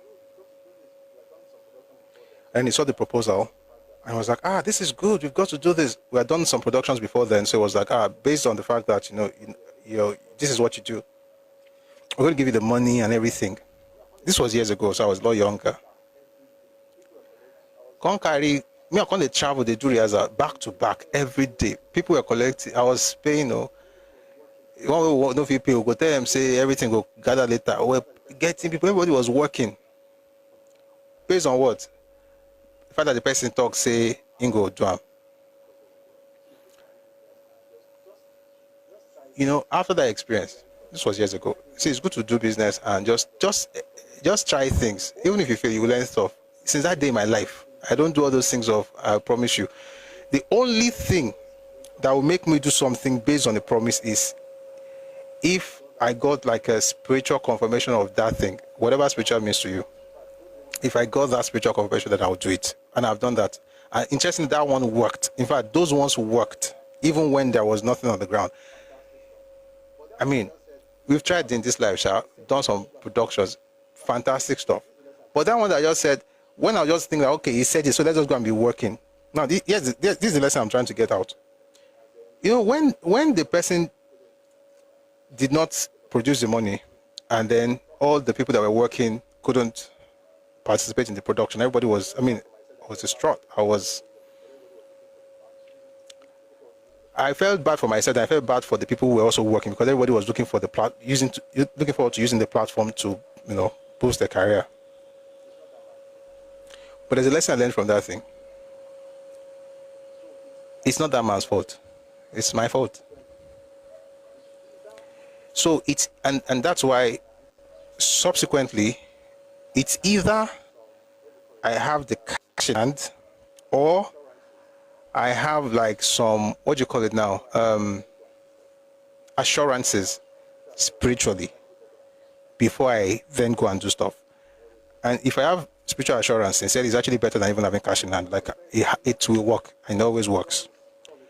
All of that to say this: when a person does politics based on an impression and on the promises that he got from certain people, and then fails. And the person turns around and says, it is not my fault. It is not, you trusted without security. No, I secured interest. I secured written agreement. Do you know how many things? There are many things you will secure, you still will not get the money. It's not this life. Secured interest, you even get people signing stuff. You will go and do work based on, it's not this life. Secure interest, you didn't secure the money. I secured interest, I secured trust, I did not get the money. But thankfully, there were times where I got the money. But I think the reason I was able to get money in subsequent projects was because I saw what I did wrong in that particular thing. What Azikiwe and his people did not learn from was a mistake of 1951. He had the impression, and when he lost, he blamed AG. That's where I'm going. So it's like me now. I had the impression that that man was going to invest, and I built an entire production around that particular thing, got people to travel from different places, had rehearsals for months, set the date of production, got the venue, got all the the things I've done in my life, and I was even a lot younger than this. And then this guy now failed. Yes, he failed, but maybe I must have done something wrong. I did something wrong, and what I did wrong was that if I didn't have the money, I should have secured it in another way, which was spiritual. The point is that if, and this is a lesson for us as individuals, if you fail at something, and I'm not saying you are always the one to blame, but if instead of even checking, like if you be say, I'm not saying it's always that you are to blame, but maybe there's something I did wrong. If you cannot find something you do wrong, or you don't even think of searching to find what you did wrong, we're always pointing fingers, you will never grow. Which is why some people never produce presidents in Nigeria until there's a change. Why? Because the reason for their failure is always somebody else. How do you make progress? So if you made a mistake, you can't correct it. And everybody makes mistakes. All of us. Nobody here is perfect. But if you say, all the mistakes now somebody else, you will never make progress. It is not a curse. It's the consequence of your action. Cause and effect. The cause is that you hate accountability. The effect is that you are stagnant. It is what it is. Let's go back to the book. In Zik's autobiography, My Odyssey, he said he had the impression that they had more elected members than their rivals after the election. Jakonde told this author in an interview in 2003 that the AG did indeed contact Maverick Adeleke Adedoyin, an NCNC member, who was promised the speaker's job. I'll take that again slowly.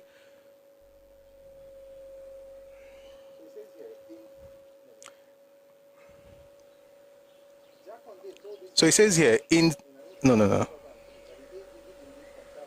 Jakonde told this author in an interview in 2003 that the AG did indeed contact Maverick Adeleke Adedoyin, an NCNC member, who was promised the speaker's job if he could oppose Zik's aspiration and throw in his support for the AG.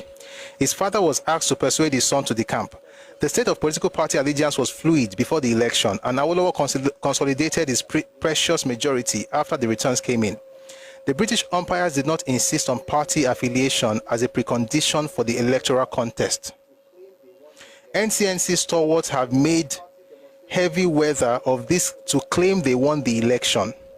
Awolowo's party demonstrated its majority status by the public appearances of its badge-wearing members designate of the House of Assembly in Ibadan and Lagos on 4 different occasions after the elections. Clearly, up till the occasion when the new MPs assembled in the House, the actual party affiliations of some of the newly elected members were not clear. But the action group identified its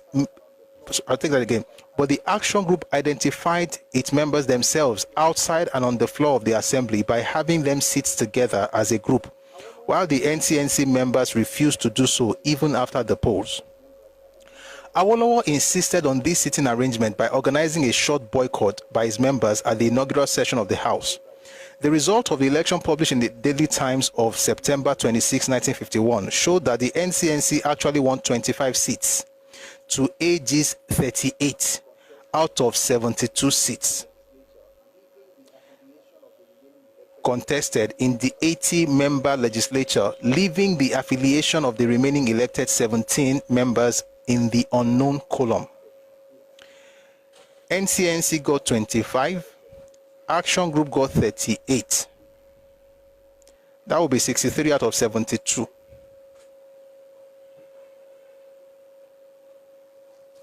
Right?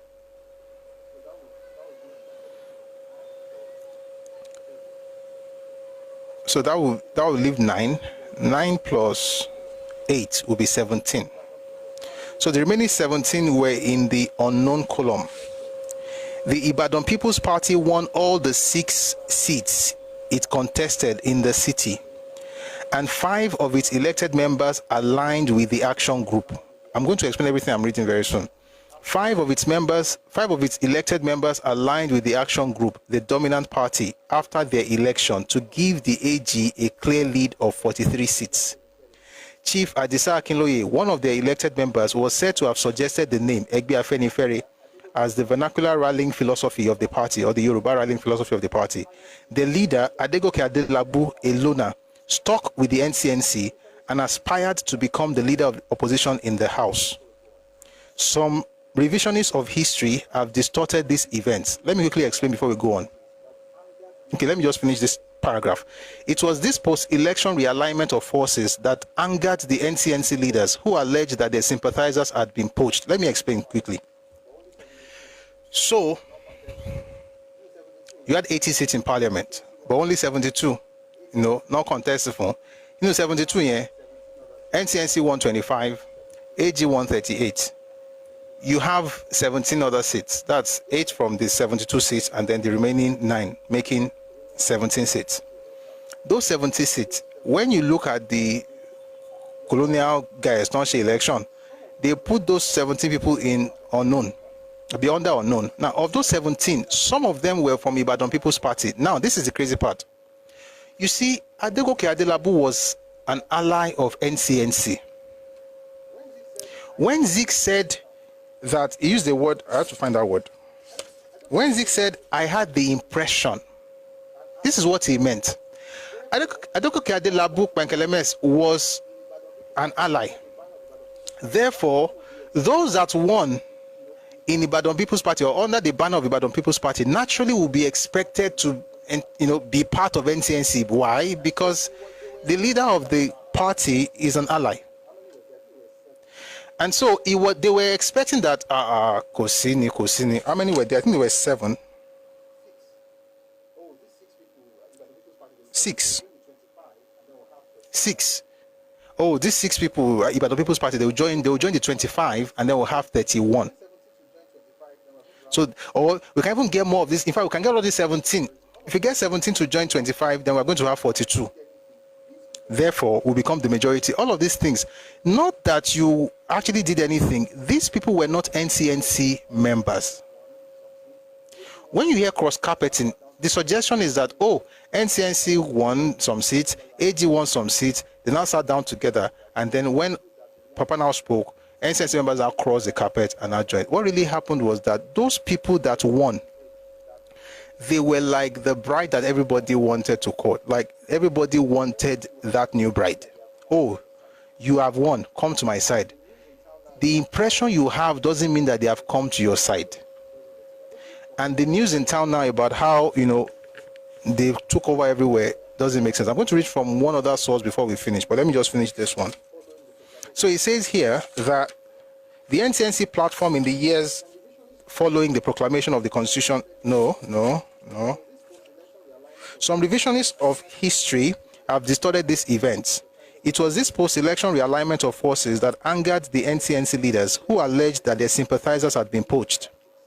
Zik and his followers alleged ethnic considerations in AG's tactics and popularized the word tribalism to describe what they thought took place. The NCNC elected members actually crossed the floor on Inauguration Day to join the AG.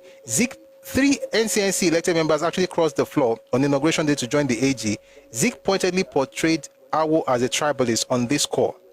The truth of the matter is that the majority of the group that actually joined were not even in NCNC to begin with. They were members of what you call them Ibadan People's Party, or in Ijebu, independent, what's the word?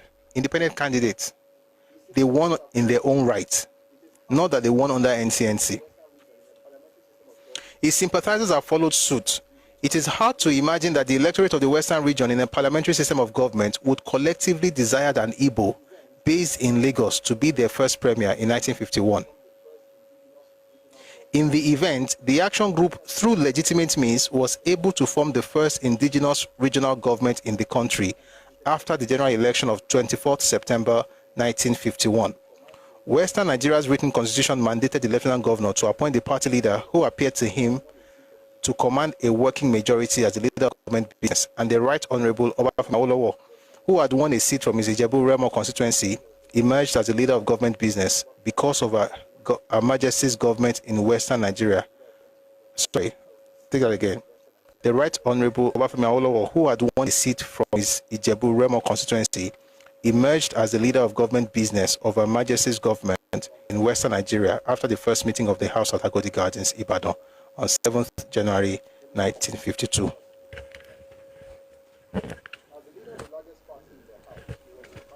There's one more book I want to read, but let me read a little more of this before I move to the other one. I don't want to rush out of this.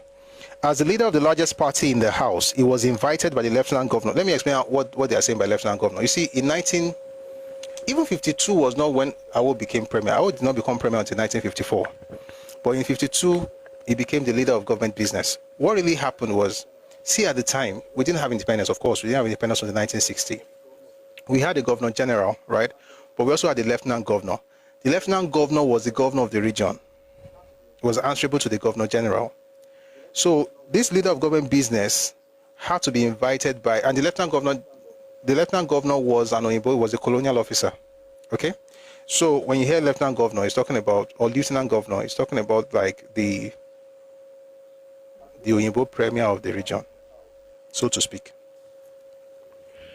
As the leader of the largest party in the House, Awolowo was invited by the lieutenant governor to submit a list of ministers in the aforesaid Westminster tradition. He was the first in Nigeria to be so designated as head of government. His admirers and political acolytes subsequently addressed him as the leader, the first and foremost elected official in Nigeria before independence. There was no prime minister in Nigeria until September 1957. For some time, the lieutenant governor himself continued to preside informally at cabinet meetings to guide the proceedings. In addition to his status as primus inter pares, or leading minister among the elected members, Awolowo also took on the portfolio of Minister of Local Government. The governor eventually took a backseat as Awolowo stamped his political authority and administrative competence on the government. The Action Group, the brand new party, which had been formed just a few months earlier, was able to carry the day in the maiden election. Zik was bitterly disappointed with this turn of events, and his disappointment was underlined by the fact that his NCNC colleagues and his AG opponents in the Western legislature, who should have facilitated or even ensured his election into the federal parliament in Lagos under the Electoral College. I'll take that again. Zik was bitterly disappointed with this turn of events, and his disappointment was underlined by the fact that his NCNC colleagues and his AG opponents in the Western legislature, who should have facilitated or even ensured his election into the federal parliament in Lagos under the Electoral College system specified in the 1951 Constitution, failed to afford him even that simple courtesy, and he consequently scampered to his own eastern region to make a fresh attempt to assume political power in his homestead. What is he saying here? That even his party, AG, did not recommend him to go to the federal parliament in 1951. Subsequent to the 1951 elections. By the way, there's also something that happened. Is it in this book? There's something that happened when they were supposed to have 2 seats and 5 people from the NCNC were jostling for 2 seats in the parliament, which shows, of course, that Zik was not a fantastic. Everybody knew that Zik was not a good leader. Even he probably knew. Let's read a bit more. So he went back to Enugu. He preferred to go back to his own region and seek his political fortune there, rather than stay put in Ibadan as the leader of opposition in the House of Assembly. He felt he had been discriminated against in his bid for the premiership and even a compensatory seat in the federal parliament because he was a non-native. It was indiscipline within his own ranks that flawed his nomination, because when he was nominated for the federal post, Dr. Olorunimbe, TOS Benson, and Prince Adeleke Adedoyin, NCNC members all, challenged his nomination. Adedoyin defied his party's whips and refused to be called to order to respect party hierarchy or his leader. For his trouble, the AG rewarded him with the speaker's job as promised when he crossed carpet on Inauguration Day. Zik's call on the action group after the election to join in forming a coalition with his party was ignored, since the party already had a comfortable majority. He must have nursed hopes of claiming the premiership in such a coalition as the most senior nationalist of the era. It defied realism for him to expect Awo to step down for him after victory. He resigned his seat after his bid hit the rocks, even though his party subsequently won the 5 seats in Lagos.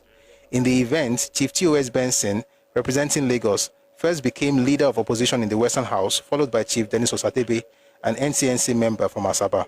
In October 1954, Adegoke Adelabu alias Kwenkelemes from Peculiar Mess coveted the post but lost his life in a tragic motor accident at 43 years of age on March 25, 1958.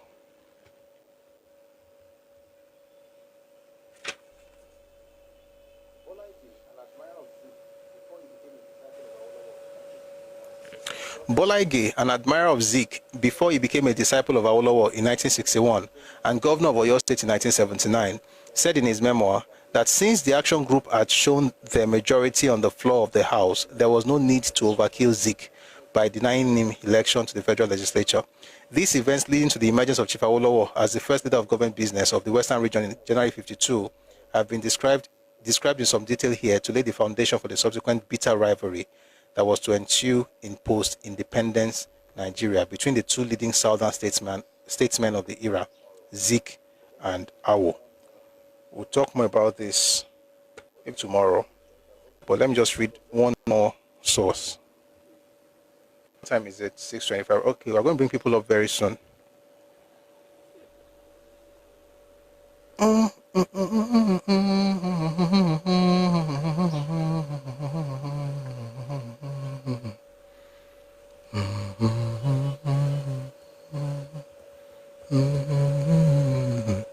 Why am I singing Christmas carol in July?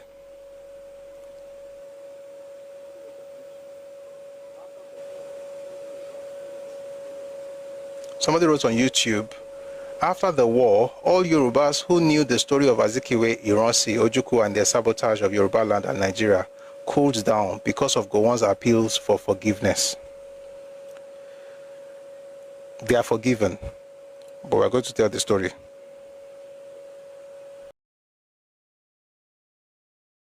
Every sin is forgiven, told respectfully, but factually. Thank you, Sean, every day. What's that book called? We're almost done for today. We're going to stay on this Awo Zik thing for a while. I want to just, what I'm trying to do with this sincerely is, like I always say, we need mirrors in Nigeria, so people need to know exactly why they behave the way they do. Right? Maybe it's going to help. Maybe, just maybe.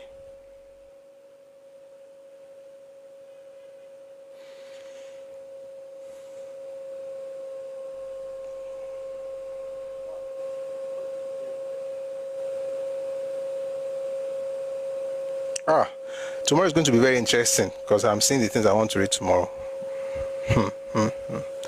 But we're not going to make them that one now.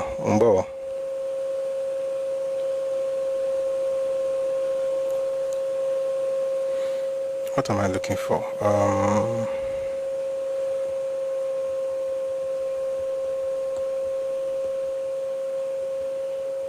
I want to see if I let me read something from Remy Adekoya. Please, if you're on TikTok, please power tap.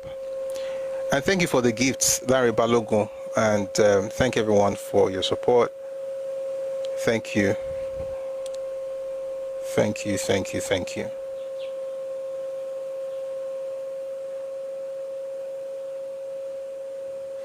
I want to read something from this. I want to read Remy Adekoya. Okay, there's a book called Chief Awo, 1952 to 1959. Let me see if I can quickly find that one. Maybe this will help.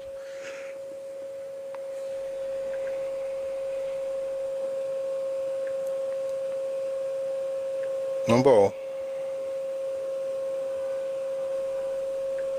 It's a paper. It's a book.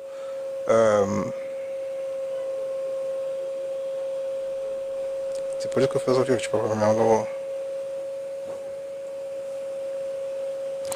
This is going to be a long read though. What time is it? Do I have the time? This is more... You know what? It's long, but let's see what we can do before we go.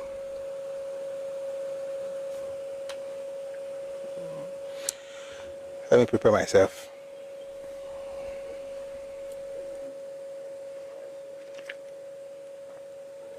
Well, let's do like this. Let me read like a summarized version today. Then tomorrow we'll go deeper. Please, I have one question for you. Are you a Afa or Imam? Please answer me. I'm a priest. Peter Yegbari, you asked this question. I don't know what you want to do with that information. I'm a priest. So my question to you is that why do you want to know? I've already answered you, but what does that? How does that help you? Peter Onyegbari. I'm a priest. How does that help you? Among other things, by the way, I'm a man of many parts.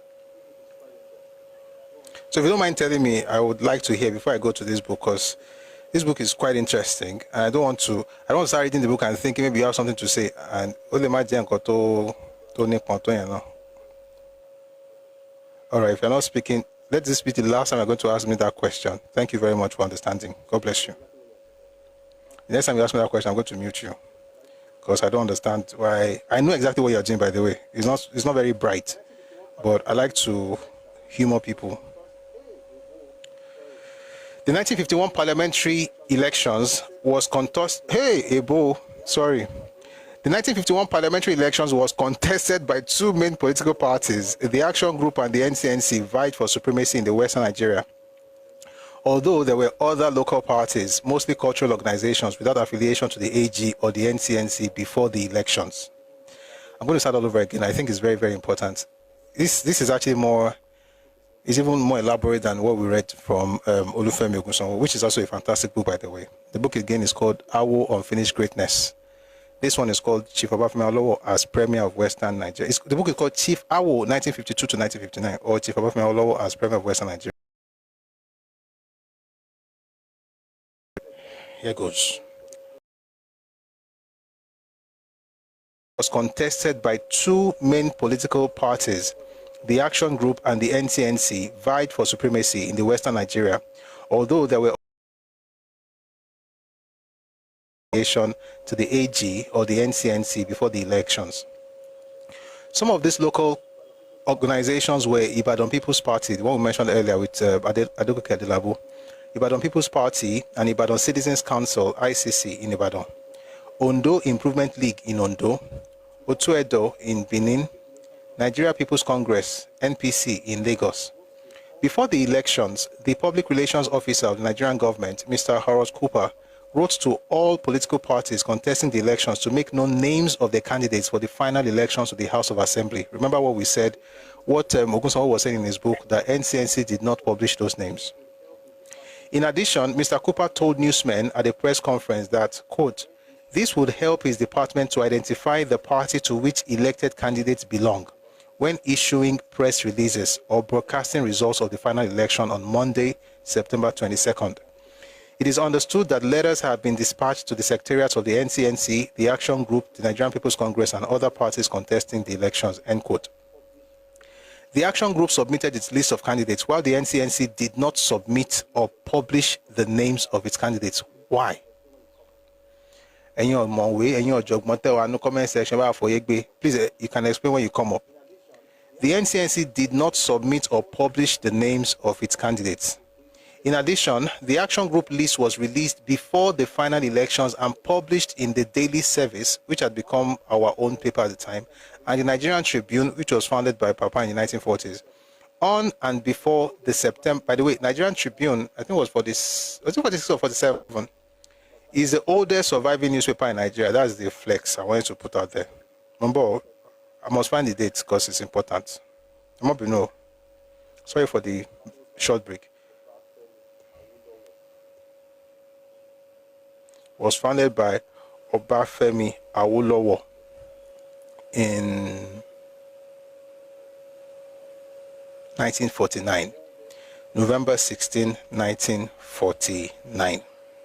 And it's the oldest surviving private newspaper in Nigeria. It's 76 years old. Let's go back to the book now. All right. So, in addition, the action group list was released before the final elections and published in the Daily Service and the Nigerian Tribune. On and before the September 24, 1951, the day of the final election in most parts of the West. Somebody says, is the Daily Sketch still alive? No. But the building is being used for something quite interesting now in Ibadan. Chief A.M.A. Akinloye, Chief Moyo Aboderin, Chief D.T. Akinbiyi, Chief S.O. Lanleyin, Chief S.A. Akinyemi, and Alhaji Adegoke Adelabu all contested on Ibadan People's Party, IPP, Egbe Omo Ibile platform and won. They were independent of both the AG and the NCNC. Only Alhaji Adelabu went with the NCNC. In other words, Adelabu was one of the major people in Ibadan People's Party. And because, like I said earlier, because he was an ally of the NCNC, Azikiwe believed or just assumed that everybody in that place would join him. 6 of them won, but only one of them decided to work with Azikiwe. The 5 of them who left to work with AG, Azikiwe said it was because of tribalism. But what did they say? This is something from Chief Aboderin. Dr. Azikiwe had sent telegrams to all the 6 elected members of Ibadan People's Party, urging them to join his party, the NCNC. Dr. Azikiwe's strategy was, however, faulty, since he relied mostly on Adelabu and Akinloye, and thought that by getting the 2 of them, he would be able to switch the other members to his camp. I favored the action group, and I succeeded in getting all the members with the exception of Adelabu to the action group. The popular idea that the IPP cross-carpeted from the NCNC to the action group is therefore erroneous. Who is talking? Chief Aboden. Why should we believe him? Because he was one of those 6 men.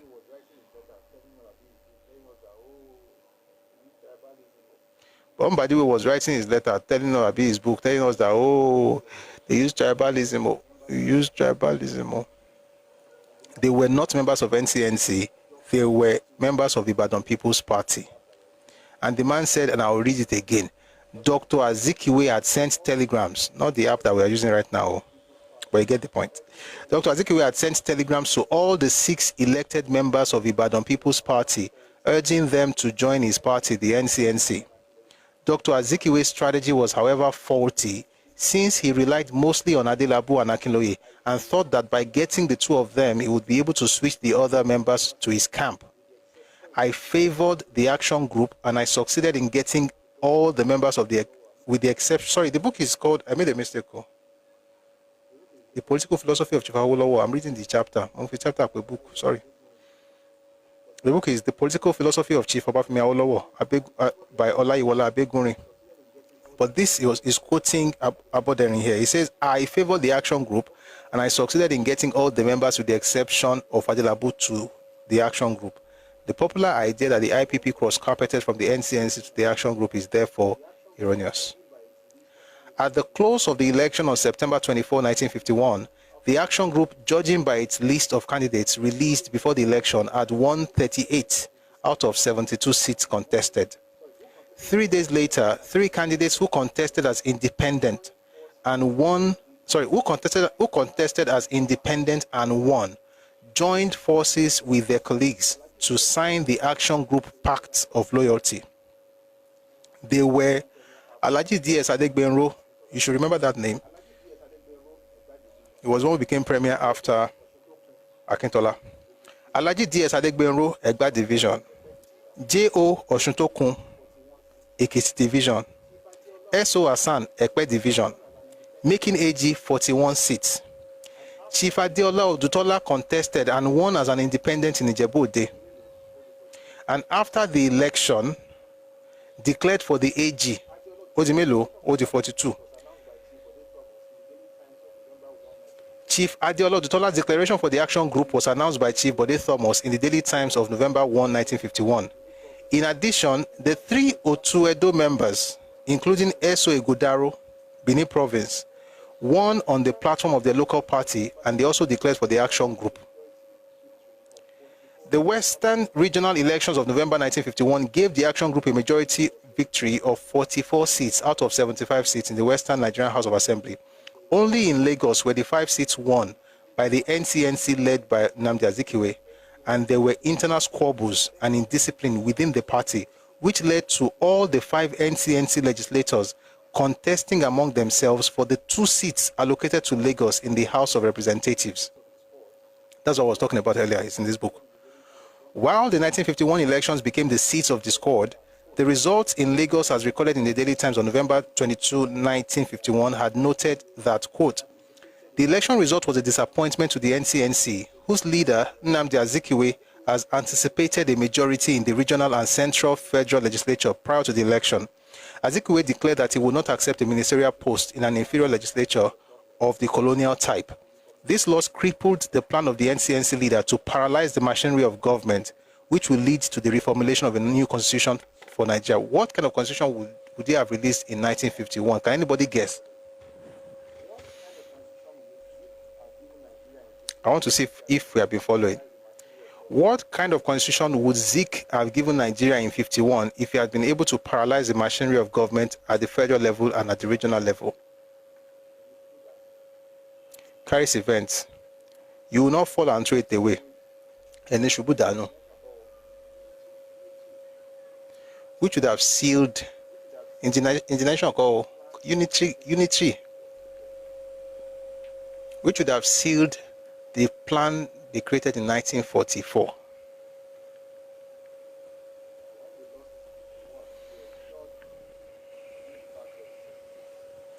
And when they lost it in 51, they ensured they used the back door in 66. And they still brought the same unitary constitution. Like this thing is not be today it starts. And that's why you know that even today, there's only one group in Nigeria. I'm not saying that there are no other ethnic group that ask for this thing, but I'm saying a group where the majority of the people that are loud in political conversations are so open to the idea of a strong man that can unify the country. It's the same ideology. I'll take that part again. The election result was a disappointment to the NCNC, whose leader, Nnamdi Azikiwe, had anticipated a majority in the regional and central federal legislature prior to the election. Azikiwe declared that he would not accept a ministerial post in an inferior legislature of the colonial type. In other words, he's not going to accept anything in the Western region. The loss crippled the plan of the NCNC leader to paralyze the machinery of government, which will lead to the reformulation of a new constitution for Nigeria. Obviously, the election outcome gave a majority to the action group, meaning that the NCNC could not form the Western regional government as Nnamdi Azikiwe had hoped. However, the results in Lagos gave the NCNC some hope that its national president, Dr. Nnamdi Azikiwe, would become a leader in the federal legislature, because under the McPherson Constitution, a stipulated number of representatives from each administrative division was to be elected to the Federal House. I'll explain all these things. Was to be elected to the Federal House of Representatives from the Western House of Assembly. When the Western Nigerian House of Assembly met for the first time on January 7, 1952, 49 members instead of 44 declared for the action group, thus culminating in a controversy that created a long mistrust between Chief Awolowo and Dr. Azikiwe. Apparently, the action group led by Chief Awolowo was able to organize the Western Regional Government with a comfortable margin, AG 49 and NCNC 26. They only got one person. That's one person, we've said it earlier. The only one person that NCNC got added to the 25 was Adegoke Adelabu, who did not even win as NCNC, but won on did not win under the umbrella of NCNC, but won under the umbrella of Ibadan People's Party. All right, that's how they got 26. But the House of Assembly was required to elect 2 of the 5 NCNC representatives from Lagos to the House of Representatives. The action group majority in the House voted for Dr. Lorunembe, NCNC, a Yoruba, and Prince Adeleke Adedoyin, a Yoruba, who later joined the AG, neither of whom will step down in favor of the leader, Azikiwe, NCNC, and Igbo. Let me take it slowly. so that it can kobale yiwadada. Sherry. Látijọ́, wọ́n ń ṣe presidential system of election, a system of government. It was not presidential system of government, it was parliamentary. In the Macpherson constitution that we're operating as of 1951, after you have done the regional parliament, the region will then send representatives to the federal house. Right? Now, they have 2 seats for Lagos, because Lagos had 5 seats, and all 5 seats were won by NCNC. Now, there were 2 seats that will be available. Like, all of the 5 of you are in Ibadan, but 2 of you can now go back to the capital, to the federal legislature, to the central one, and you are still representing the western region, but you are going to be representing your area that voted for you. Now, NCNC will need 2 people from amongst you 5, to go represent that your Lagos constituency in the federal house and western constituency, western region. So we have 2 seats, but you have 5. Now, let me ask you a question. If you are, please, let's talk. If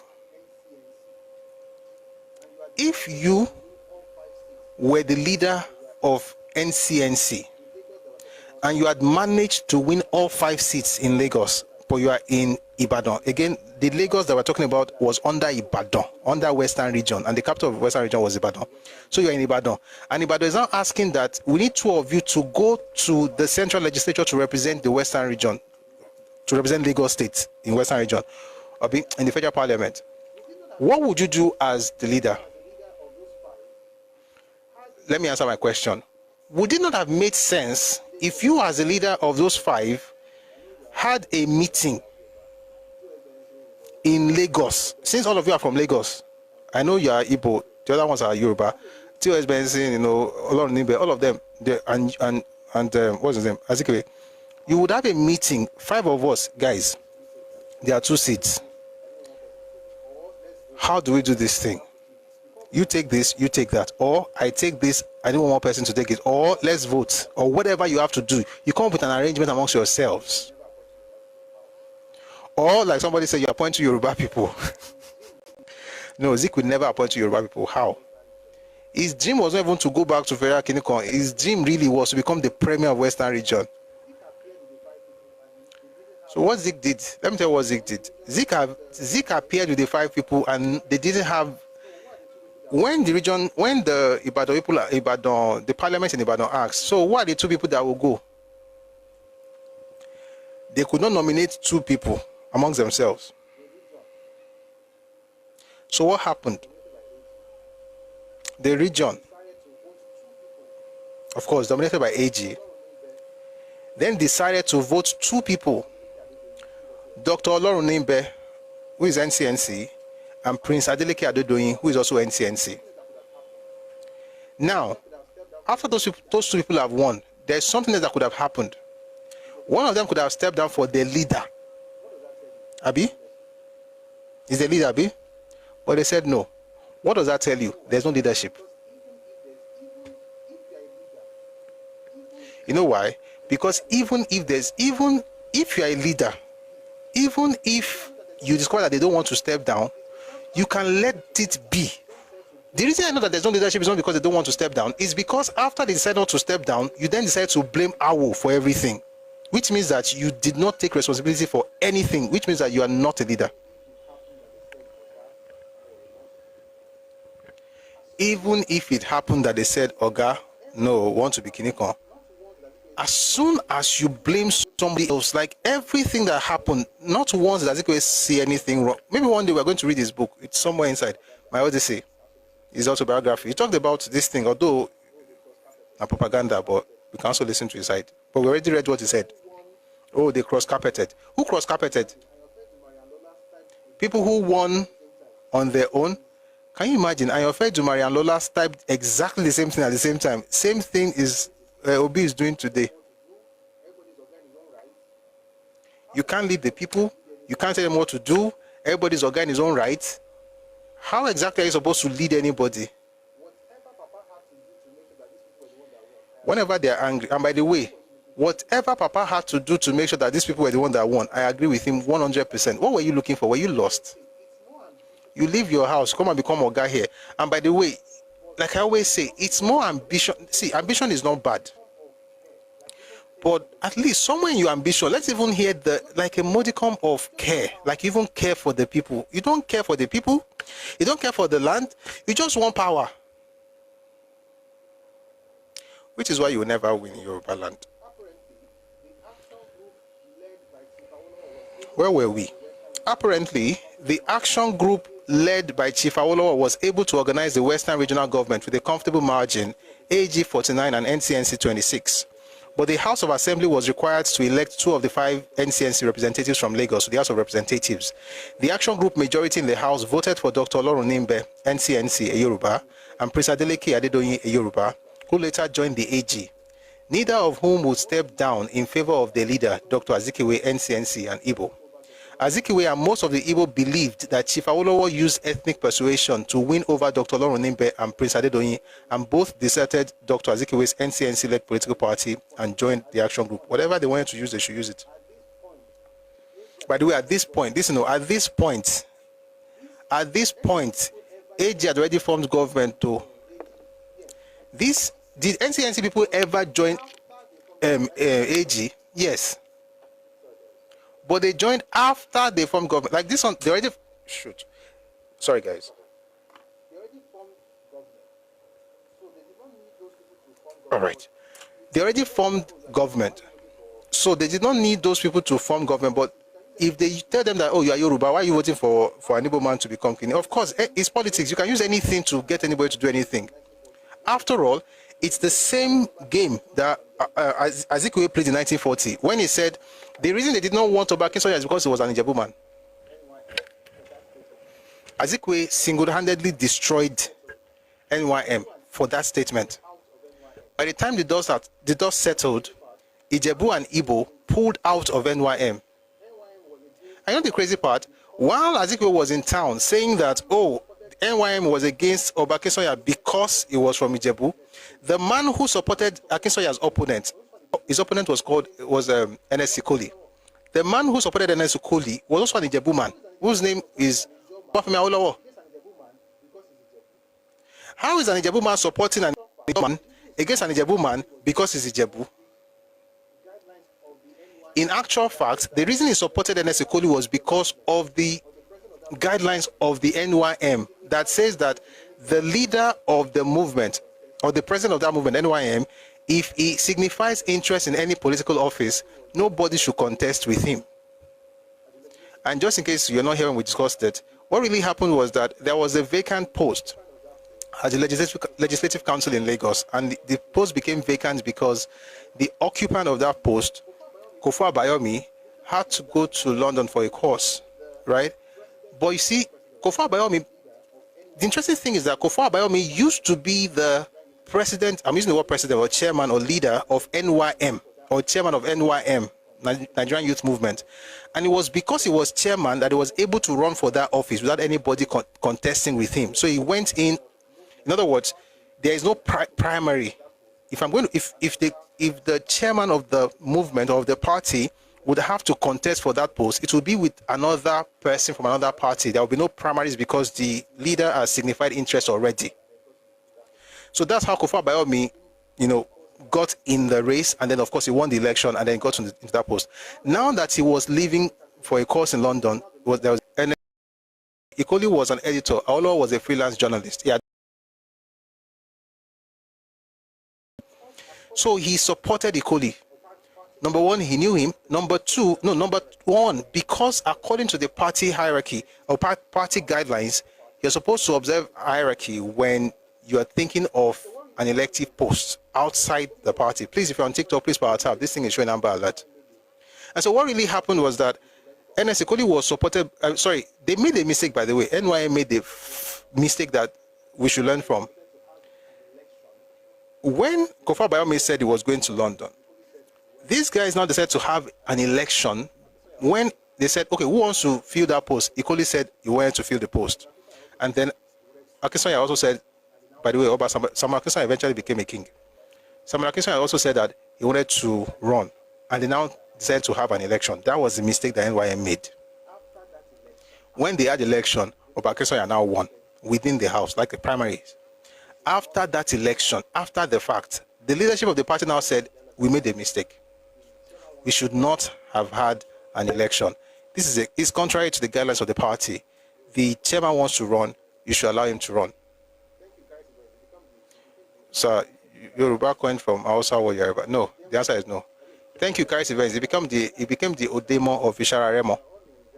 Both of them were from, I mean, Kini Yato, Ikene at Ishararemo. They are all in Remo, Jebu Remo. That's why you know that the person that wants to destroy you and cause division does not care about whether you are brothers. He will use any narrative. Now, Awolowo supported Ernest Ekoli because, based on principles, essentially. They now called Akinsoya and asked him, listen, guy, we shouldn't have done what we did. You're not supposed to run for this thing. Let this man run. And he said, okay, no problem. One day I'm going to read it for you. It's in a number of books. It's in Remi Adekoya on ethnic policy, ethnic versus national politics. It's also in Papa's autobiography. So they now said, okay, that's fine. We're going to run it like that. May this person just become waiting one. May Ernest Ekoli run for that post. After all of this conversation, Zik then published in his newspapers, West African Pilot, that the reason NYM did not want Samuel Akinsoya to run was because he was Ijebu. Whenever certain people in Nigeria accuse you of something, it's a confession. That accusation, in actual fact, is a confession. They are confessing to you who they are. They're just projecting it so that you feel like it's you they are talking about. But in reality, they are confessing. That was the first time in Nigerian politics that we saw ethnicity or tribalism being used to win or to either win an election or to topple an election.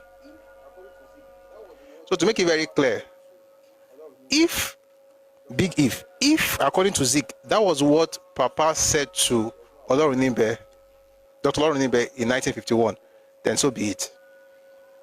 There is no apologies for anything. Let's quickly finish this and then we'll move on very quickly.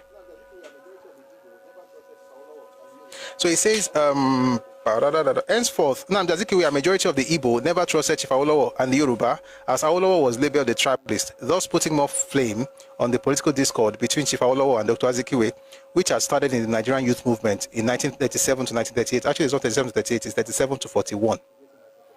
Papa was in that movement from 37 until he left until everything started disintegrating in 1941, then he went to the UK in 1944. But you see, Zik had gone to the US and eventually moved to Ghana before returning to Nigeria. By 37, he was already established. He was establishing himself. No, not established. He was establishing himself in Lagos. So it wasn't just a one-year thing. He did it for like 4 years. And maybe tomorrow, I'm going to go back just a bit to tell you what Zik did from 1937 to 1941 and how his actions led to the death of NYM. And let me say something. There are certain people in this, I'm not mentioning any group, but there are certain people, I'll say it in Yoruba, I'll interpret it. Adete ole funwara, jubole dawara no. Certain people may not have the capacity to build something, but trust me, they can destroy it. And it's unfair. And it's not necessarily ethnic, to be honest. The only problem, let me tell you what makes it look like ethnic. It's personal. But the real issue is this. Because certain people are clannish, when a person does something, they say, we do it. Therefore, when they are doing it, it becomes ethnic, even though it was just one person's issue. Let me quickly finish this thing. Consequently, subsequent activities hardened the Igbo against anything Yoruba, and with this episode, Azikiwe was the national president of the NCNC, was pigeonholed as the unofficial leader of opposition in the Western House of Assembly. Dr. Azikiwe defended his abysmally poor performance at the polls that he and his party were under the impression That is quoting the same book, Odyssey. It says, Odyssey. It says, he and his party were under the impression that they had won 43 out of the 80 seats in the Western House of Assembly, but 20 of the legislators whom they regarded as their members, supporters, or sympathizers aligned themselves with this. Why? Why do people never take responsibility for anything? And why are they raising young people to believe this same way? Thank you, just becoming. I say the time. Why? He's saying here that, let me tell you why we lost. It is because myself and my party were under the impression that we had 43 out of the 80 seats. But 20 out of the legislators whom we regarded as our members how? They were never in your party. Our supporters or sympathizers aligned themselves with the action group. It's their fault. It's not our fault, though. No, it's not our fault. It's action group. They use tribalism. As a matter of fact, it's those people say if they went to join action group, it's their fault. When you understand these things, you discover that when you say certain things have not happened in politics, and people say, oh, marginalization, it's not marginalization. It's a cultural expression of underdevelopment, and it is going to continue like this in terms of outcomes. You know, you cannot engineer outcomes, not even in Nigeria anymore. We have engineered outcomes before, and maybe that will be the, should I read a few more things? I'll read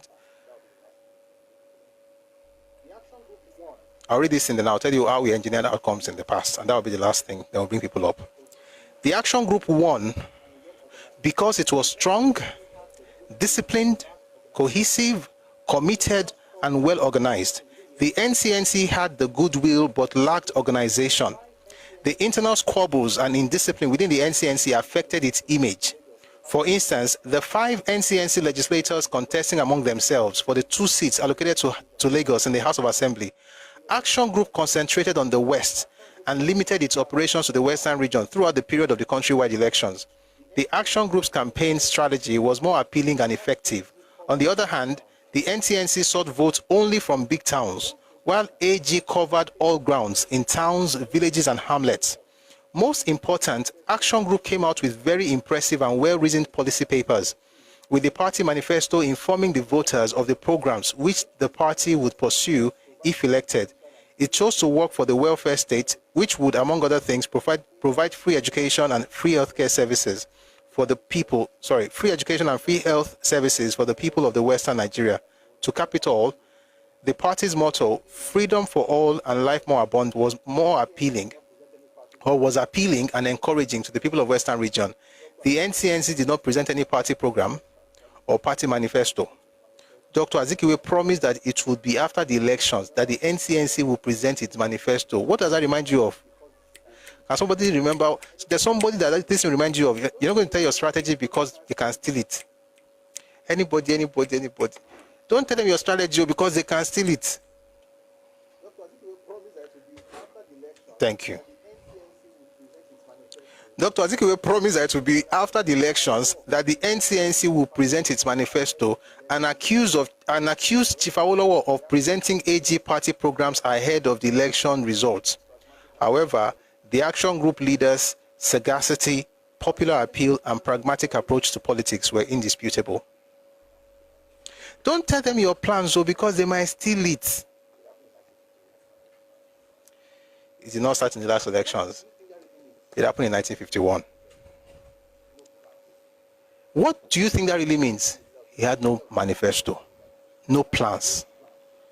Yet you wanted to become the leader of government business in Yoruba land, but you had no plans.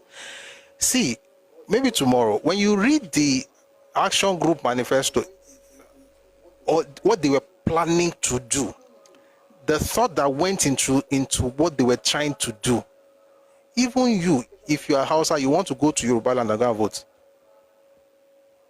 Free education was unheard of. And by the way, we started in 55. Later on, Zik was going to try it in the East.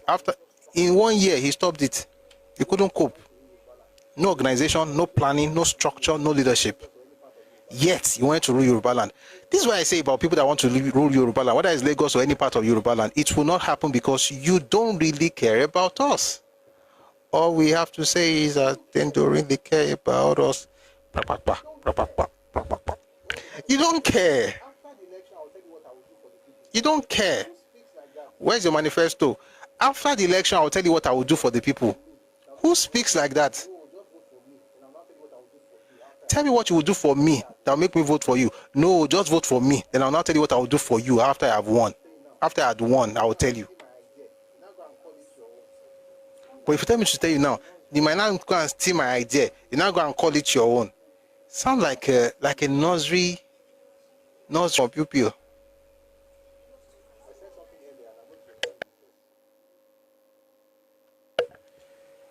I said something earlier, and I'm going to end with this.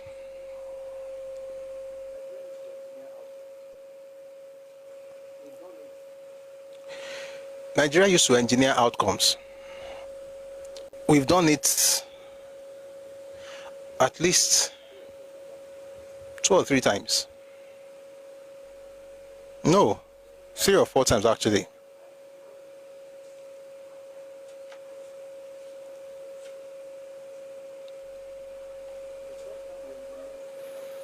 I'll explain. The first time we engineered outcome in Nigerian politics was in 1979. And the reason we did that was because the Igbos, they had lost the war and the country wanted to reintegrate them and give them a sense of belonging. So that 9 years after the war, everybody agreed that there must be an Igbo on the ballot, either as presidential candidate or vice presidential candidate. There were 3 major parties in 79.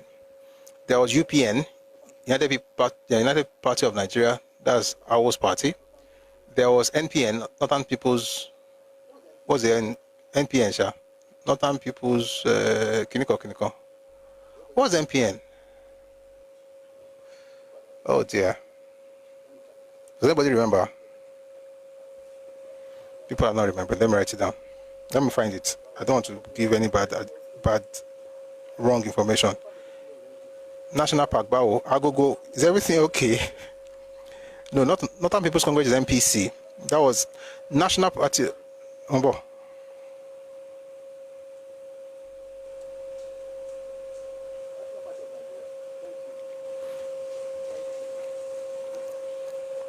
National Party of Nigeria. Thank you. Thank you. Northern People's Congress was in the 50s, stopped existing in the 60s. Thank you very much for that. There was National Party, not National People, National Party of Nigeria had Shehu Shagari. In fact, let's start all over again. United Party of Nigeria. United Party of Nigeria had Obafemi Awolowo as president, but his vice president had to be an Igbo man, Philip Umeadi. National Party of Nigeria had Shehu Shagari, but he also had to have a deputy who was Igbo, Alex Ekweme. And then there was NPP, Nigerian People's Party. That one had Azikiwe as presidential candidate. Now, here's the point. By the way, UPN was Christian ticket in 1979. Don't forget it. 1979 was Christian ticket. Awo and Philip Umeadi. Here's the thing I'm trying to get at. Because of the war, now I'll say this again, and I've said it before. In world history, if you know anything better, please let me know. There's no record of a vice president 7 years after the war. Sorry, 9 years after the war. That happened in Nigeria. 9 years after the Biafran War, Nigeria made sure that an Igbo person emerged as the vice president of Nigeria. It should be difficult to allow them to be president because maybe they'll just do what they were trying to do then. Maybe people thought that way. But to be honest, Azikiwe was not anybody, it was not someone that anybody would even want to make any, because if you read the book by Victor Taiwo, the book is called Nigeria on Gunpowder. He mentioned how Azikiwe was saying he was not going to do politics again. Then later he said he was going to do politics because Awolowo was doing politics. That was what brought him back home. Anyway, the point is that they engineered that outcome in 1979 that an Igbo person must be there. So everybody, whether it was vice president or president, had to be Igbo. In 1999, Nigeria did the same thing. This time was for Yoruba people. Having lost the election in 1993, no, not lost, having won the election in 1993 that was annulled, MK Abiola, a Yoruba person, because Yoruba people were represented by Abiola, the people, let me just say Nigeria itself, or the powers that be, thought that, you know what, let's compensate Yoruba people by ensuring that Yoruba people are the ones that will run. Even then, Alex Ekweme still ran against Yoruba people inside PDP. You ran against Olusegun Obasanjo. They still had primaries. They were not supposed to have primaries, but they still had it. That's not today's topic. I'm just going somewhere. Eventually, Olusegun Obasanjo emerged in PDP, and then of course we have Olufalaye from AD. We would have preferred Olufalaye, to be honest, but it doesn't change the fact that Olusegun Obasanjo was Yoruba. So that's how we got the Yoruba person. In 2007, following the agitations by Niger Delta militants, Obasanjo engineered Goodluck Jonathan to become the vice presidential candidate to Umaru Musa Yar'Adua. They were engineering the outcome. And so the goal was not for him to become president, actually, it was for him to become vice president. So at least they see somebody that looked like them. They see someone that looks like them, like someone from their place in power. And so, of course, he became vice president, and due to what happened, the president, died in office, and then Goodluck Jonathan became president. The North will never ask for any outcome because what they have done, they have tried. Most of the coups in Nigeria. Having said that, let me say this. The idea that people have in Nigeria that they can weaponize pain, or more aptly, weaponize propaganda to engineer outcomes will not happen again, because that propaganda, the pain itself cannot be weaponized anymore because it was used to engineer the outcome in 1979. For instance, I cannot use 1993 to engineer any outcome again in Nigeria. It has been used, and that's it. You can't use it for any, as far as power is concerned, or maybe for, let's give something to MKO Abiola, or let's change, but to say, because MKO was denied in 93, which is true, therefore Yoruba man must be president in 2027, it's not going to work. It worked in 99, and that was it. As a matter of fact, it didn't even work in 2003. Obasanjo could not use it in 2003. Everybody could only use it once, and after that one time, law. The main thing from South has happened. It was used once with Goodluck Jonathan, and that was it. The Biafra thing has happened, and it has been used once in 1979. It is not possible to use Biafra as leverage to get political power in Nigeria anymore. It will not happen. It cannot happen. There's no way it will even ever happen. Leverage. We have used, at least as far as they deny me once, may I get something. They punish me once, may I get something. They hurt me once, let me get something. We have used it. So when people talk about political power, maybe we should go back to the last thing that this man said before he ended the book, before I stopped reading earlier, that the reason you are going to get political power will never be that they're going to compensate you, because there's nothing to compensate you for that you have not been compensated for. That, and I'm saying this as respectfully as I can, that Biafra thing that people are always shouting, why have you not allowed them to do something before King Kong? It is nonsense. No country, I've not seen any. If you find any, please let me know. I also add it, I aim to learn. There is no country that I know of on earth that allowed the losing side in the civil war to become the vice president in that same country in less than a decade. Possible. Nigeria has tried. And if you are Nigerian, don't be blackmailed with all this, you're bad people. You are telling me that Obama could not have become the vice president in 1979? We know what happened with 12 to 3rd, but we're not crying. Perhaps people should focus on this thing. Number one, that just like Azikiwe had no plans, that there are certain people shouting they are doing something to us today that have no plans. And people can see through the shenanigans. Everybody can see exactly what it is.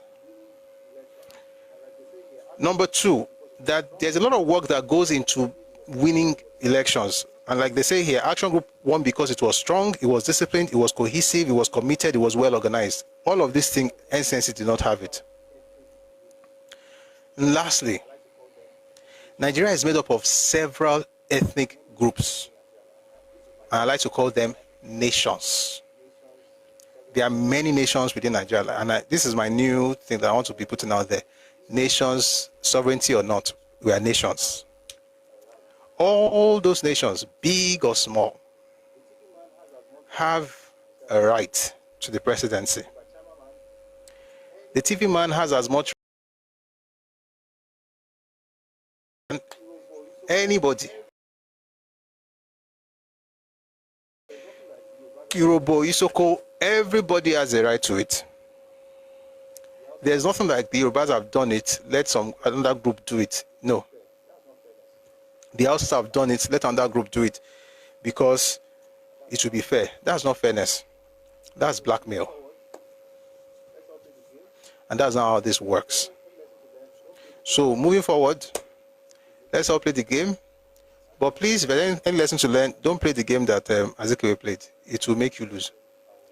And tomorrow we're going to continue from here. There are other books we're going to be looking into, discussing Awo and Zik. By the way, I think I'm going to also compare certain things from Papa's autobiography and Azikiwe's autobiography. And then you will now, maybe if there's time, or I'm not sure, but if there's time, then we'll now look at other sources and we'll now judge both of them. Unity Party of Nigeria. Oh, that's what you're trying to tell me. Oh, thank you. Thank you. Alataro. Thank you. Not United. Unity Party of Nigeria. Sorry. So that's what you guys. Oh, thank you. Thank you. Yeah, I was Unity Party of Nigeria, not United Party of Nigeria. Thank you. I'm saying a lot of things. So if I make some mistakes, and thank you for correcting me as well. So there are many ethnic groups in Nigeria. Try not to be like Zik. But tomorrow we're going to look at some other things. And I was saying that we probably would read some things from Papa's autobiography, read some things from Zik, and then now look for other people. Then you now listen to them, describe what happened during that period. Then you can now decide. Let me just tell you. One of the things you read from the East, they are not meant to inform. This is the saddest thing I would say about the right to propagate an idea, an agenda. The right to push a narrative, not to tell the truth. And it's such a shame. By the way, the one that was quoted by Ghanaian Daudu, that book was written by somebody who was a minister of trade. Somebody who has a street named after him in Lagos. And this is why people are saying they should revoke that thing. This is where we started from. I'm going back to where we started from. The same way they have removed the names, all those, other names on the streets in Ajeromi Felodun. We have to do the same thing to every part of Lagos. Now, let me end by saying it's not that it must be Yoruba name. That's not the point. The point is that we know those who care about us. For instance, in that same Ajeromi Felodun local government, there's one street that is named Adishoki. Shoki is not a Yoruba man, but Shoki is a Yoruba man. He's not Yoruba ethnically, and he's not trying, I don't think he's trying to change. But he has integrated. He's one of us. He doesn't curse the land. He doesn't curse the land. He's not desperate for attention in Yoruba land. There's another allergy that I think is Hausa. There are people like that you know that they're not trying to, they don't have the desperation. See, anybody that is desperate about politics in Yoruba land, you will never get it, because that desperation tells us that you don't even really care for the people. Yes, there's Alhaji Garba. But of course, it has to be predominantly Yoruba. And the reason we're saying that predominantly is because, I mean, I don't lobo me. I don't think on lobo me. I don't think on lobo me. On fi oríṣiríṣi nǹkan sọrí àwọn èèyàn wa náà nílùú bòmí. Nǹkan tó jẹ́ kó lè fi irú nǹkan bẹ́ẹ̀ sọrí wa ni pé lọ́bẹ̀ ká máa bá wọn julẹ̀. Let me see what I said in Yoruba. The reason I say it's not bad to have Alhaji Garba or Daddy Shoki is that we go elsewhere and do well, and we are respected in different parts of the world. But you see, the reason we are respected is not that we're going there to drag the land with the owners of the land. I have a right. No. You don't have left, you don't have right, you don't have middle, you don't have anything. You have a privilege. And since naming of the street Bikinikon is privilege, we don't grant you that privilege. It will be Yoruba. Or, in some cases, in few instances, those that we notice that they have done well and they are part of us, as long as you authorize yourself or you authorize the owners of the land, you will always be seen as outsiders. It's not the fault of the owners, it's your fault. And if it's happening in Ghana, and happening in Zimbabwe, it's happening in South Africa, it's happening in Indonesia, it's happening in Malaysia, it's happening in Dubai, it's happening everywhere, it's happening in Yoruba land, apparently it is not the people's fault. Maybe, just maybe, you need to fix something. May God bless you, and may Nigeria work for all of us. Thank you very much for being here, and thank you for listening. I'm going to bring people up now. We're going to have a few minutes to discuss, and then we'll be closing the session to meet tomorrow again at 1 p.m. Ife time, West African time. Taiwo BT, thank you. All right, so I'm going to bring people up. If you'd like to contribute, but let me just say this: come up or speak to matters, but please don't go extreme. Don't start cursing people out. Don't shout. Some people are the problem. See, there's a way you can insult a person. I can tell you to go to hell. You'll be asking for transport fare. There's a way to do it. So do it that way. Don't. God bless you. So bring people up, and we'll please, as soon as you get up, please mute yourself to 2 minutes each, and then we'll run. Thank you. Thank you, Mr. I don't know if you're Mr. or Miss, but thank you very much. If you're on TikTok, please power tap. I can't even bring people up right now because of inactivity. We detected inactivity during your current life. So please, Ẹkáàbọ activo, Esheo. All right, so let's bring people up. Oh boy, we have many people. Oh, it's past 7. Okay, we'll bring everybody up. Please don't send requests again. 1, 2, 3. Oh dear. Please, nobody should. Okay, even if you send requests, I won't take anybody up after these numbers that we have. Please try and understand. Let issue. But I'll bring everybody up. But let's try and stick to time.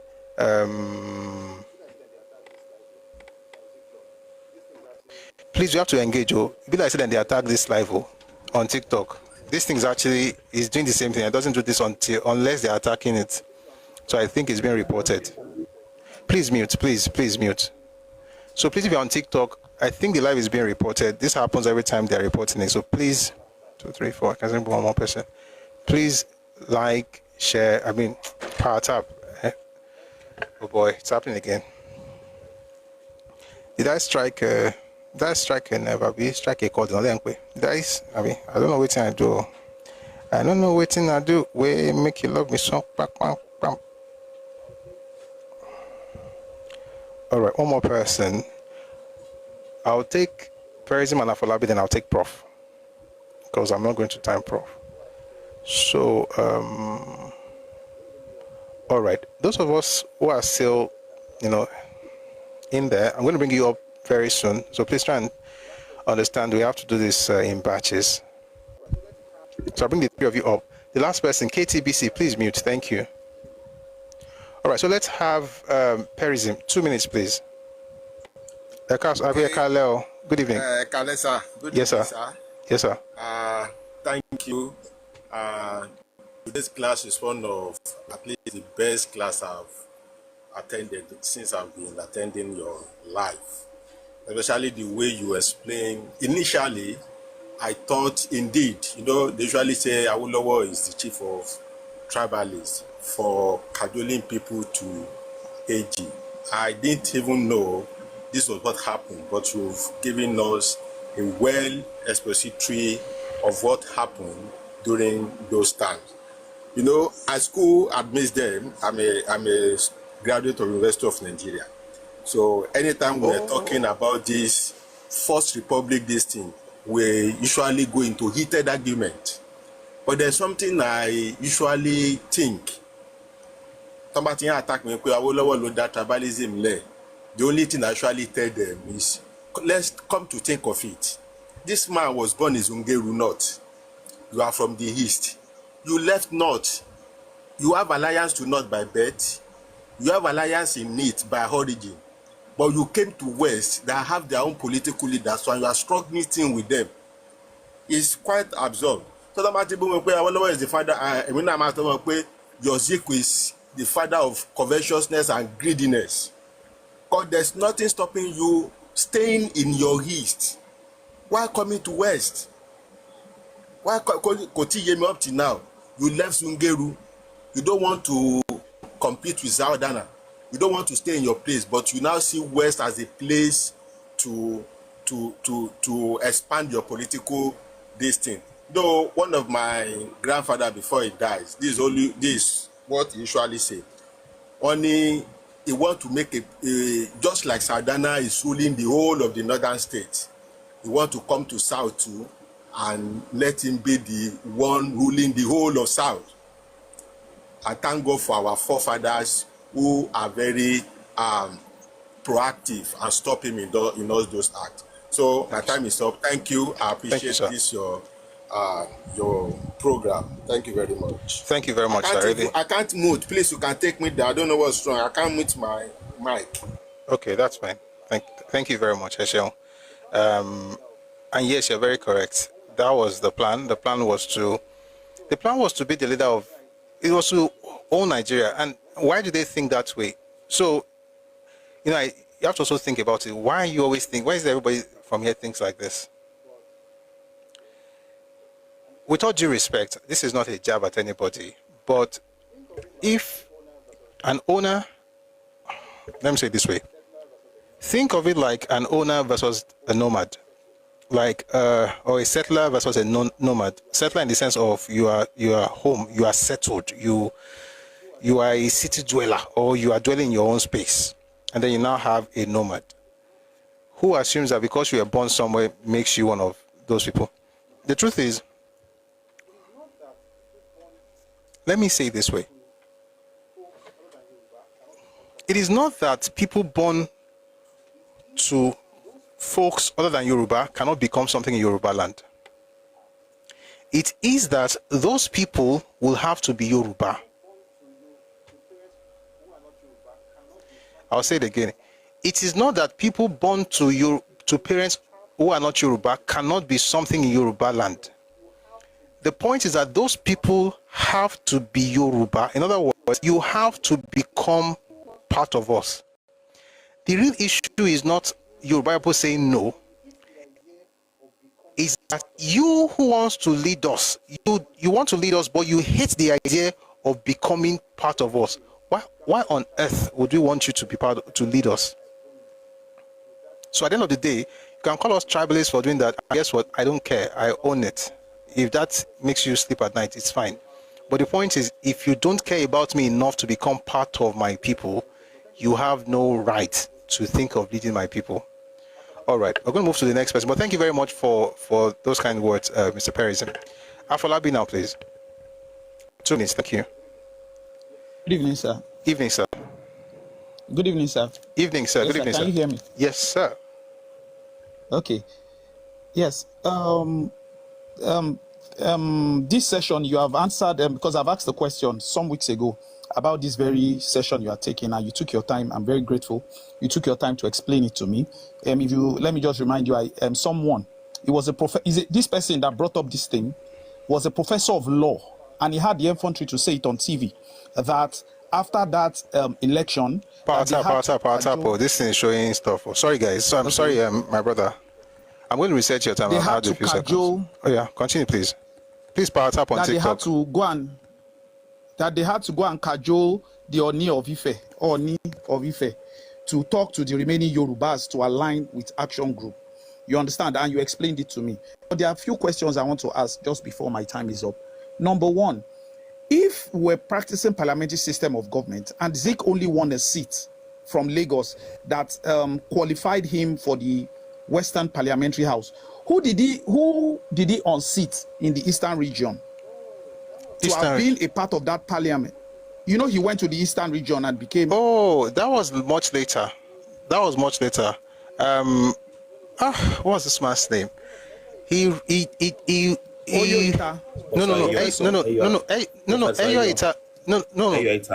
Eyoita was the one who was leader of government business.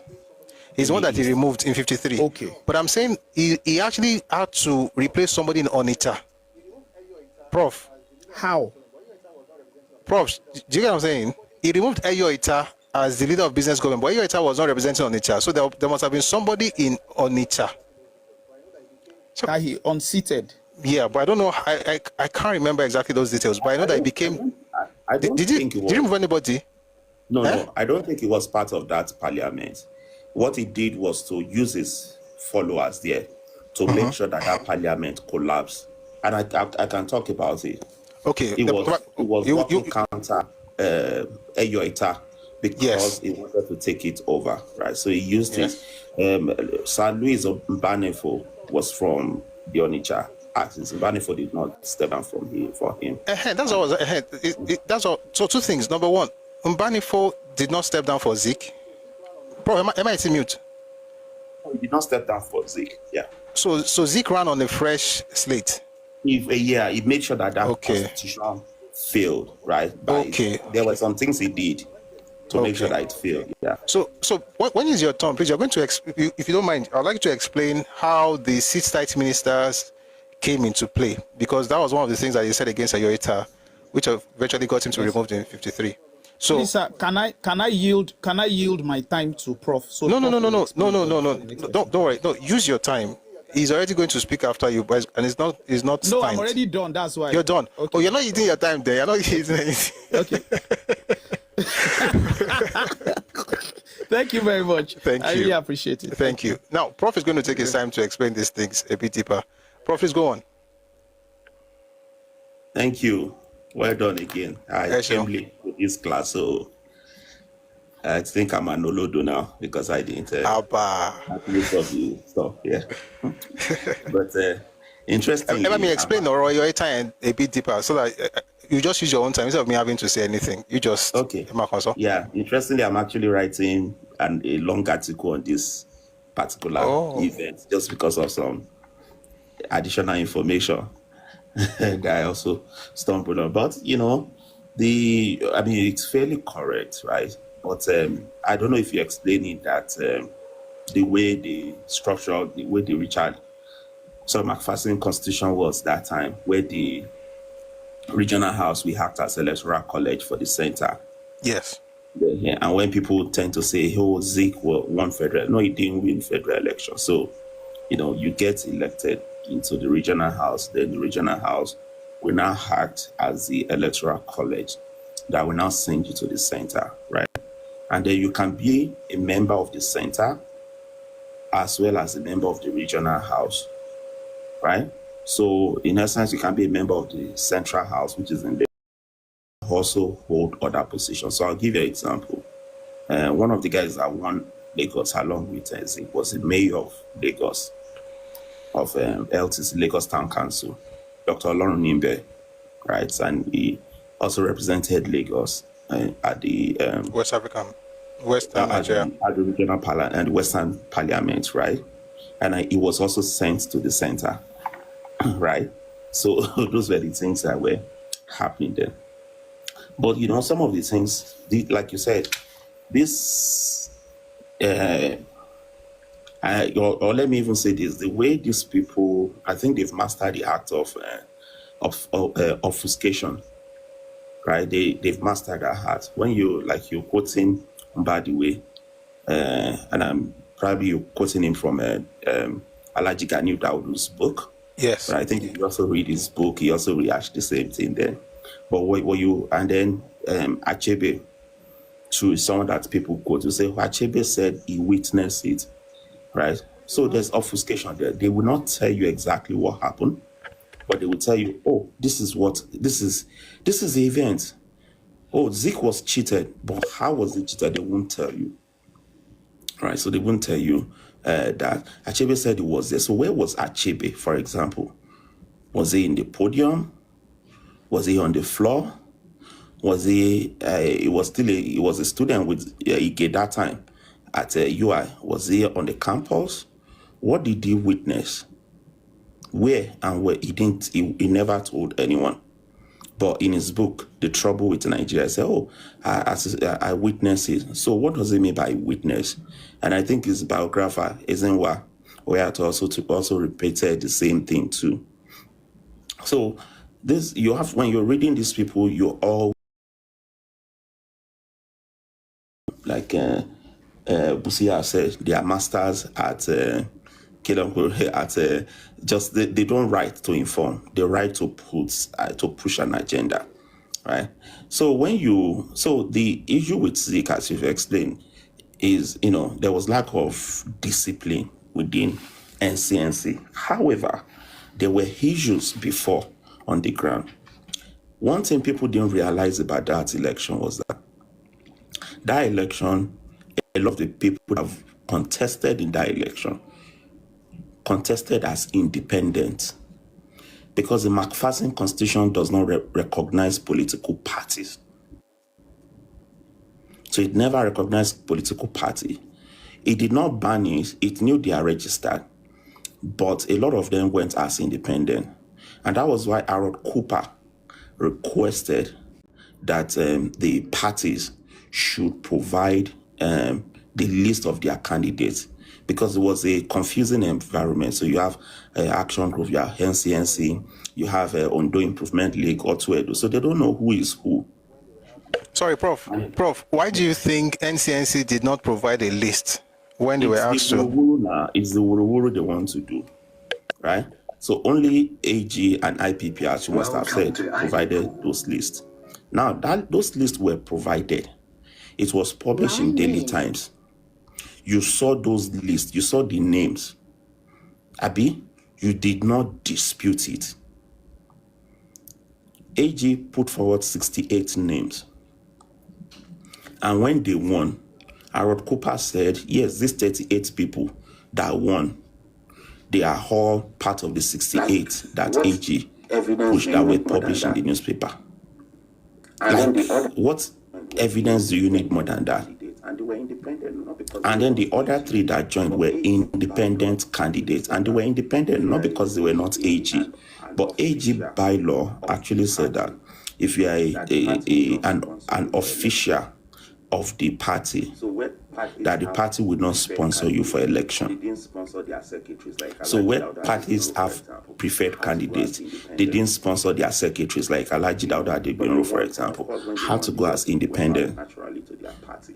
But they won. And of course, when they won, they just went back naturally to their party. That was why immediately they got 41 as at the election in the Western, because the election were 3. The one in Western region, most of Western region, I think happened 24 September 1951. And I think Lagos happened around November. And then Benin, because there were some issues in Benin, happened around December. So that was why it was split that way. So you Zik, you saw this stuff. It was published. It was transparent. You did not dispute it. Now, when you now lost, you now turn back and you now use the language that, these people were members, supporters, or sympathizers. These people were they are masters of obfuscation. What is the difference between a member? What's the difference between a supporter? What's the difference between a sympathizer? If I sympathize with you, does it mean I'm going to vote for you? If I'm not your member, does it mean I'm going to vote for you? Why didn't you push my name? Why didn't you publish my name? And what you also need to realize about NCNC was that it's not like AG that is cohesive. They were like an amalgam of different stuff, but it's like what they call it, the Triple Alliance. So you have NCNC on one side. You have the Nigerian Labour Congress in that alliance, right? That is why they elected HP Adebola in Lagos, because he represents the Labour Congress arm of NCNC. Then you have the Lagos Market Women's Guild / NNDP. That represents indigenous people. And that is a platform of Dr. Abaka Loronimbe and Prince Adedoyin, right? So that's their platform, right? So it was an amalgam. It's not something like cohesive like that. Right? But when you now, then Zik, if you look at that Odyssey book that Zik claimed 43, count the number. He only listed 16. He said 20 people, and then he only listed 16. So which number do we believe, 16 or 20, that you said left you? He didn't use the word cross carpet. And then when you start looking at the list, you will be laughing. He started saying things like, this one, NCNC members ate in his house. So that is the evidence that is your supporter. Go and read it. It's a very ridiculous list. He said, when my people are campaigning, they went to his house and they ate there. And that means that he's our supporter. Now, remember that I said a lot of people were independent during this election. And because McPherson didn't really recognize parties, people were able to move around. So I'll give you an example. IPP Ibadan, 6 members, right? 1 went to NCNC, 5 went to AG. Why is nobody calling it cross-carpeting? Otu Edo, 3 people. 2 went to crossover to Zik. 1, Igodalo, went to AG. Why is nobody calling it cross-carpeting? Because they make it look like what happened with AG was something fantastic. It was the norm of that particular constitution. And mind you, without anybody crossing, AG already had 41 lọ́jọ́ election in Paris, and the total number of seats in the house was 80. So you needed 41 to be the majority. So AGT need 41 already as at that date. So they didn't need cross-carpeting or anything, right? What eventually happened was that other people now started saying that, these people seem to have the majority, and they wanted to go to the center. That's why they declare. And all this declaration happened before the first sitting of the House, right? So now, let's turn to Zik himself. Most of the people that contested in the East were all mostly independent. If you remember, Umbono GK went to contest in the East. He was beaten by an independent candidate. Even all those Esin Wakpa and Kodo, they claimed but they didn't contest on the platform of NCNC. They contest as individuals, right? So, for them to be able to form government in that house, Zik had to send letter to them that they should encourage the independents to cross carpet to NCNC. I don't know if you get why. So what he is complaining that is happening in the West, which is a normal thing, he is doing it as a normal thing in the East. And that's what pisses me off. What you take as normal, you always felt other people do not have the right to do the same thing. So all the independents, and that was why that those ministers were sit tight, because they were not his men. They were independent candidates. And that was why he believed that constitution must be sabotaged for him to take hold of their parliament. He gave a number of instructions, because when he was disgraced from the West and he ran away, he wrote to all NCNC members of the Central Parliament, especially the ones that are ministers, that they should resign so that the government should crash. And they didn't listen to him. He went to the East, he wanted to do the same thing. They were not his men, they were all in. NCNC did not campaign in the East, though, just so you know. They focused all their effort in Lagos and Western region. Zik did not campaign once in the East. All his efforts were towards that place, right? So, and then when you look at that list of 16 in his book, The Odyssey, in that book, you will see it. He himself said, he mentioned 6 particular people. That these particular people, they crossed over to NCNC after their election. That means they won on another platform and they cross over to you. What he's saying is that, I have the right to do this, but you don't have the right to do the same thing. Right? So, but he was elected. He was elected into the regional house. Where he lost out was going to the center. And that has nothing to do with Chief Obafemi Awolowo. What happened to him was simple and straightforward. You have people in your party that do not respect you. And if you remember that he had issues with Dr. Olorun Nimbe and Adedoyin after that London trip. And 1945, immediately they gave him power. Those were the 2 people he expelled from the party until the Lagos Muslim community intervened and they came back to the party. But it's not just those ones. He's been having issues with the Yoruba arm of NCNC in Lagos. When he came back from London, there's this guy called Magnus Williams.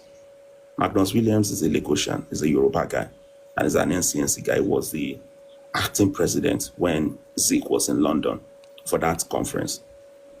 Magnus Williams, people wrote to Magnus Williams from London that Zik went for a dinner also with Igbo students.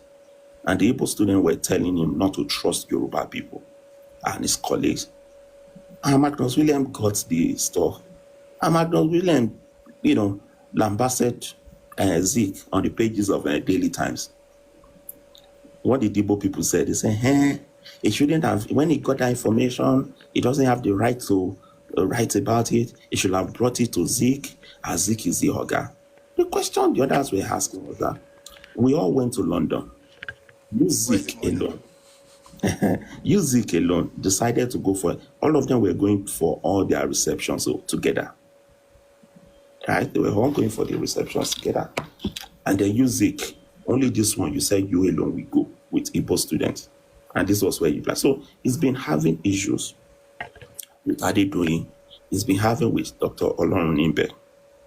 And those 2 guys said they will not step down from him. What they were even pushing was Dr. Olorun Nimbe should step down. And out of the 5 people elected for Lagos, Dr. Olorun Nimbe is the only Lagos indigene. And you want the only Lagos indigene to step down for you.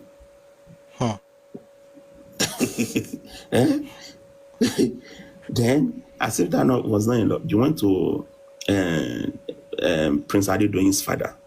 I don't know if you've read about it. Prince Adedoyin's father was the Akaribo of Remo. Yeah. Yeah, he went. If you read Bola Ige's book.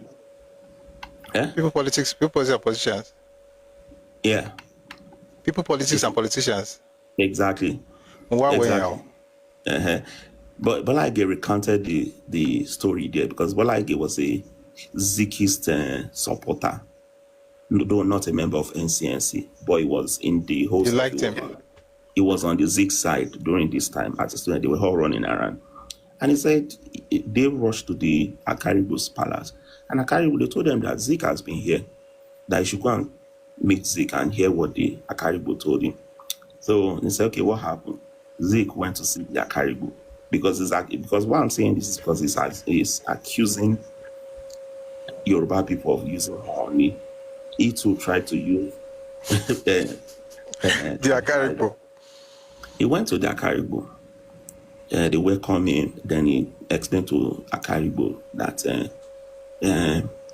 he want to appeal to him to tell his son, Prince Adedoyin, to step down for him so that he can take the position in the center. So just like saying yes, daddy. Just like saying yes, daddy. So Akaribo now asked him that. You didn't get it to Prof. It's like saying yes, daddy. Like, let me talk to your people. Obi, Momo. But yes, daddy. Okay, this position that you are talking about, is it a good position? He said it's a good position. Why are you now saying that I should tell my son not to go for the good position and allow you to come from this far place to go instead? Abi, why are you telling me that I should tell my son to step down for you at Onriwa? And then when you told me that it's a good position, he was so embarrassed and he walked away from the palace. Right. So he tried everything. He knew he's going to Oged Macaulay and Fred Anyam, the president of Igbo, they were his talks that time. If you read Fred Anyam's book, Men, Myth, and Method, or something like that, he was talking about how they were harassing people. They went to threaten Adedoyin, they went to threaten Olorun Nimbe, that they must step down for Zik. Right? Our Zik's movement, Zik's movement, but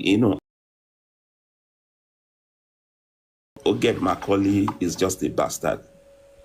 It's Albert Macaulay. So they were threatening people, but the election came, and they said, Lagos, stand up, and all the five stood up. You don't have the majority. AG had the majority, and they are free to vote for whoever they feel like voting for. And they voted for who they feel like. So these lies that people like Achebe keep repeating, the lies that some of our people keep repeating. If you read the Odyssey, that Odyssey book, I can't remember the chapter, he talked about he had court case now. With our apart from but on this issue. Okay. On West African pilots, where they made a caricature of Williams, SL and SLE and Awu. And he claimed that he won the 1951, that they stole it. And they took him to court for defamation. And what the justice specifically said that, everything you say must be based on fact. That what you're saying is a lie. And it was fined about 10,000 pounds that time. He did not appeal it because he knew it was a lie. So his people just kept repeating the stuff, and I think our people don't even know the whole stuff. And some of the things I will put in the article are some of the reactions. Some of the interesting reactions. We had some of the things that Zik's father said about Yoruba people, which you will find very interesting. Let you know how these people, think about us. Yeah. So I just said I should have that. Thank you. This lie has taken too long. Yeah. Thank you very much. And I'm looking forward to the article. I'm sure. By the way, the cartoon thing you're talking about, I'm looking at it right now, and I'm now wondering which one should I read to corroborate, because you said I should look at the 16 names. So let's quickly do the oh boy, it's almost 8, but God is on our side. So that part you said. Oh boy, 1 second, guys. I want to. Busui, is the case with FRA Williams, SL Akintola? Yes, it's on. I've read that one. It's on 345 or so. Mm-hmm. Where you call them the Reich or something like that, the German, like they are Nazis or something. Führer. Like that. Call them exactly. The Führer. Yeah. So if you read the judge's comment, actually talk about something about whatever you're doing must be based on fact. Because in that article, they were claiming that they stole the 1951 election or something like that. If you read, he said the defendant admitted the professions of the plaintiffs in respect of the ownership of the West Africa law, the general election in 1951 to the Western House of Assembly, the publication of the cartoons with the captions, the public offices held by the plaintiffs, but denied that the publications complained of were defamatory or were intended or understood to be defamatory by the readers of their paper. They raised the defense of fair comment and filed particulars in support of the same.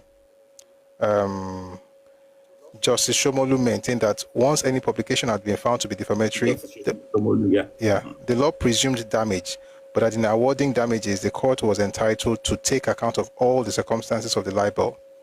He concluded, having given very careful consideration to all relevant factors in the case, having made all allowances in favor of the defendants that I possibly can, and having regard to the amount of injury which the character and reputation of the plaintiffs must have or are likely to have suffered as a result of these libels, I hereby award a total of £10,500 in their favor, that is 3,500 each, with costs which I shall now proceed to assess.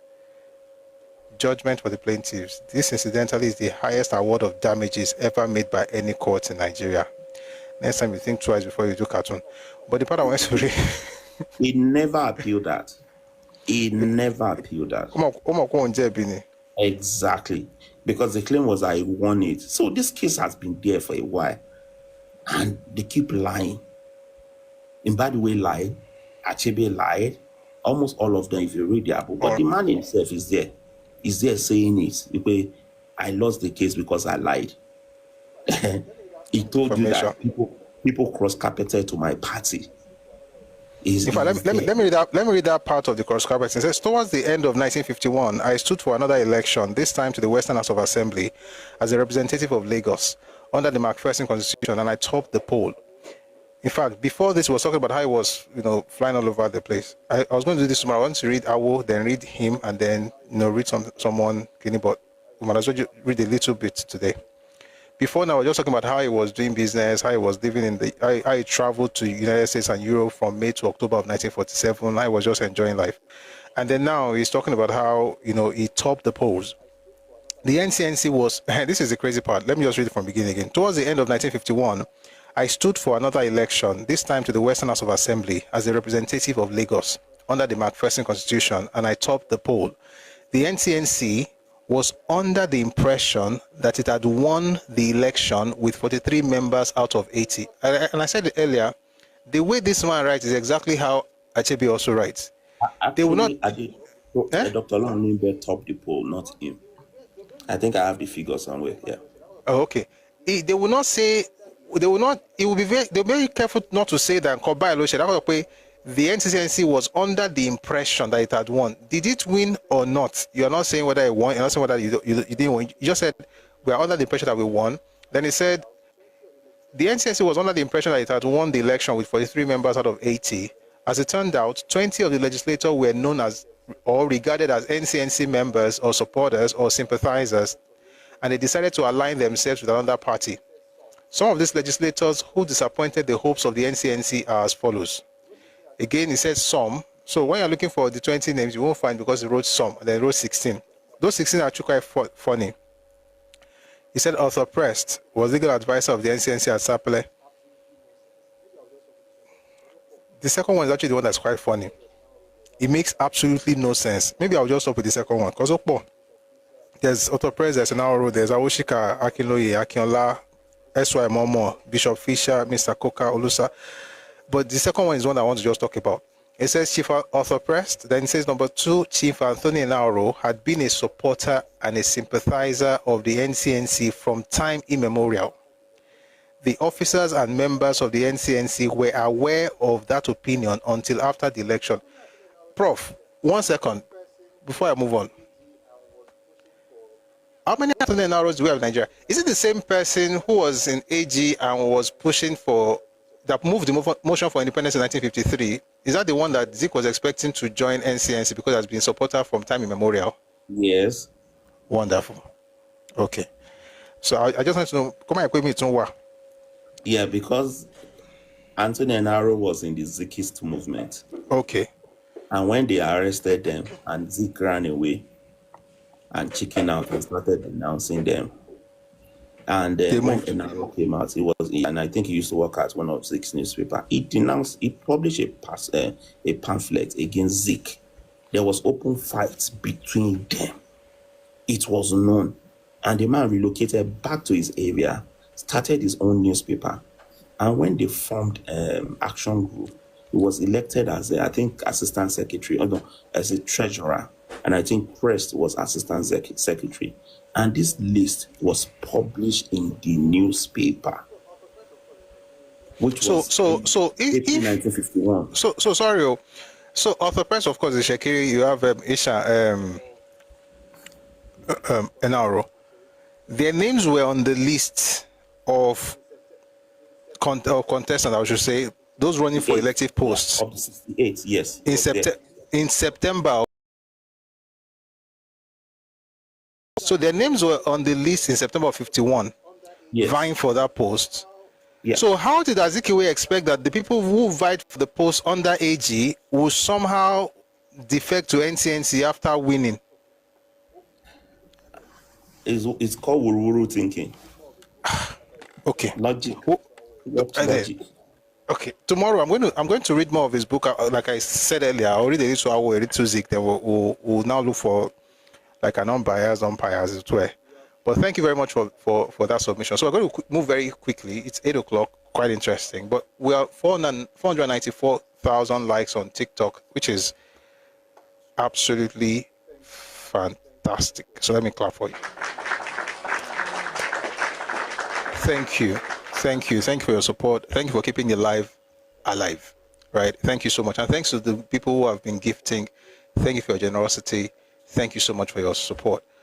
Also, please, if you want to support what we're doing, please use the bank details up here. It's a GTB account. It's a Nigerian account. Please support us. Yeah, it's good to have support. So thank you very much for your generosity. Thank you for your support. We're going to move to the next person very quickly. That will be Omoyele, but with 2 minutes, and then I'll bring the other people up, 2 minutes each, and then we'll quickly move so that we can run. Thank you very much. Let's go, sir. Yes, sir. Ẹkáàbọ. Yes, sir. Ẹkú atótónu àdàkú ọgbọ́n ọpọlọ. Yes, sir. In fact, what I heard tonight give me two conclusions. Number one, leopard never changed his skin, and Ethiopia never changed his color. Like Ezekiel that put it, or Jeremiah. What you have read is exactly what is still playing out. I look at Obedience, I find it quite unfortunate that the issue of Obedience came. I was one of the guys in the forefront of Obedience saying, let's let them have this and that. And I realized that most of the people that were supporting Obi, they were Yoruba people. People like Baba that just died not quite long ago. Adebanjo. Baba Adebanjo. Ohanaeze Ndigbo were there. They never show up to say these are our candidates.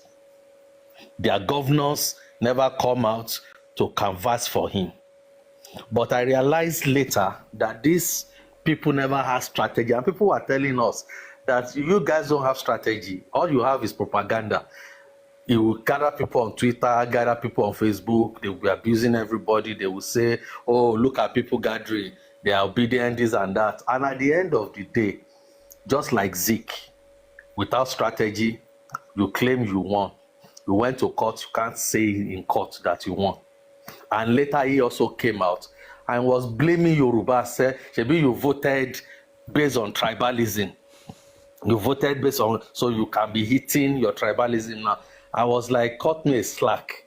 The church you are running after to help you to beg their people, you said the church is too pronounced, we turn it to production. So I was like, so everyone that helped you will become your victim at the end of the day. And whatever people did in Lagos show the intention of the obedient movement.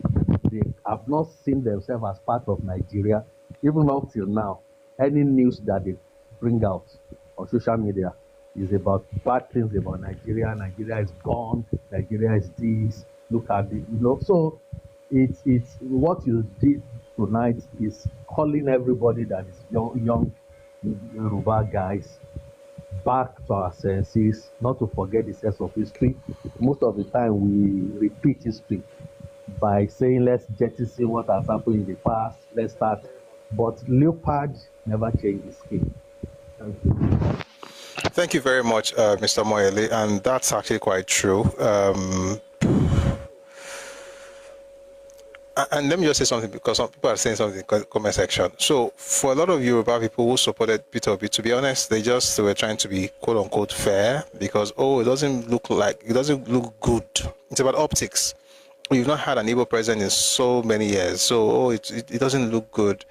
Not understanding wule or royango kilo fa. Kí tán ti fi ní nígbà tán ní kí ló ṣẹlẹ̀, kí làwọn èròǹgbà tán ní fúnlẹ̀ Nàìjíríà nígbà tán lágbára, kó tó lágbára kí náà sọ, nígbà tán lágbára tán kí ni wọ́n ṣe, kí náà fagbára yẹn ṣe fúnlẹ̀ Nàìjíríà, kí náà fagbára yẹn ṣe fúnra wọn láti 1960 1964, kí náà fi ṣe ní 1966. Tábà béèrè àwọn béèrè yẹn, á dàbí pé they are marginalized, and I get it. And it's fair, if that's your frame of reference, that would be your conclusion, right? But when you think a bit broader, and when you see other things, they're like, oh, okay, maybe it's not all, So, yeah, people are capable of changing, but it doesn't look like a lot of people are changing as far as Nigerian politics is concerned and political history. But thank you very much for that submission, Mr. Moyele. All right, we're going to have 2 more people, then we'll be out of here. But thank you, everybody, for liking the live. 500K is no mean feat. Thank you so much for your support, and thank you for being here. So we're going to have apologists now, and then Dark Poet. Hello, apologists.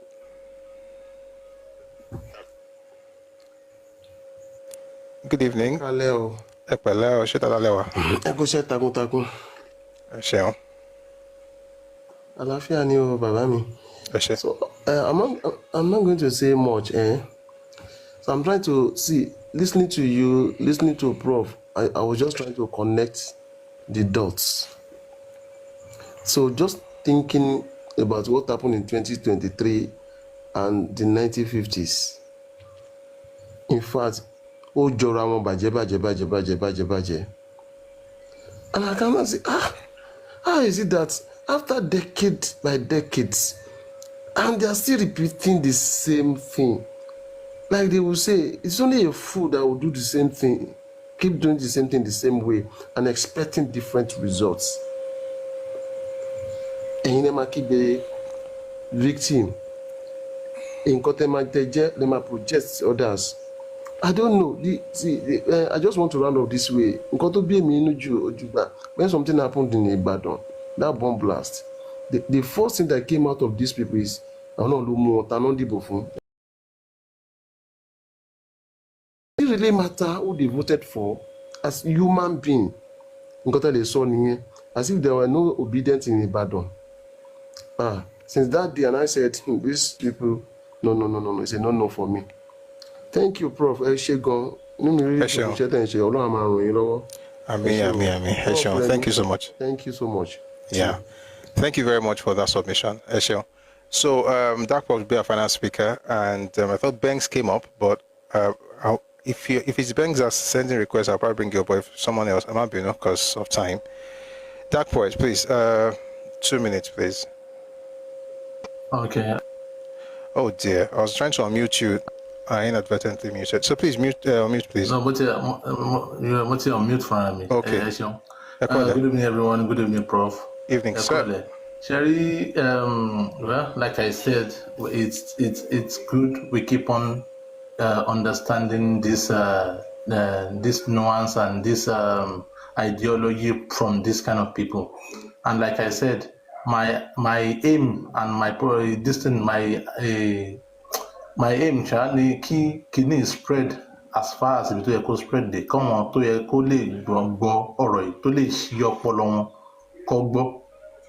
because I don't know why these people did this to your fathers, because our ancestors is long. Our ancestors Lóbẹ̀rẹ̀ láti 1920 àbí 1930. They did this to your fathers with the manipulation, with the hatred, and you, the grandchildren of those people. Now, where is that coming from, Gonself? What's this leniency coming from? I mean, because, and then they don't even do it in a way that, kò ní empathy against one. They are trying to force you to support them, whereas demonizing your own people, you and your own people. I've never seen that before, but like I do say, Gary, my mama ṣí orí wọn lẹ́yọ̀kọ̀ọ̀kan ni. Tí a máa fi ṣí orí gbogbo wọn tó máa fi rí pé this, because imagine all this Zik ideology. The sound in the background is actually, we can't hear you properly.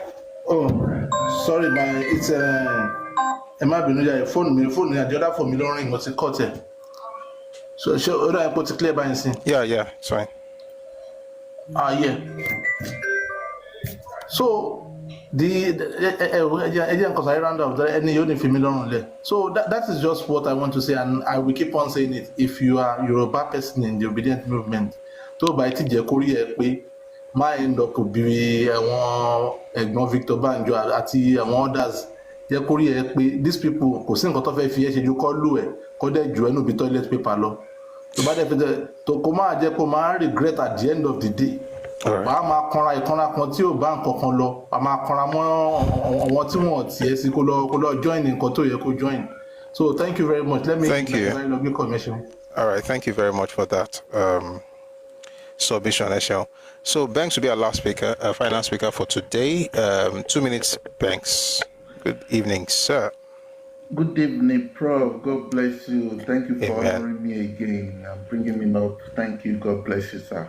Thank you, sir. And God bless everybody who has spoken today, the other Prof, and everyone. You guys have made fantastic submissions. You see, this thing you are saying, it's like these people, they repeat the same thing over and over and over again. I've said it many times before, and other people have also observed that these guys, they seem to lack strategy. You see, if let us talk about contemporary issues, look at the location of their homeland in Nigeria today, and look at the enemies they're creating for themselves everywhere. If you look at ECOWAS, if you look at West Africa, they are probably closest to the edge of West Africa. Because after Nigeria, Cameroon is not part of ECOWAS, it's not part of West Africa, so to speak, it's part of Central Africa. So, and when you look at this guy's homeland, first of all, they are within Nigeria, they don't extend beyond Nigeria. Within Nigeria itself, they've made enemies of almost everyone. Now they've gone out to other West African countries, making enemies everywhere. And yet you're still creating problems. You even want to leave Nigeria. Okay, now if you leave Nigeria, where are you leaving to? If you leave Nigeria, you probably will have problem within the current Nigeria as it is. Then you are going to have problem in West Africa. Nobody wants you. I've just thought about it.